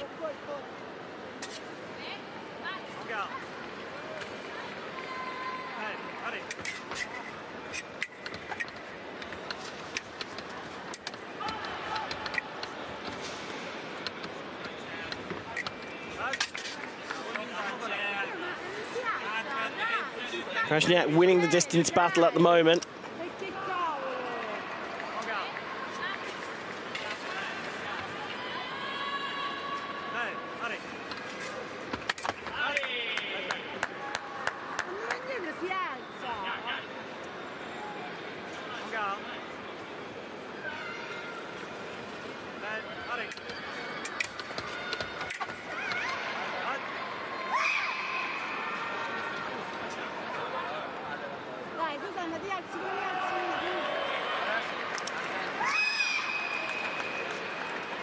The card being shown, well, I can only imagine, is lifting. Didn't quite spot it myself, but the assistant referees are there for that. Bojan Jatovic from Croatia and Igor Otegi from Spain. The bum judges, as they're known on the circuit. Fencers have to stay seated in the chair.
There's a conversation going on with the Hungarian coach saying to his athlete, call for a video, and the Italian fencer saying, no, it's my para-riposte, come on.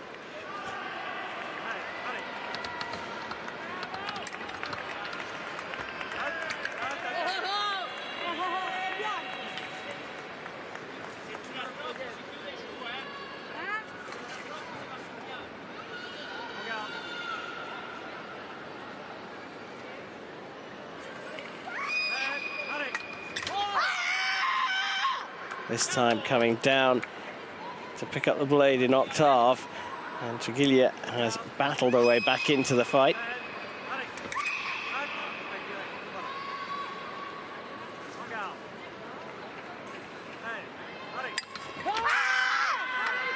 Gonna have to have a look at this one now. My feeling is it is para-riposte for the right. She's picked up the blade and then just extended into it, the Italian. Now, if she's got hold of the blade there, the Italian, on the right-hand side of the screen, that is a hit for her. They said, two meetings of the blade, or not two meetings of the blade, they're both going for the blade at the same time. And he's gone to have a look at the video himself. He feels that he's got to give it to the stronger, or the attacking fencer.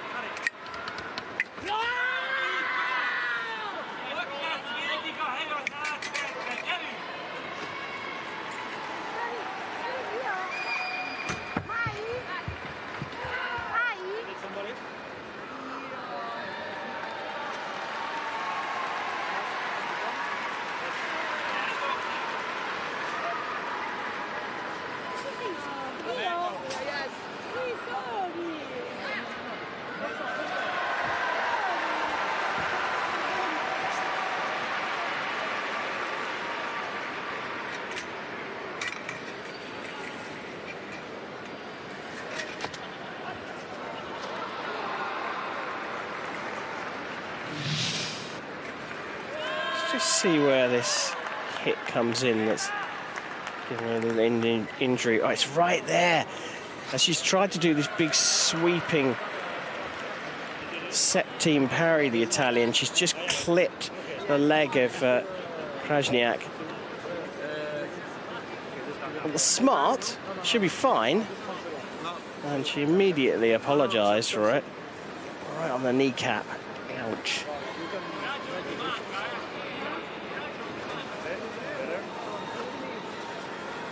She's all right.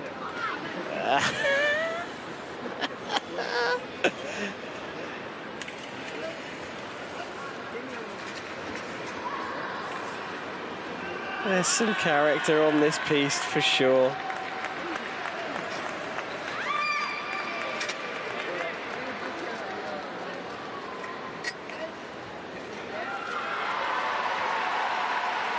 There's an immediate response from it. Would have smarted, that is for sure. Susanna's not going to delay a fight unnecessarily. Bit of the magic spray. And it was clear, sincere apology. I don't think Trigilia even felt that she'd hit anything. Flip a delicate part like the kneecap, and it is going to hurt. You're saying, was it me? Did I do that? And Susanna Krajnyak knows that it wasn't deliberate. It just happens. You are fighting each other with swords, after all.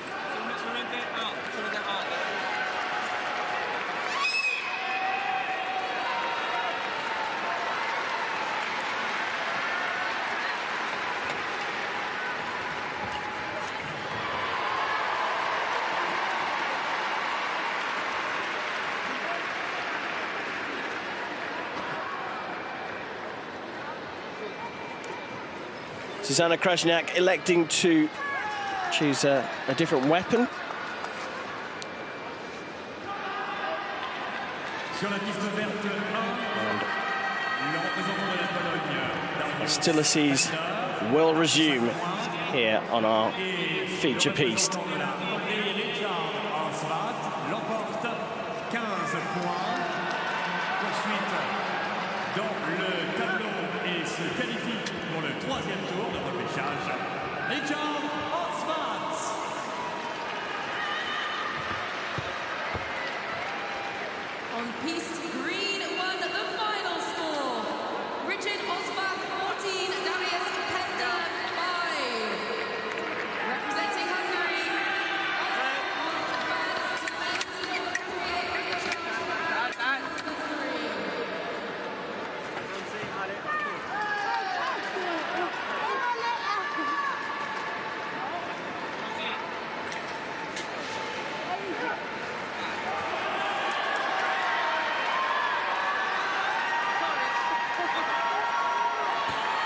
It continues the humour on this piece. The referee hadn't said Palais, and Trigilia just responded because Krajnyak moved, and it was turn of Krajnyak to say, I'm sorry. Gets a card for early starting. It was a second one, so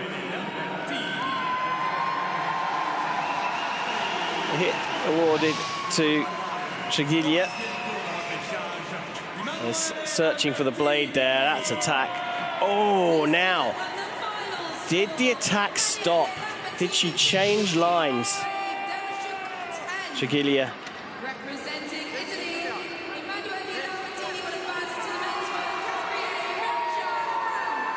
Goes with a single action there. So now Krajnyak down to one video appeal.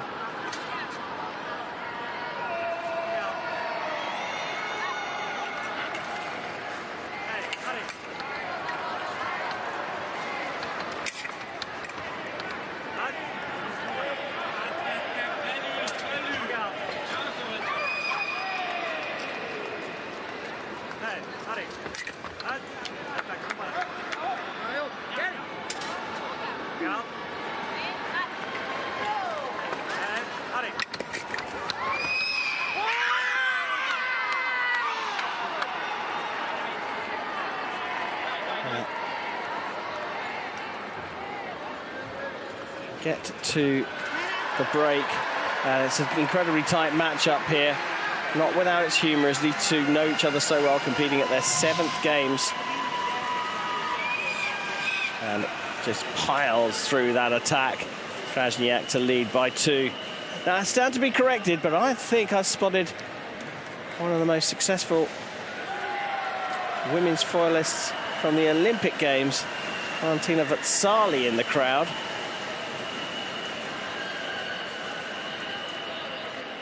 Here to support her Italian teammate.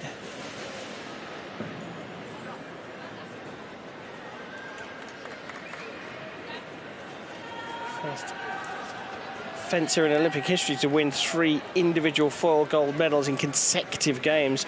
Athens 2000, Sydney 2000, Athens 2004, Beijing 2008, and won 9 Olympic medals in all. 5 in the individual competition. Just caught a glimpse, I think, of her in the crowd. Now a member of the Italian Chamber of Deputies.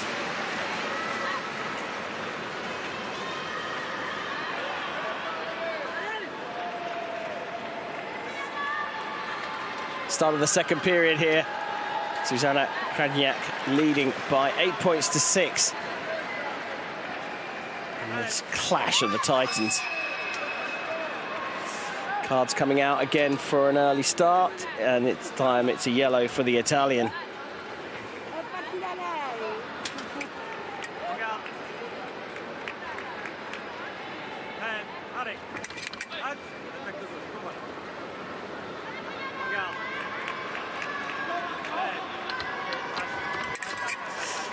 Is that another early start?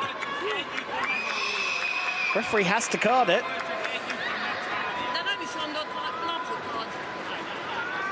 She's preempting the alley. And he's saying for the second time, he didn't say alley, he just said en garde, êtes-vous prêt? Are you ready?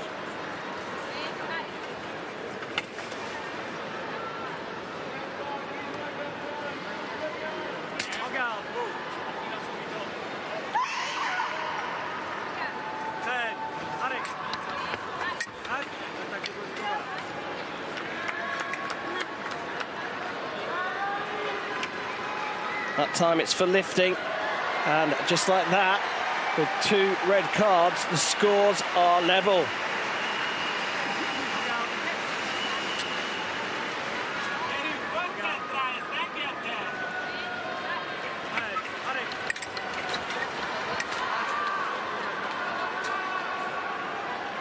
Lifting again.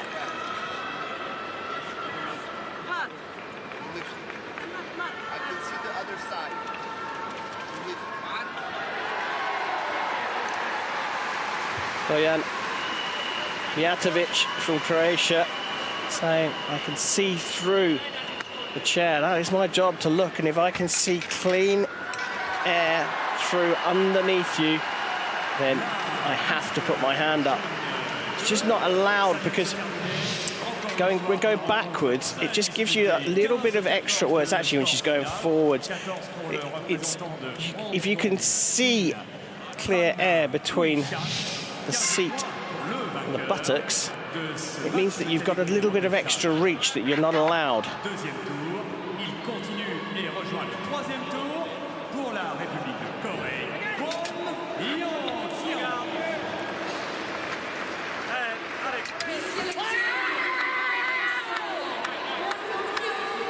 She's tightened the belt around her legs now, Krajnyak, and lands a levelling hit. Great reaction off the alley from the Italian.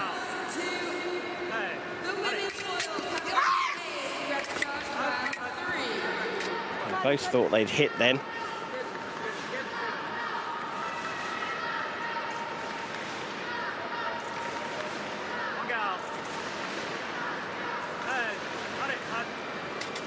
Red card for the Italian now. Getting in to the business end of this matchup.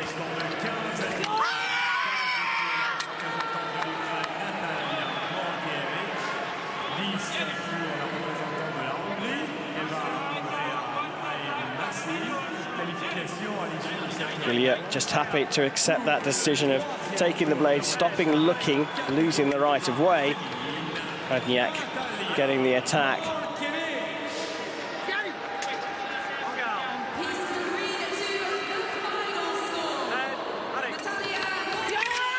Beat from the right.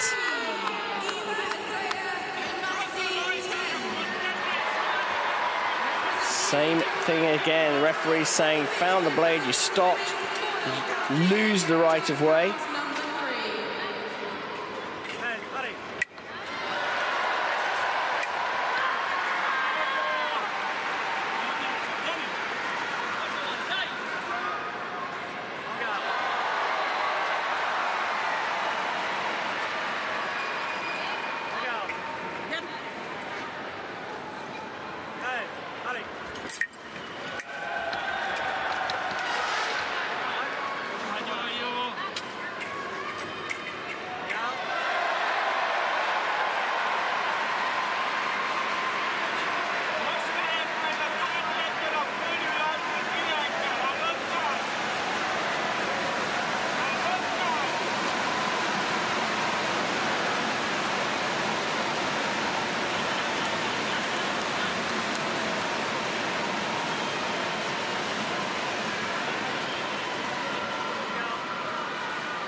Krajnyak just edging ahead again. Representing France,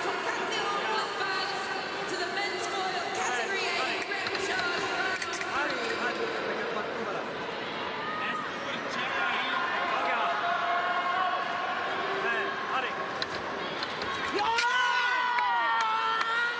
3. First action is no, according to the referee. And another call for a video. So we've got one left. Needs to be sure this is right.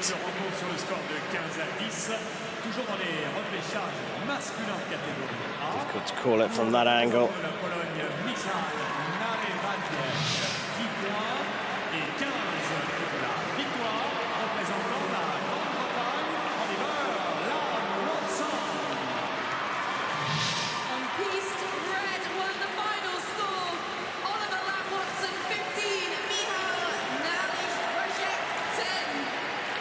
Representing Great Britain, Oliveira.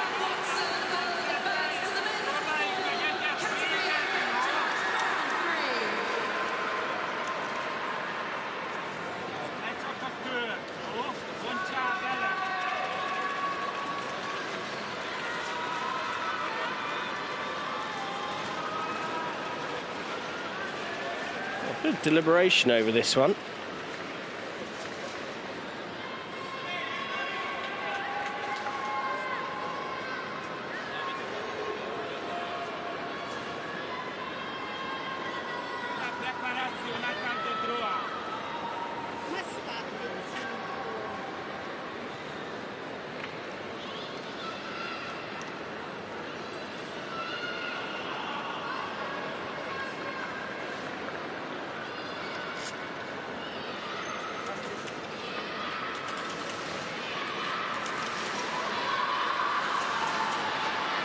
Sticks with this decision. I think that's right as well.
A lot of noise all around the venue here as the other fights come to their conclusions.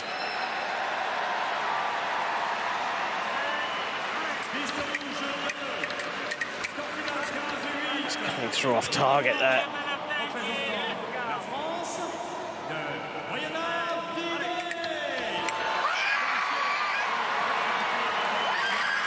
Oh, she's not out of this.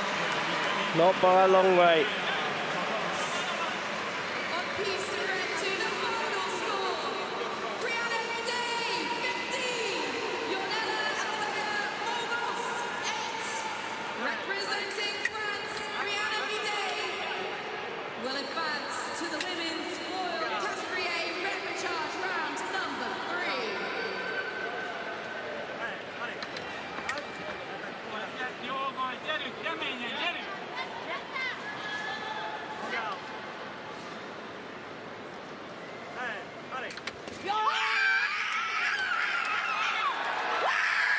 Amazing stuff here. Loredana, Trigilia, absolutely battling all the way.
Pumping herself up here.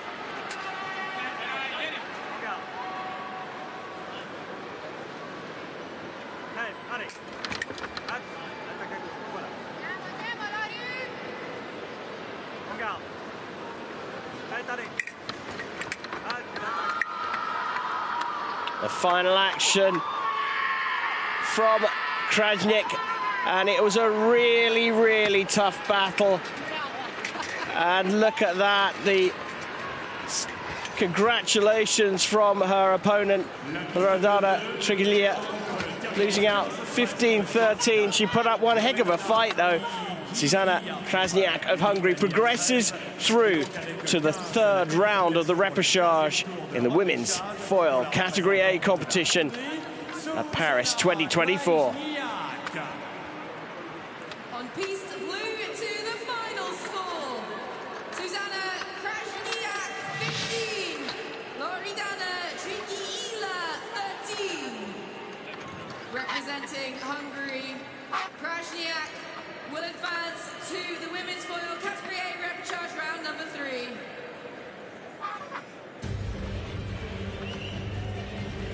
Et nous passons maintenant à la prochaine catégorie. Veuillez accueillir vos athlètes. On the floor of play, please welcome your athletes for women's foil Category B semi-finals, men's foil Category B semi-finals, the men's foil Category B repechage round number 3, and the women's foil Category B repechage round number 3. Nous nous retrouvons pour les demi-finales en catégorie B masculin et les demi-finales en catégorie B également féminine, ainsi que pour les troisièmes tours de repêchage masculin et féminin.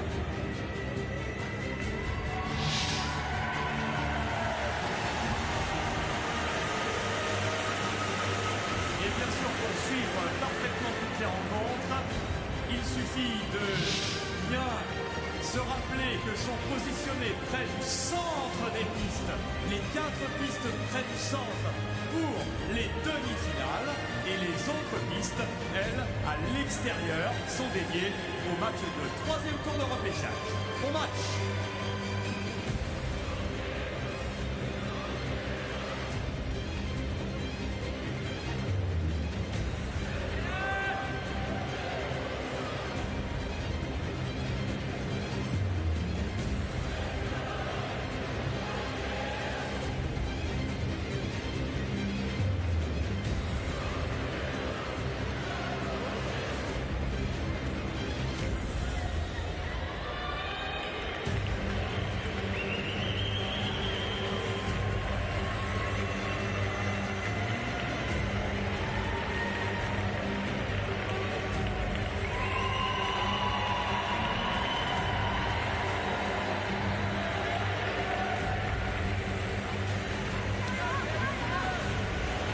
The pit crews are out, getting the chair secured to the frame here ahead of the women's foil Category B semi-final here at the Paris 2024 Paralympic Games.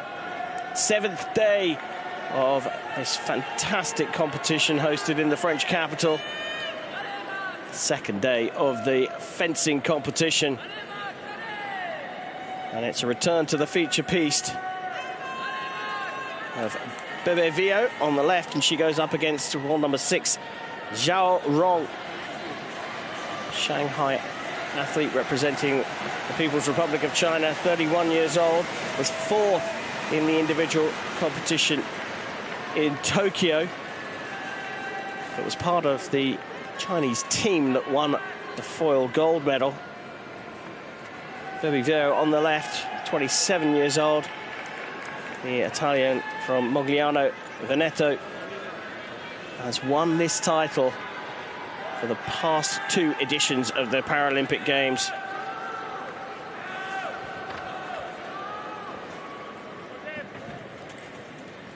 Going for the three-peat here in Paris. Bebe Vio faced a Chinese fencer in the semi-finals in Tokyo. She beat Zhou Jingjing 15-7 in that semi-final 3 years ago. Now she faces Xiao.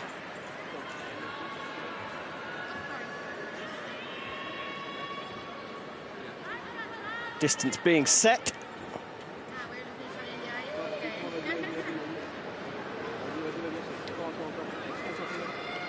Beatrice Maria Villagrandis is her full name. Known on the circuit as Bibi Vio.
Pierre Papati taking control of this fight. Frenchman representing the host nation in the officials box.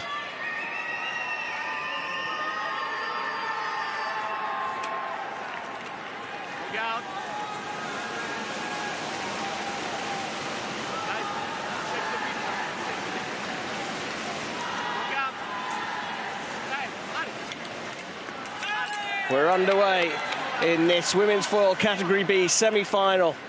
Bibi Vio of Italy on the left, getting the scoring underway.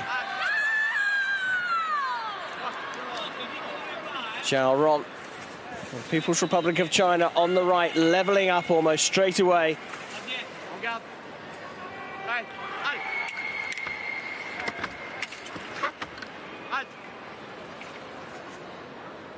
Lifting called. Vio getting a yellow card warning.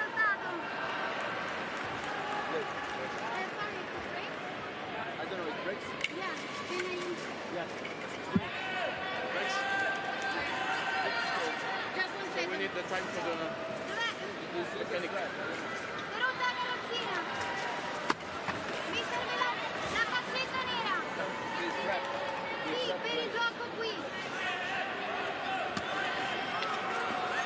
Well, something appears to have broken.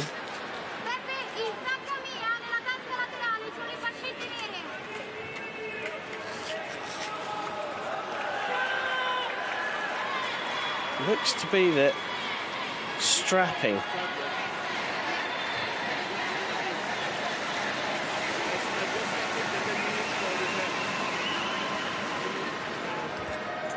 So we're going to have a delay here, because it looks like the anchor point for the strapping to keep Vio's legs down and on the seat has broken off. There you go, so it's right there, and she even looks down at it in the middle of that action.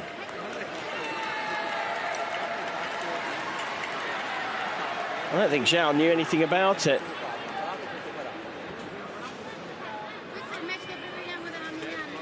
Look, as she coming back for the high parry, she looks down and something has come off there. This might be a better angle to see it.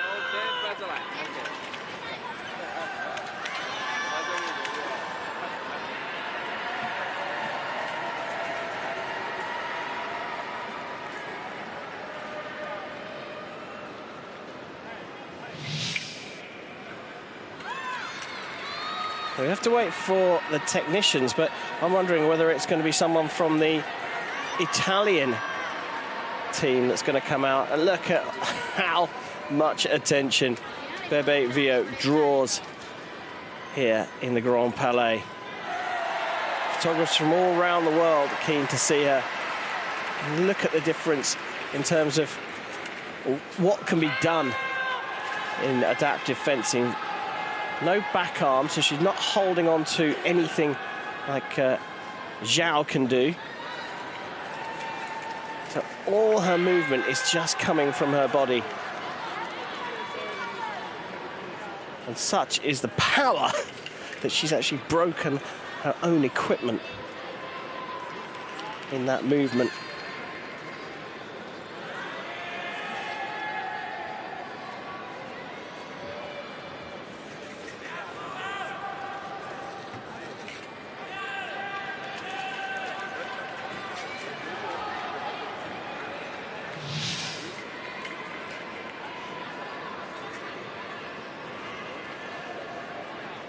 All that movement coming from her core. With a lean forward, come back a tiny bit more, then go back in again before trying to lean out of the way. And in that action, the strappings have come undone.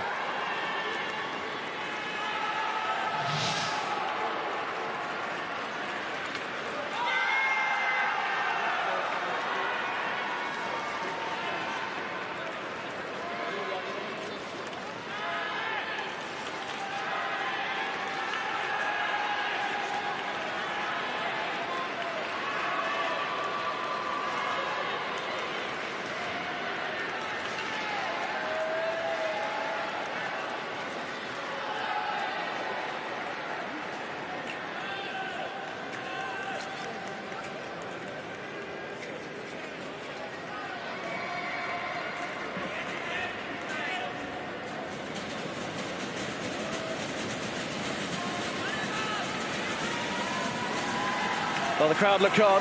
Other matches going on around the Grand Palais. And the Italian engineer is out. Peter Huggins there with the headset, the head of the semi, as it's known. Those that are responsible for ensuring that all the equipment passes all the rules and, most importantly, is safe to use.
So, equipment replaced, and we're ready to get back up and running.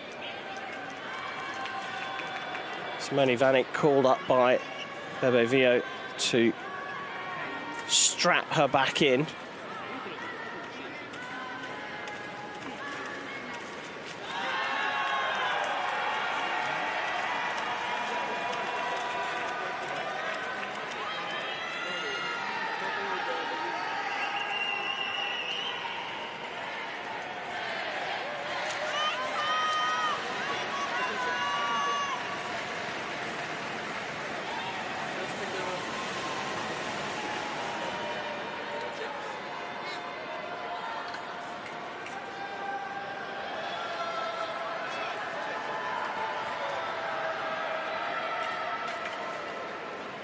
garde. Prêt, allez.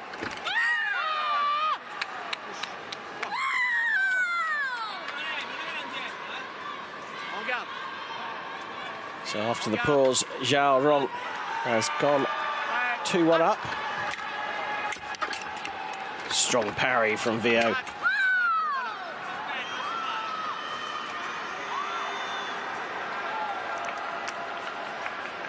Regarde. Wait. Yes, yes. En garde. Prêt, allez.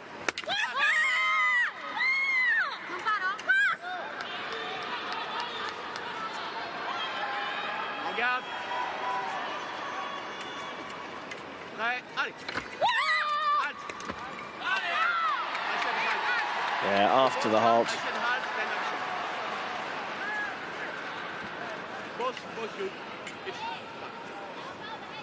En garde. En garde. En garde. Ladies, en garde. Prêt, allez. Beautiful parry riposte. Sur la piste verte 1. Xiao's got the game plan at the moment.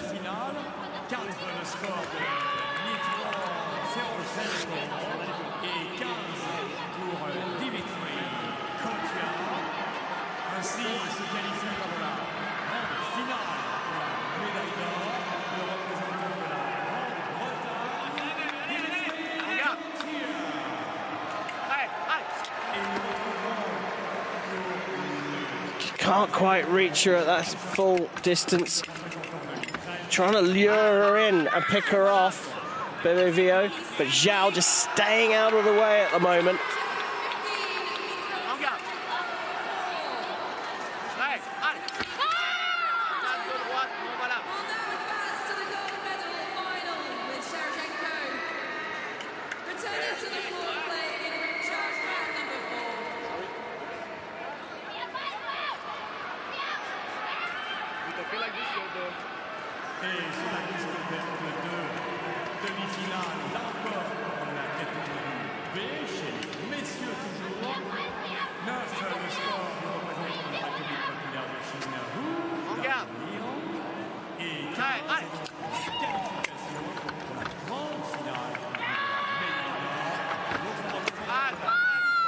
Oh, just missing the valid target area there.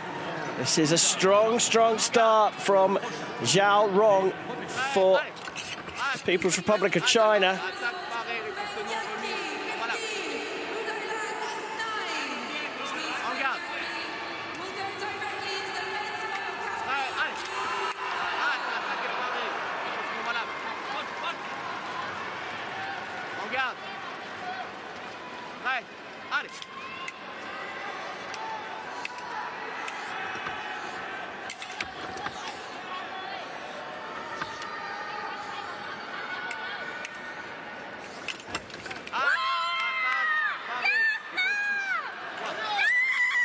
Another parry riposte from Xiao.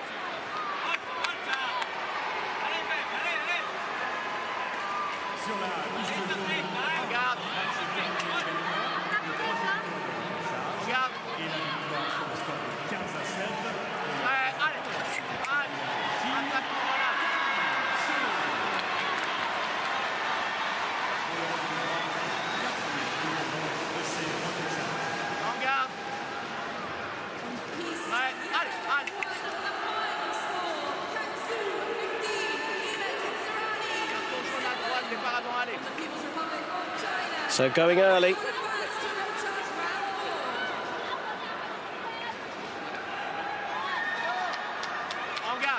Second yellow card means another point for Xiao.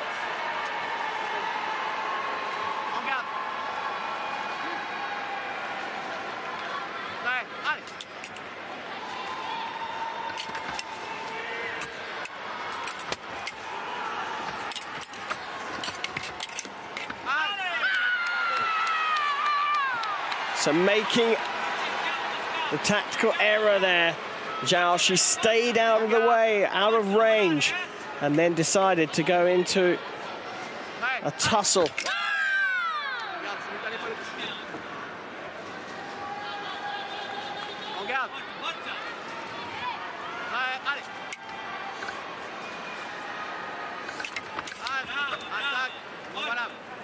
La piste rouge de un nouveau match de repêchage en catégorie, mesdames et messieurs, et un score de 15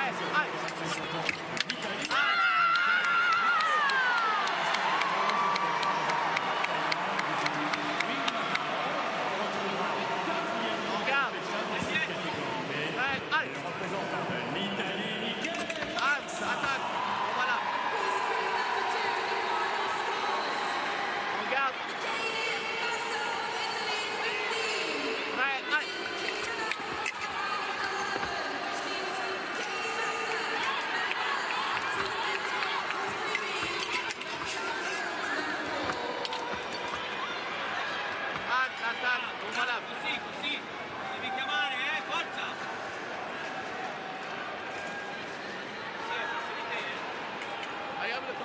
En garde.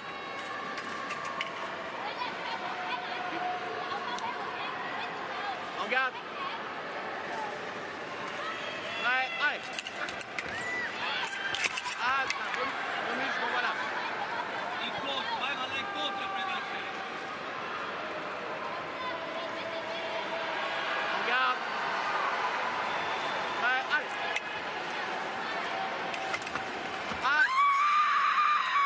Another riposte. Look, if Xiao stays like this and stays out of distance and just picks her moments, she's got a really good chance of making the gold medal match here with a strong victory over the #1 ranked fencer.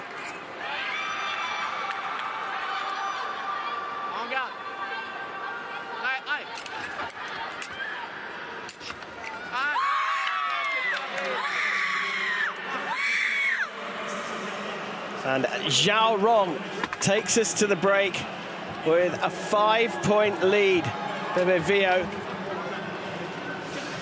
a moment unable to work out how to lure Xiao out and into position to hit her.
Not a hint of fear from Bebe Vio. Despite being 5 down, Xiao just needs 7 to make the gold medal match here at Paris 2024.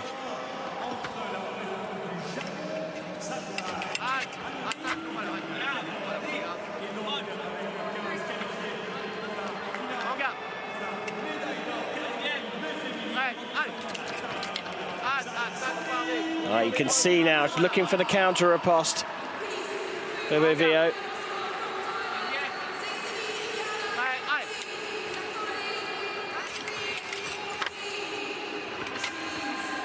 She's seen now twice with the attempted counter riposte that Xiao is coming across the body. The windscreen wiper can't parry. So are we going to see a compound riposte off the counter parry? Referee going to have a look at this one. I get the gut feeling that Vio just started first.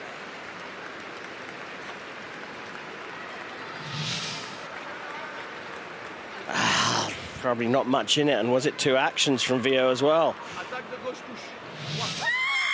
Given for Xiao. She goes a step closer to gold, or fighting for gold here in Paris.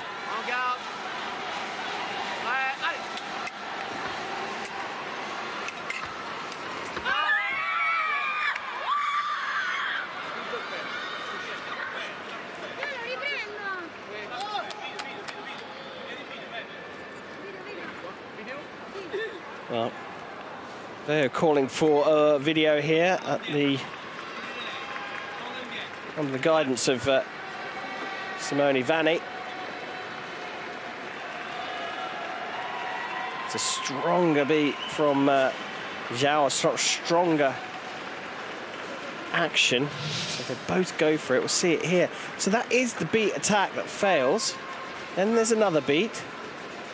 And the right of way is with Vio for me, but then the last action is another beat from the Chinese athlete. Right now, there it is, and there's the attack.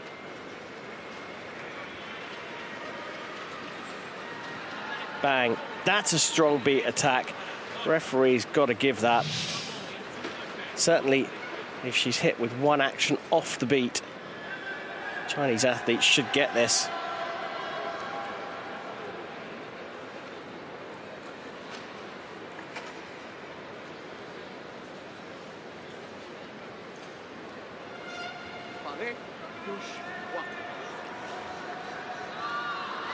Five away. This is a dominant performance based on distance from Xiao Rong.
She's just got to bide her time.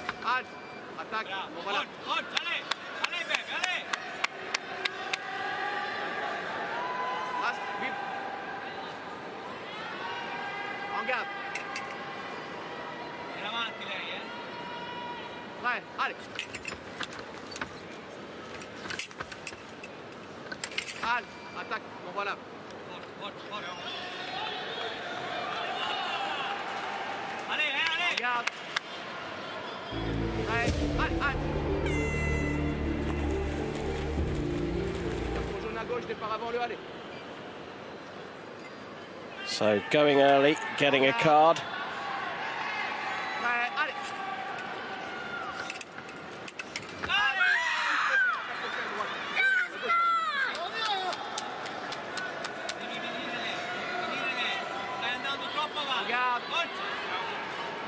Regarde.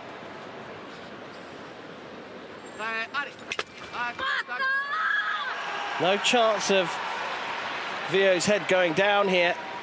She feels she's got the para riposte. Referee didn't need to be asked to go to the video here.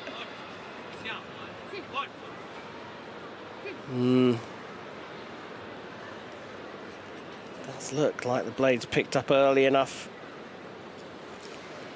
Oh, wow, that angle says something slightly different. He's given it as para riposte. This would be one almighty comeback.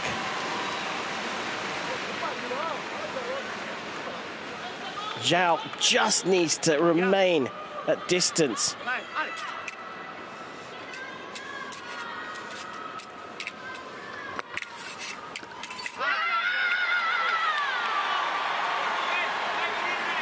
She's coming into Vio's range now too often. Well, this is now about who is stronger with the weapon. And you've got to fancy that Xiao is the one that's going to win that battle.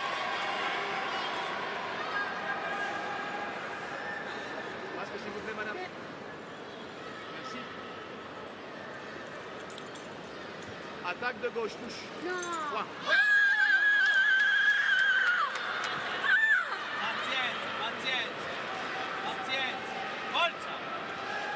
Regarde. Allez.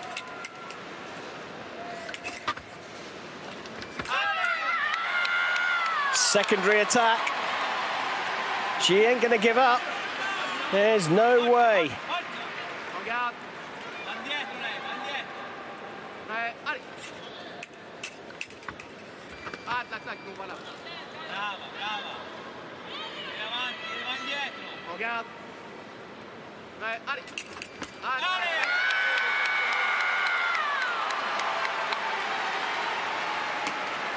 Surely she can't do this.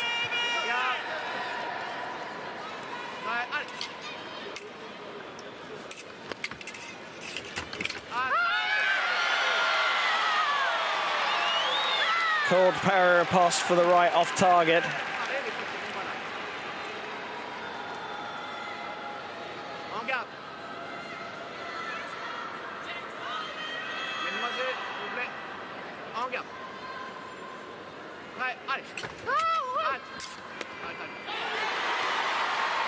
Referee had already called halt, so that one won't get given. We lost the balance, that's why. For me, it was. Unfortunately, it doesn't matter if you didn't lose your balance. That's what the referee called halt for. Chinese supporters in the crowd loving this. Xiao needs to stay strong, though, to get over the line.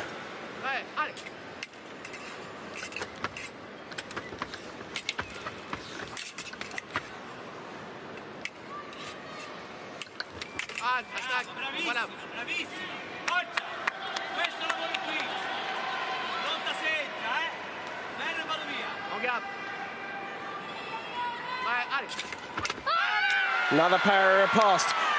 I think Simone Vanni was saying, go to Septime, go find the blade over there.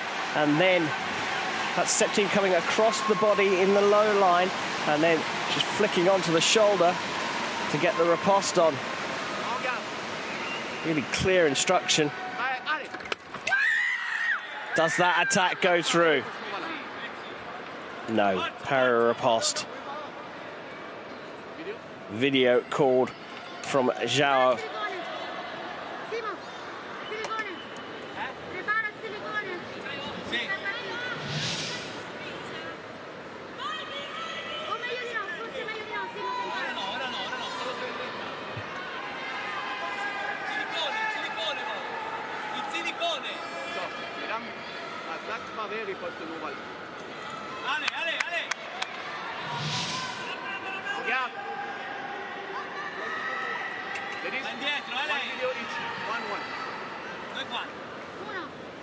On garde.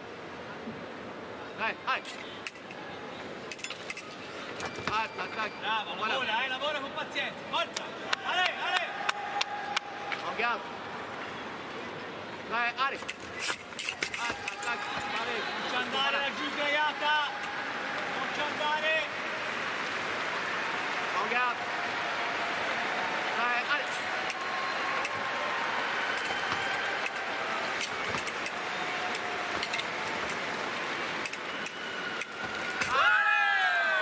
Beat attack from the right. Xiao now just one away. And this time it's Vio who calls for a video. They've only got one each left.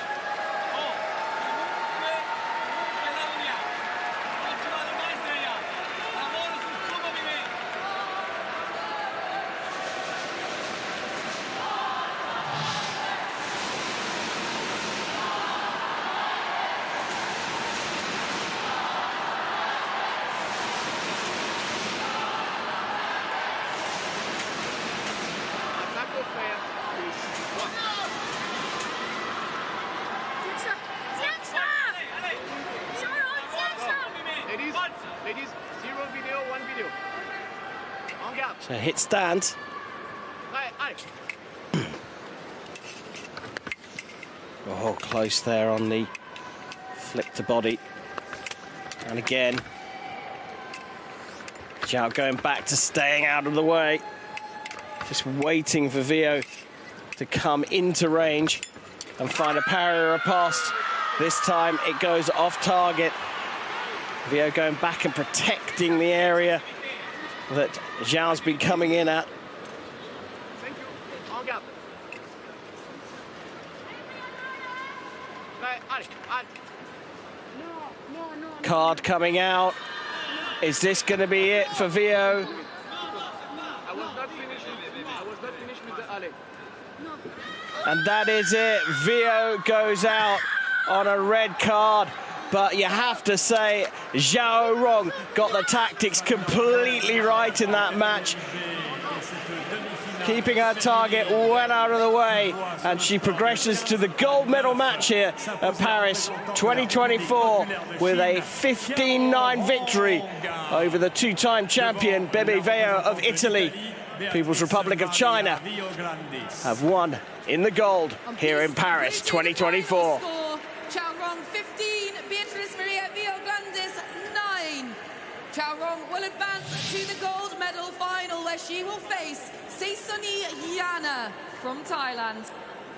La représentante de la République populaire de Chine, Xiao Rong, qui affrontera en grande finale pour la médaille d'or la représentante de Thaïlande, Seisoni Yana. Rendez-vous dans la deuxième session pour cette grande finale.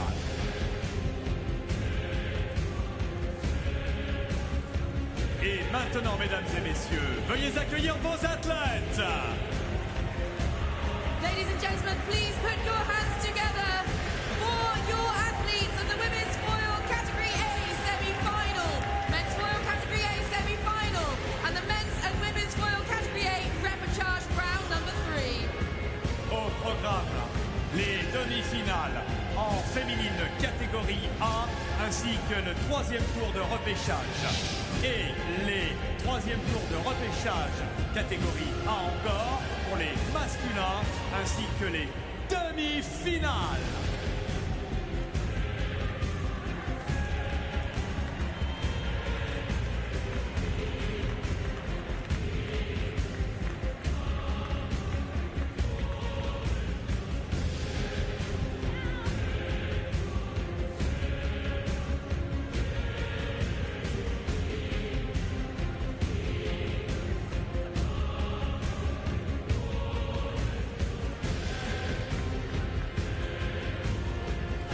Arbitre, faites commencer les combats.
Well, here we are on the feature piece with a massive match-up here in the women's foil category A semi-finals. 40-year-old Chui of Hong Kong, world number 4, taking on world number 1 from the People's Republic of China, 24-year-old Gu Haiyan. So 6 games for Yu on the left. She was the women's foil Cat A winner in 04, 08 and 2012. So reigning champion Gu Haiyan, the winner of this competition in Tokyo 2020, takes on the winner of the 3 previous women's Cat A Paralympic titles, Yu Chia-yi from Hong Kong, China. And early cards shown here. Gilles Bourret of France officiating this matchup. So between them, these two have the last 4 Paralympic titles in this event. Only one of them is going to make the gold medal match.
Nice parry pass.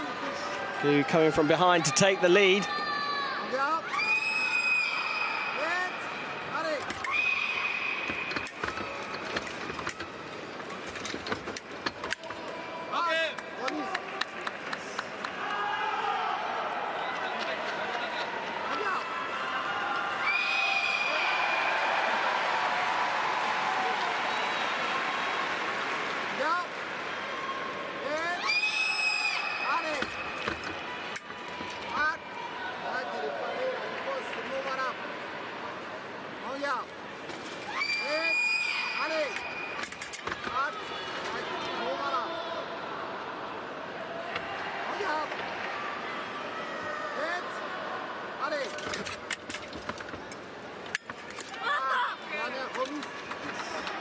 So the remise landing there.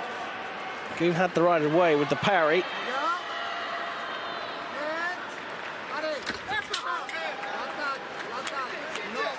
This time fails on the attack, so that's 2 points for Yu, and she's not had the right of way.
So the chair just coming loose there. Well, the frame holding the chair in place coming loose.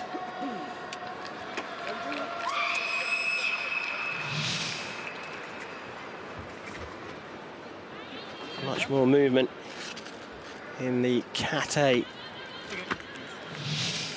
discipline. Good trunk control, these fencers. So the frames will move around with the chairs.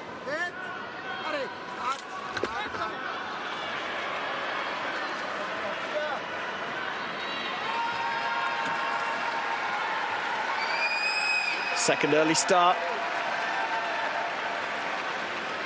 So a free point. And we go to the break. Yu leading by 8 in this incredibly tight encounter.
Back underway, a 3-point lead for Yu.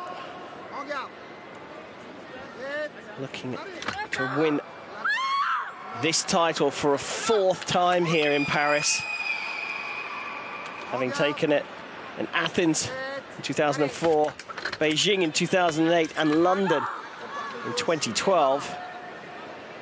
But she's going up against the reigning champion from Tokyo. And this is by no means over.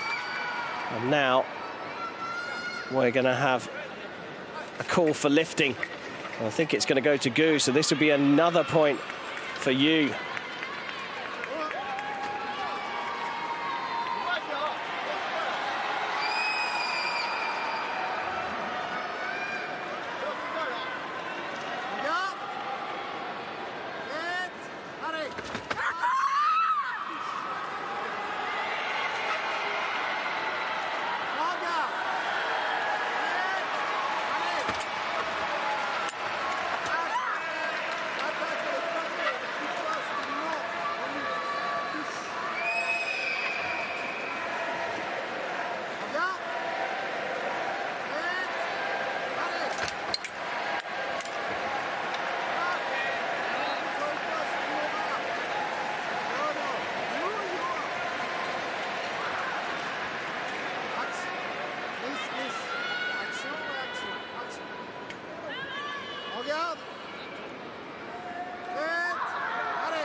Riposte called. And Yu elects to use one of her video appeals. Well, don't see that changing over.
You go for a change of weapon. So actually could be genuinely that she's feeling that she's hitting the target, and perhaps some insulation tape has come off the barrel. The barrel's metal, usually covered with insulation tape, and that tape frays and comes away, can actually end up earthing the weapon itself, so when you hit your opponent, no light comes up.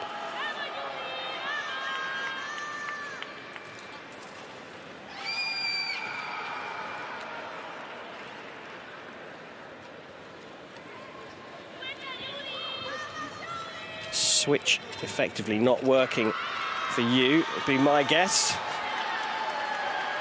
She's on a roll here, even though Gu has closed up by one. She looks to have the measure of her opponent at the moment.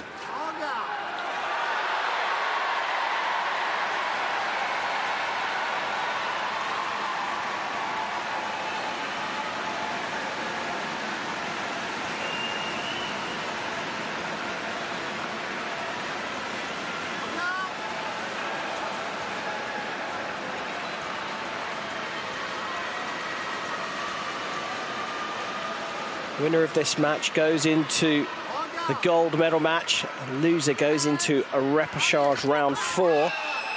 So still has a chance of a medal here in Paris.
It's a remarkable fight, this one. They're both putting so much into it.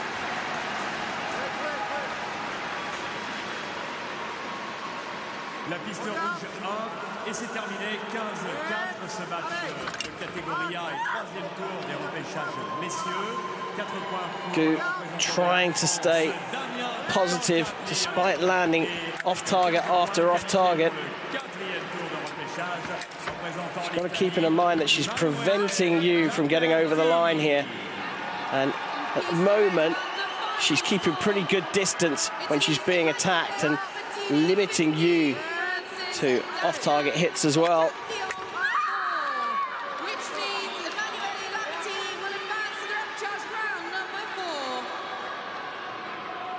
Et à l'instant sur la piste bleue 1, c'est terminé également avec ce score final 15-12. Il s'agissait dans la catégorie A féminine d'une demi-finale et au terme de la rencontre,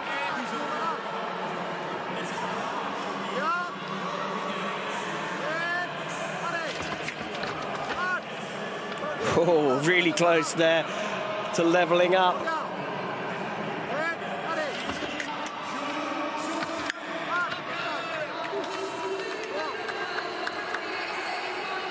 Just edging closer, hit by hit.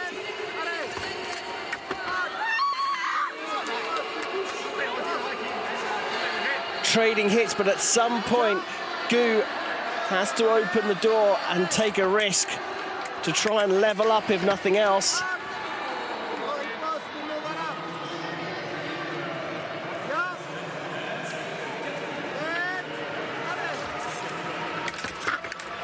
But she does try to as well, and now there's a signal from the assistant. One of them has lifted, and it is you. So she's on a yellow. No more infringements from her.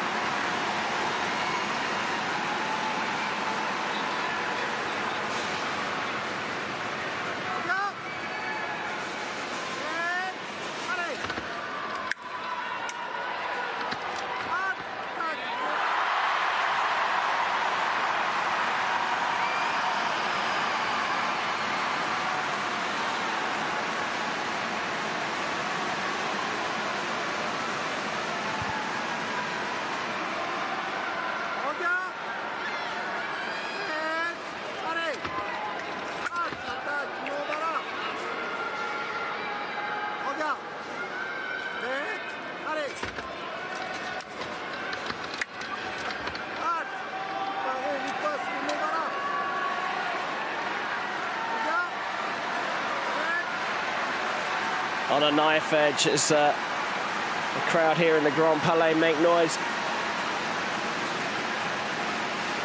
You can hear that Gilles Bouet, the referee's voice, is cracking already.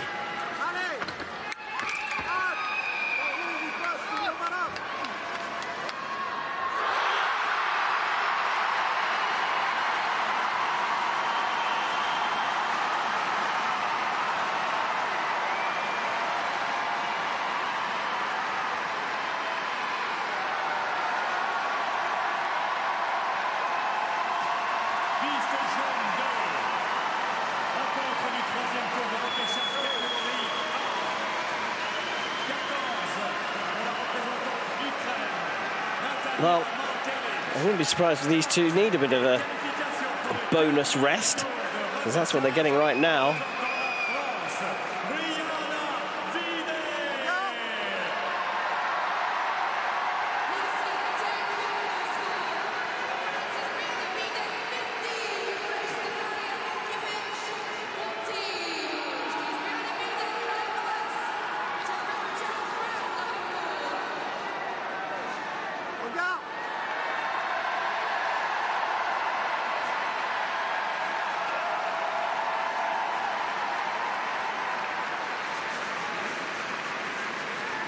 They would have never been in a venue like this before, with this crowd.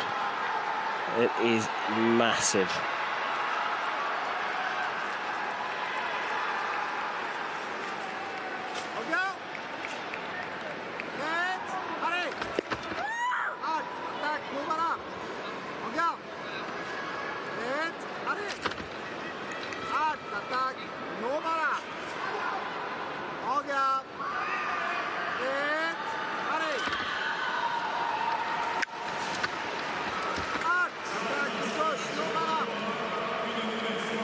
Next hit, absolutely critical now.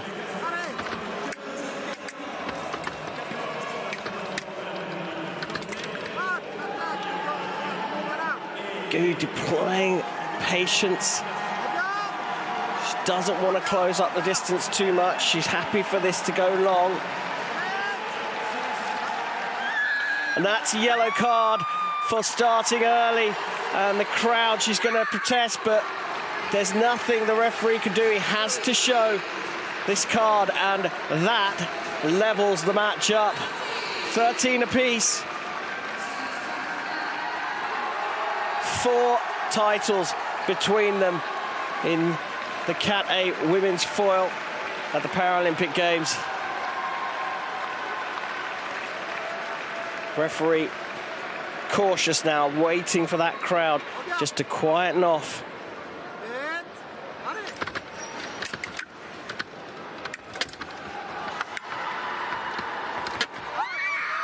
Final action is from Gu. Defending champion, 1 away from making the gold medal match now, having had to be patient and come from behind. A video review has been called by you, but I don't see her getting this. That's a failed attack, a failed remise, and now the right of way is with Gu, and she's going to get that hit. She's had to bring all her tactical experience to this one, and she does get the hit. I think you saw it on the big screen.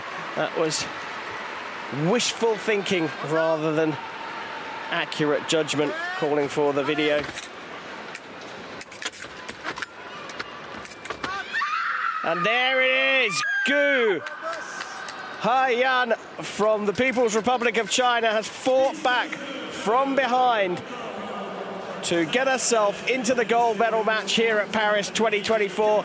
A 15-13 win for her means that she has got a shot at defending the title she won in Tokyo at the last Paralympic Games. Yu Chu-yi of Hong Kong will go in to repechage fight number 4 here in the Grand Palais. On piste blue 2, the final score from the People's Republic of China, Gu Haiyan 15, and from Hong Kong, China, Yu Chu-yi 13. Gu Haiyan will advance to the gold medal final. Yu Chu-yi will fight again in the repechage round number 4. Bien entendu, au 4e tour de repêchage, nous retrouverons la représentante de Hong Kong, Chine.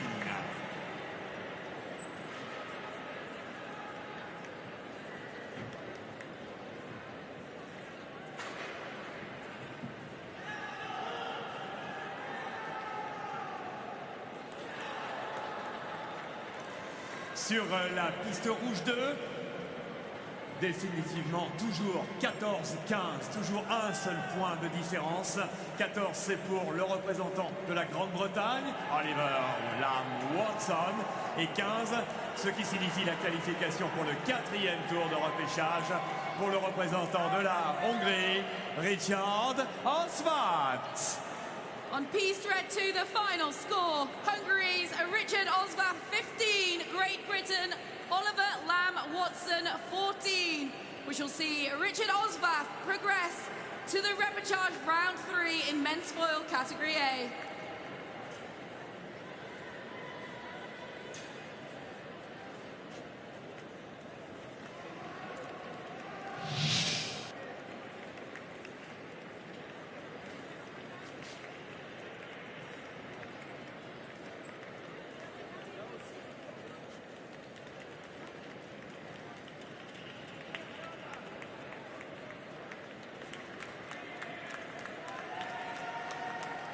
Sur la piste verte 2, c'est terminé 15-7.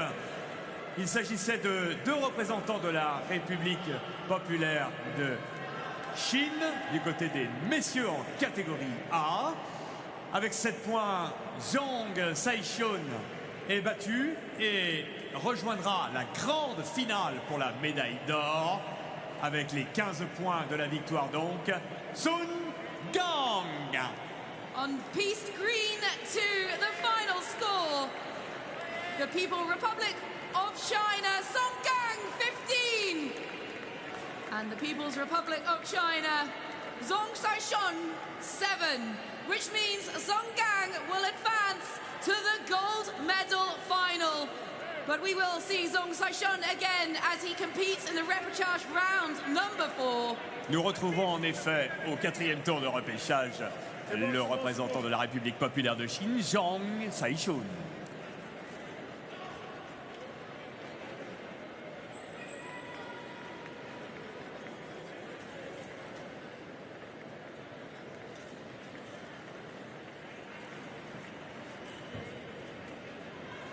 C'est le journaliste.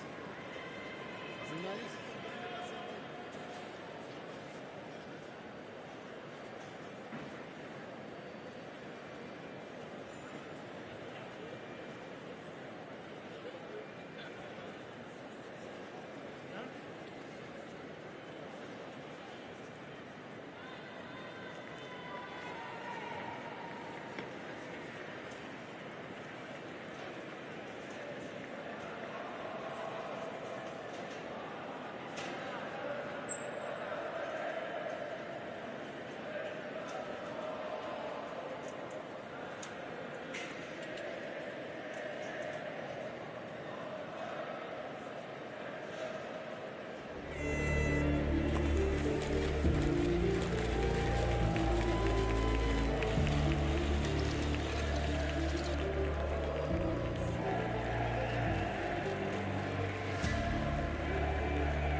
Arbitre, faites commencer les matchs.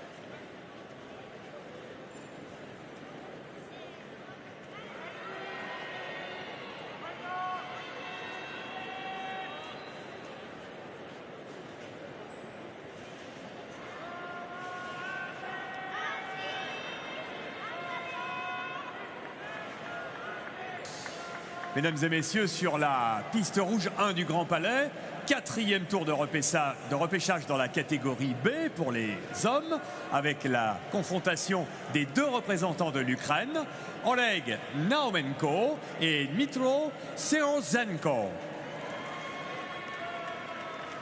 Sur la piste rouge 2, toujours le 4e tour de repêchage, représentant la République populaire de Chine, Daoliang, opposé au représentant de l'Italie, Michele Massa. Sur la piste jaune 1, représentant l'Italie, 4e tour de repêchage en catégorie B pour les dames, Beatrice Maria Villograndis, opposé à la représentante de la République populaire de Chine, Kang Su.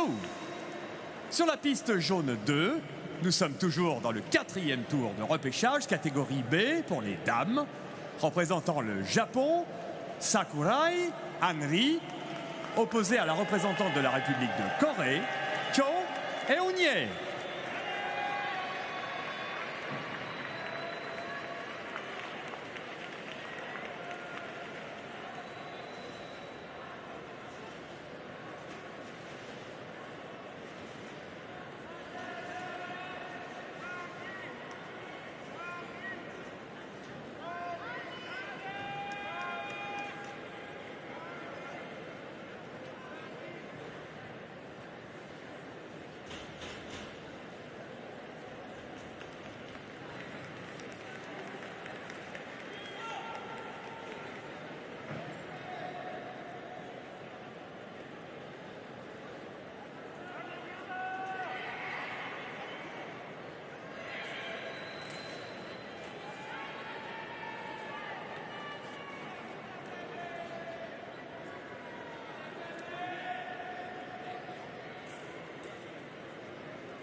Et donc sur la piste verte 1,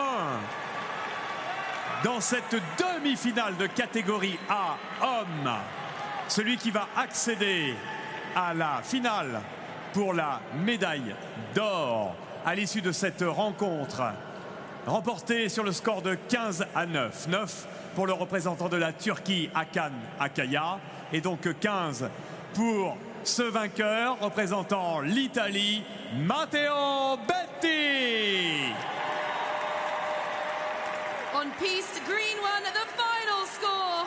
Italy's Matteo Betti, 15. Turkey's Hakan Akaya, 9, which means Matteo Betti will meet Sung Gang of the People's Republic of China in the men's final later this evening. Et nous retrouverons le représentant de la Turquie au dernier tour des repêchages, Hakan Akaya.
La piste rouge 2, c'est terminé. Le score est de 4 pour Massa, représentant l'Italie, et de 15 pour Hu Daolian, représentant la République populaire de Chine. Poursuivra donc l'aventure et se retrouvera pour disputer la suite du repêchage, le représentant de la République populaire de Chine, Hu Daolian.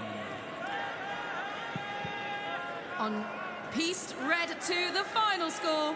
People's Republic of China, Hu Daolian 15. Italy's Massa 4. Hu Daolian will now progress into the bronze medal final. On le retrouvera pour le match, pour la médaille de bronze, le représentant de la République populaire de Chine, Hu Daolian.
Welcome back to the Grand Palais for the last of our feature matches in this session.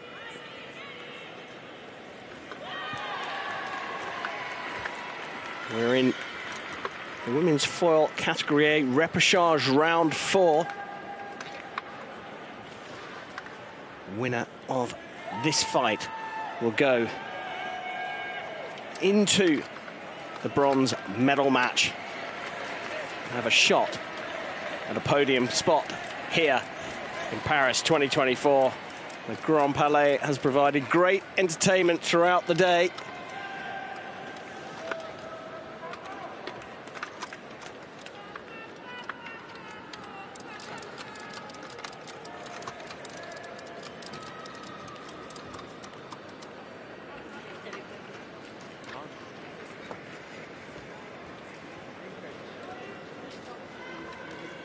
Right-hand side of the piece we'll have Brianna Vide from Toulouse, who's had bags of support here.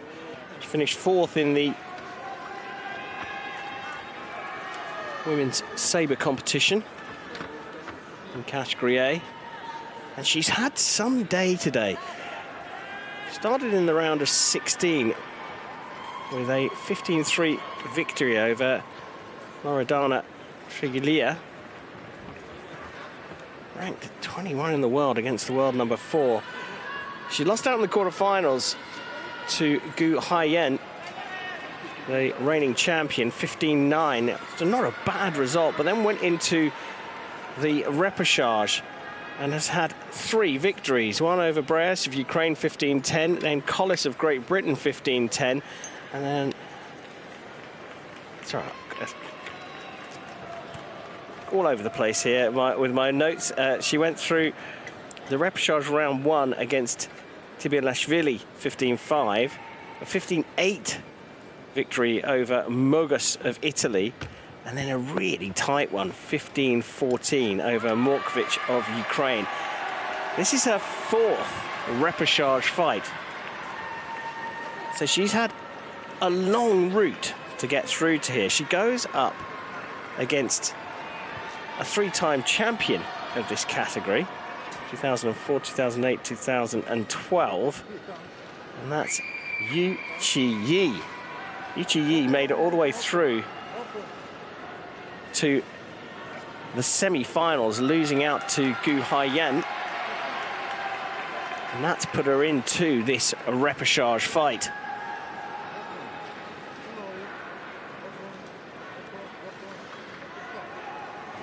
A 40-year-old looking to claim another Paralympic medal, but needs to win this one. She's got an incredible 7 gold medals at the Paralympic Games, 3 silver and 1 bronze. Having competed 5 games already coming into this. Vide in her debut Paralympics. What a story that would be here on home soil from Toulouse, fencing in the French capital. Referee just sorting out the distance here. Republic of Korea's Yu Jin-kook. Alessandro Lisby will be on the video, and the assistant referees are Japan's Kobayashi Yoshihiro and Mike Slater from Great Britain. Expect the volume to go up here in the Grand Palais.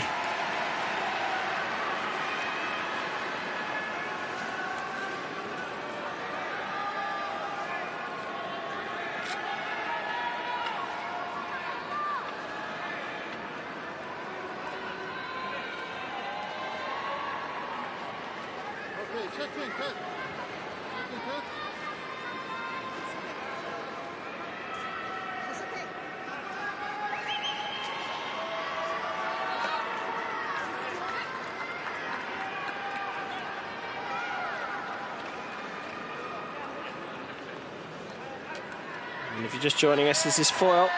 Point weapon, got to hit your opponent on that silvery jacket with the right of way in order to score a point. And it's Yu Jin-kook's job to decide who has priority.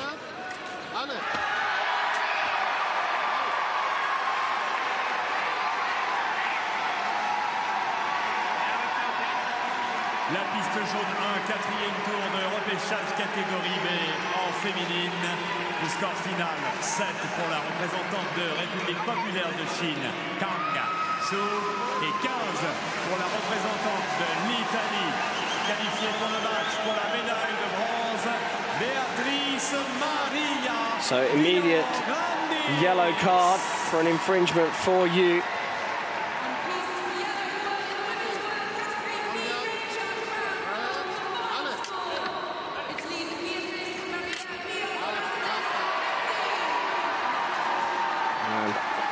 Crowd are going to go ballistic here if Vide can see her way through to the bronze medal match.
So levelling up early doors.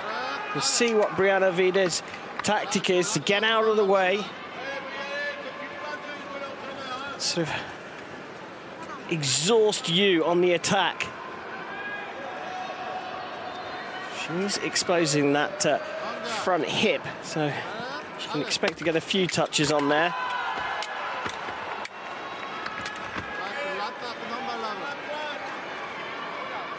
Now she's warmed up into it.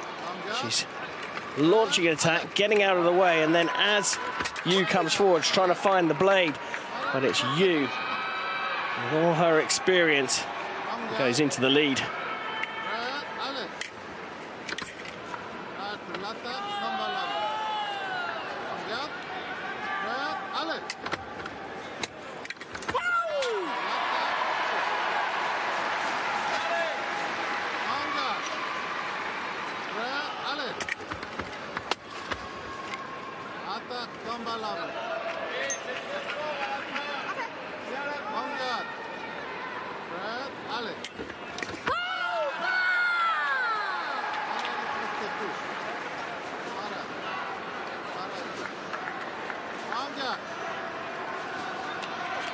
Unfortunately for Vide, the screen doesn't give you the hit.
So now Vide sees a yellow card for lifting. That's basically coming off the chair.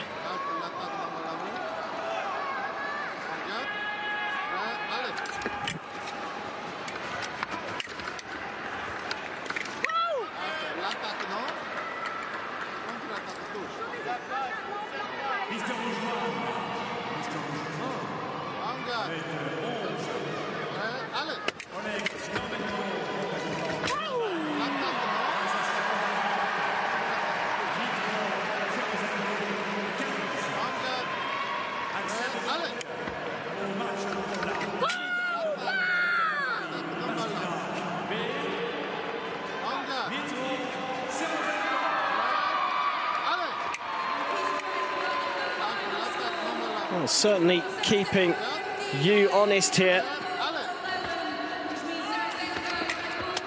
24-year-old.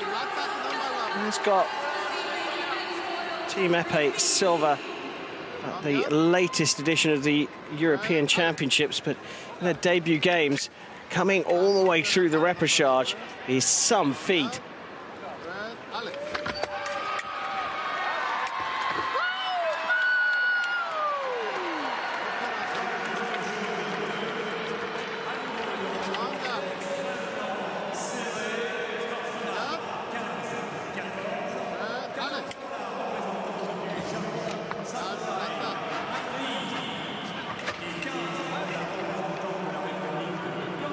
Is there another card coming out for Vide here? Here it is indeed. So both now have given away a hit to their opponents on infringements.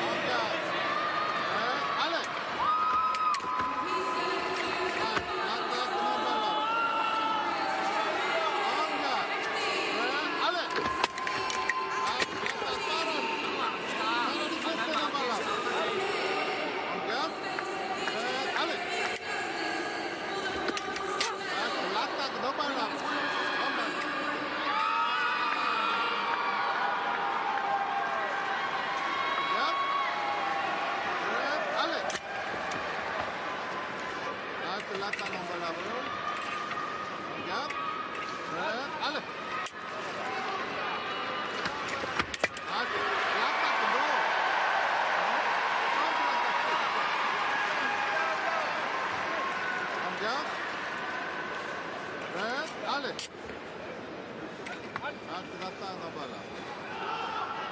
Regarde. Prêt. Allez.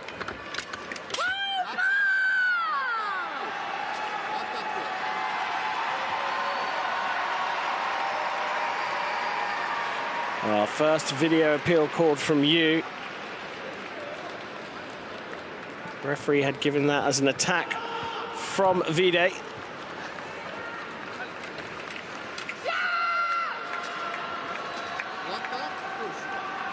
Sticks with the decision, so all square again.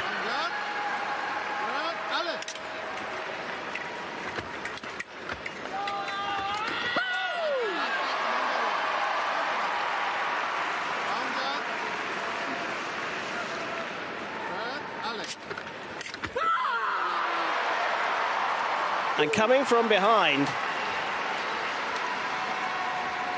Vide has put in a tremendous performance here.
Second period of this women's foil category A repechage round 4 for a place in the bronze medal match about to get underway, and Brianna Vide enjoying the support of the crowd here in the Grand Palais des Champs-Élysées.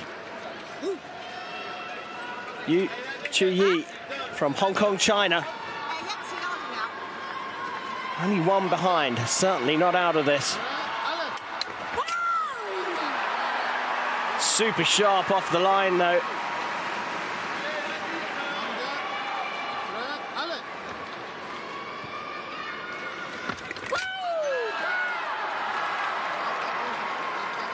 Target score of 15. Vide just thinking about whether to call for a video review. Coach thinks she should. I think she starts to look for the blade early, and that's why Yu gets the right of way. But there, she's looking for the blade. Is there an attack yet from Yu yet? Oh no, she pulls out. So actually, not a bad shout from the French coach there.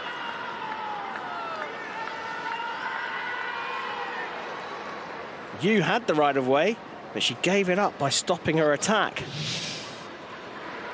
Referee deciding it wasn't enough, and they are both down to one appeal.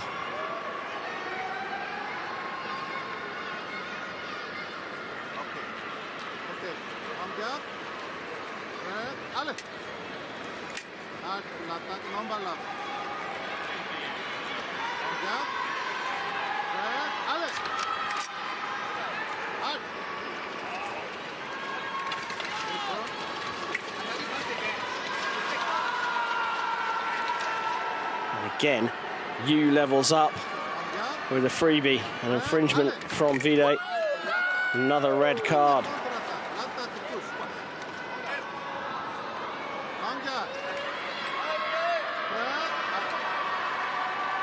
Vide twice now thinks that she's had the right of way when she's gone looking for the blade early doors. Yu's attacked her. And lifting again.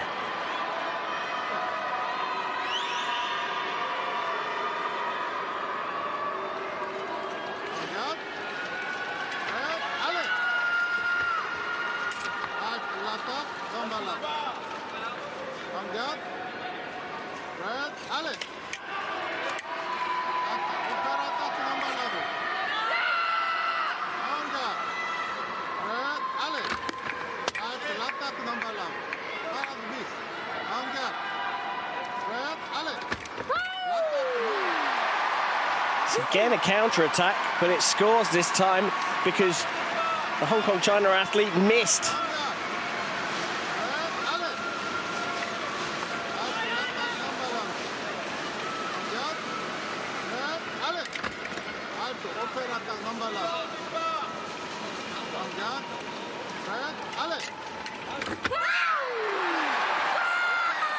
Stronger beat coming from the left.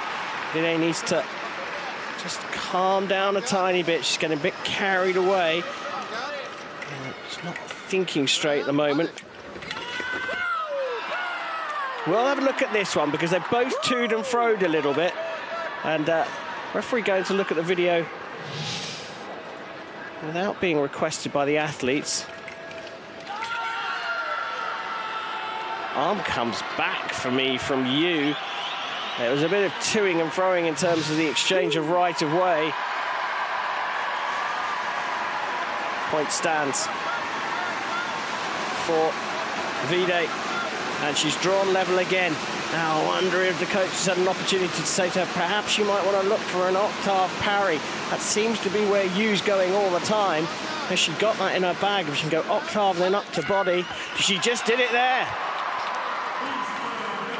But the beat, the stronger beat coming from Yu, but she's worked out where the parry should be.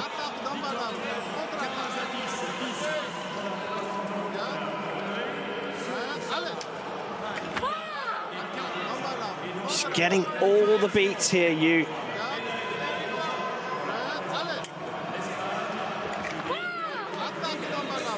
She's picking up Circulus East early, nice and strong, and Vide needs to beat back.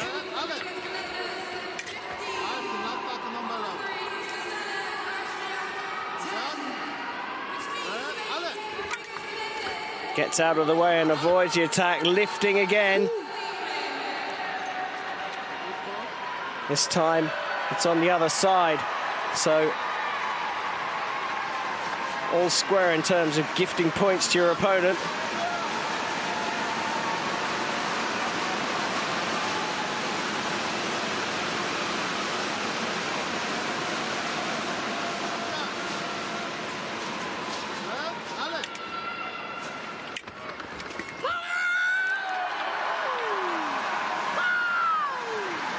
Reluctant to call this one like the referee. Referee's gone to have a look at the video himself.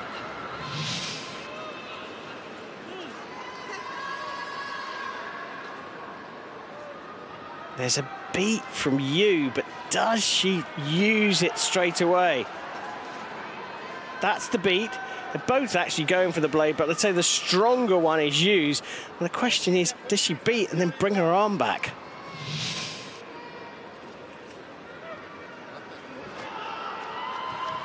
She does. Takes a beat, looks up, arm comes back, and that switches right of way over to Brianna. Vide. Can she come through all 4 rounds of the repechage to make it to the bronze medal match? Slows it up there, Yu, using her experience.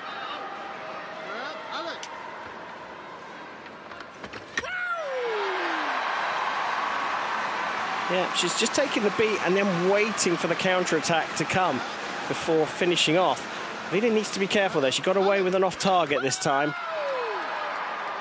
Every beat, every single beat Vide thinks she's got has been given the other way. She needs to switch off this thinking that she's getting the beat attack.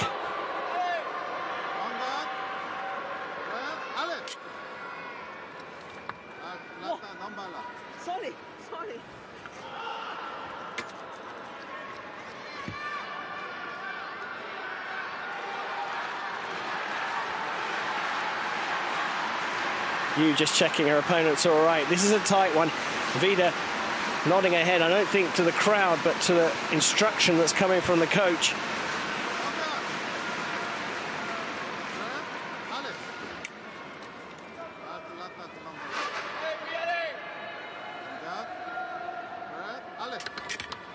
Blade taken, Vide with the right of way, counter riposte, no. Final action is a parry riposte from Vide. Off target. Now,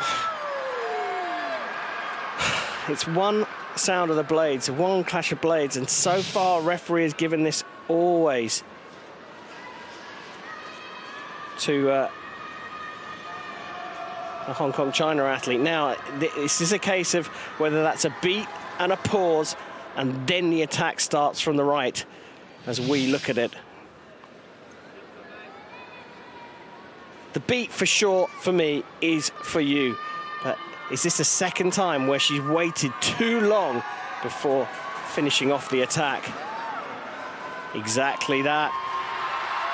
Beat, stop, attack comes from right, and we are square at 14 apiece.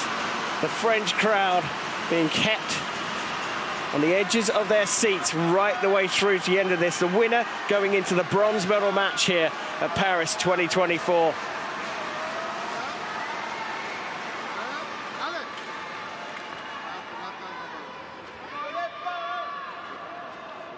Oh, is there going to be a call here?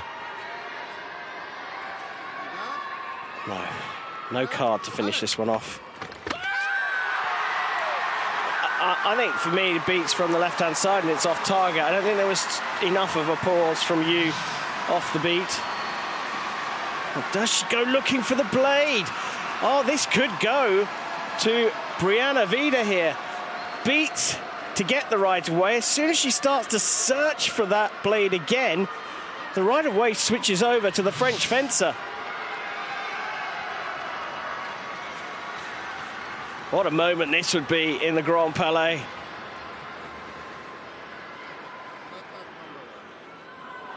Off target for you. This fight continues to provide drama to the end of this session here in the Grand Palais.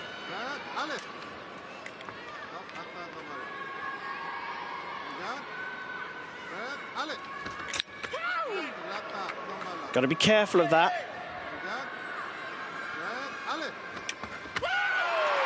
Now, does the hit go through for Vide, or is it picked up? I heard a meeting of the blades there.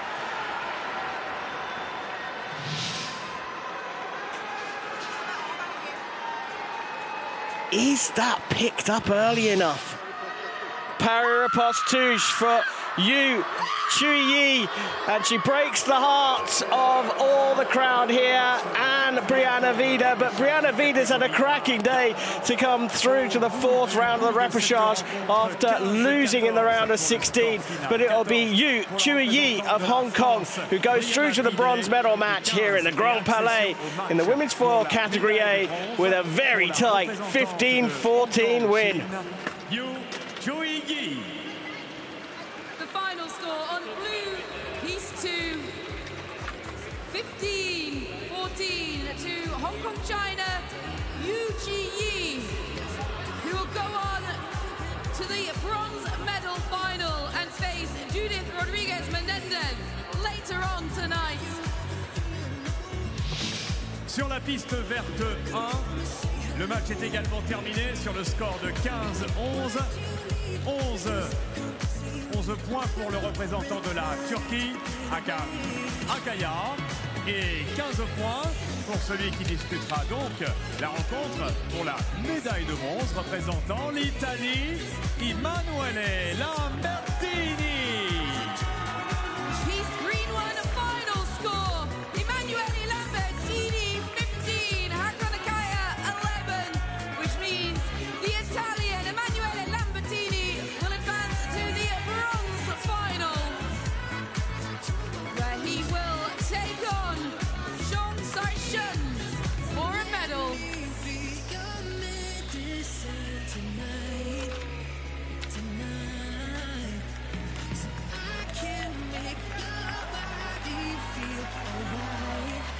Eh bien, ainsi s'achève, Lorraine, cette première session du jour. Nous avons vécu une journée formidable avec des matchs qui ont tous été d'une incroyable intensité. On a vécu ensemble, je crois, une magnifique journée avec ce public fantastique ici au Grand Palais. Et eh bien, nous allons effectivement vous quitter. Vous rappelez que lors de la session suivante, dans quelques minutes seulement, eh bien, on a rendez-vous avec les... Well, as the Grand Palais clears out from session number 1, the foil competition started in the round of 32 in the Cat A. Discipline 16 in the Cat B. We've been all the way through, and we're down to 4 fencers in each category here who will go for the medals here on foil day, on day 7 of the Paris 2024 Paralympic Games. Incredible day on piste for the athletes, for us, for everyone in the Grand Palais, and a just massive thank you to those who came to support the Paralympics 2024 and the volunteers, of course, who put so much time and hard work into helping make this event such a great success. So thank you to you all. But we don't stop here, do we, Eddie? Because we've got so much coming this evening from... At some point this evening, I can tell you surely, at 6:30 this evening. C'est l'émotion. Yes, I know, I'm too excited. At 6:30 this evening, we have our bronze medal bouts. And then, of course, the all-important gold medal. So much to look forward to. But until then, ladies and gentlemen, have a safe journey home. And we'll see you tomorrow. Bonsoir Lorraine, bonsoir à toutes et à tous, à demain. Bonsoir, Eddie.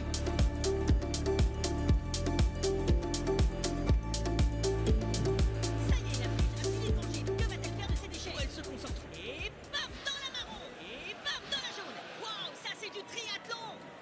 Les petits gestes, une grande différence.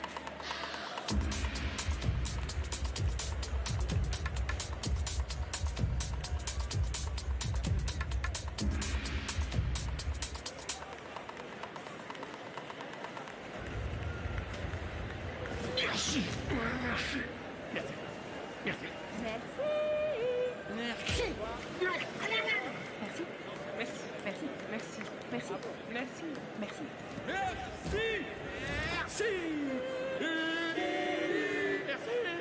Merci. Merci.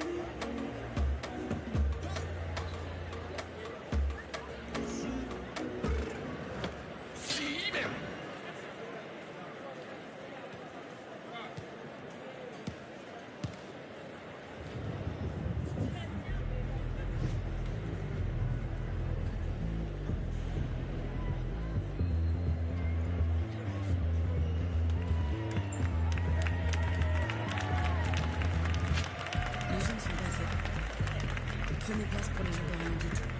Billets à partir de 15 €.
Brilliant session here on foil day, on day 7 of the Paris 2024 Paralympic Games. Those in the top side of the draw have made it through to the gold medal matches, which are coming up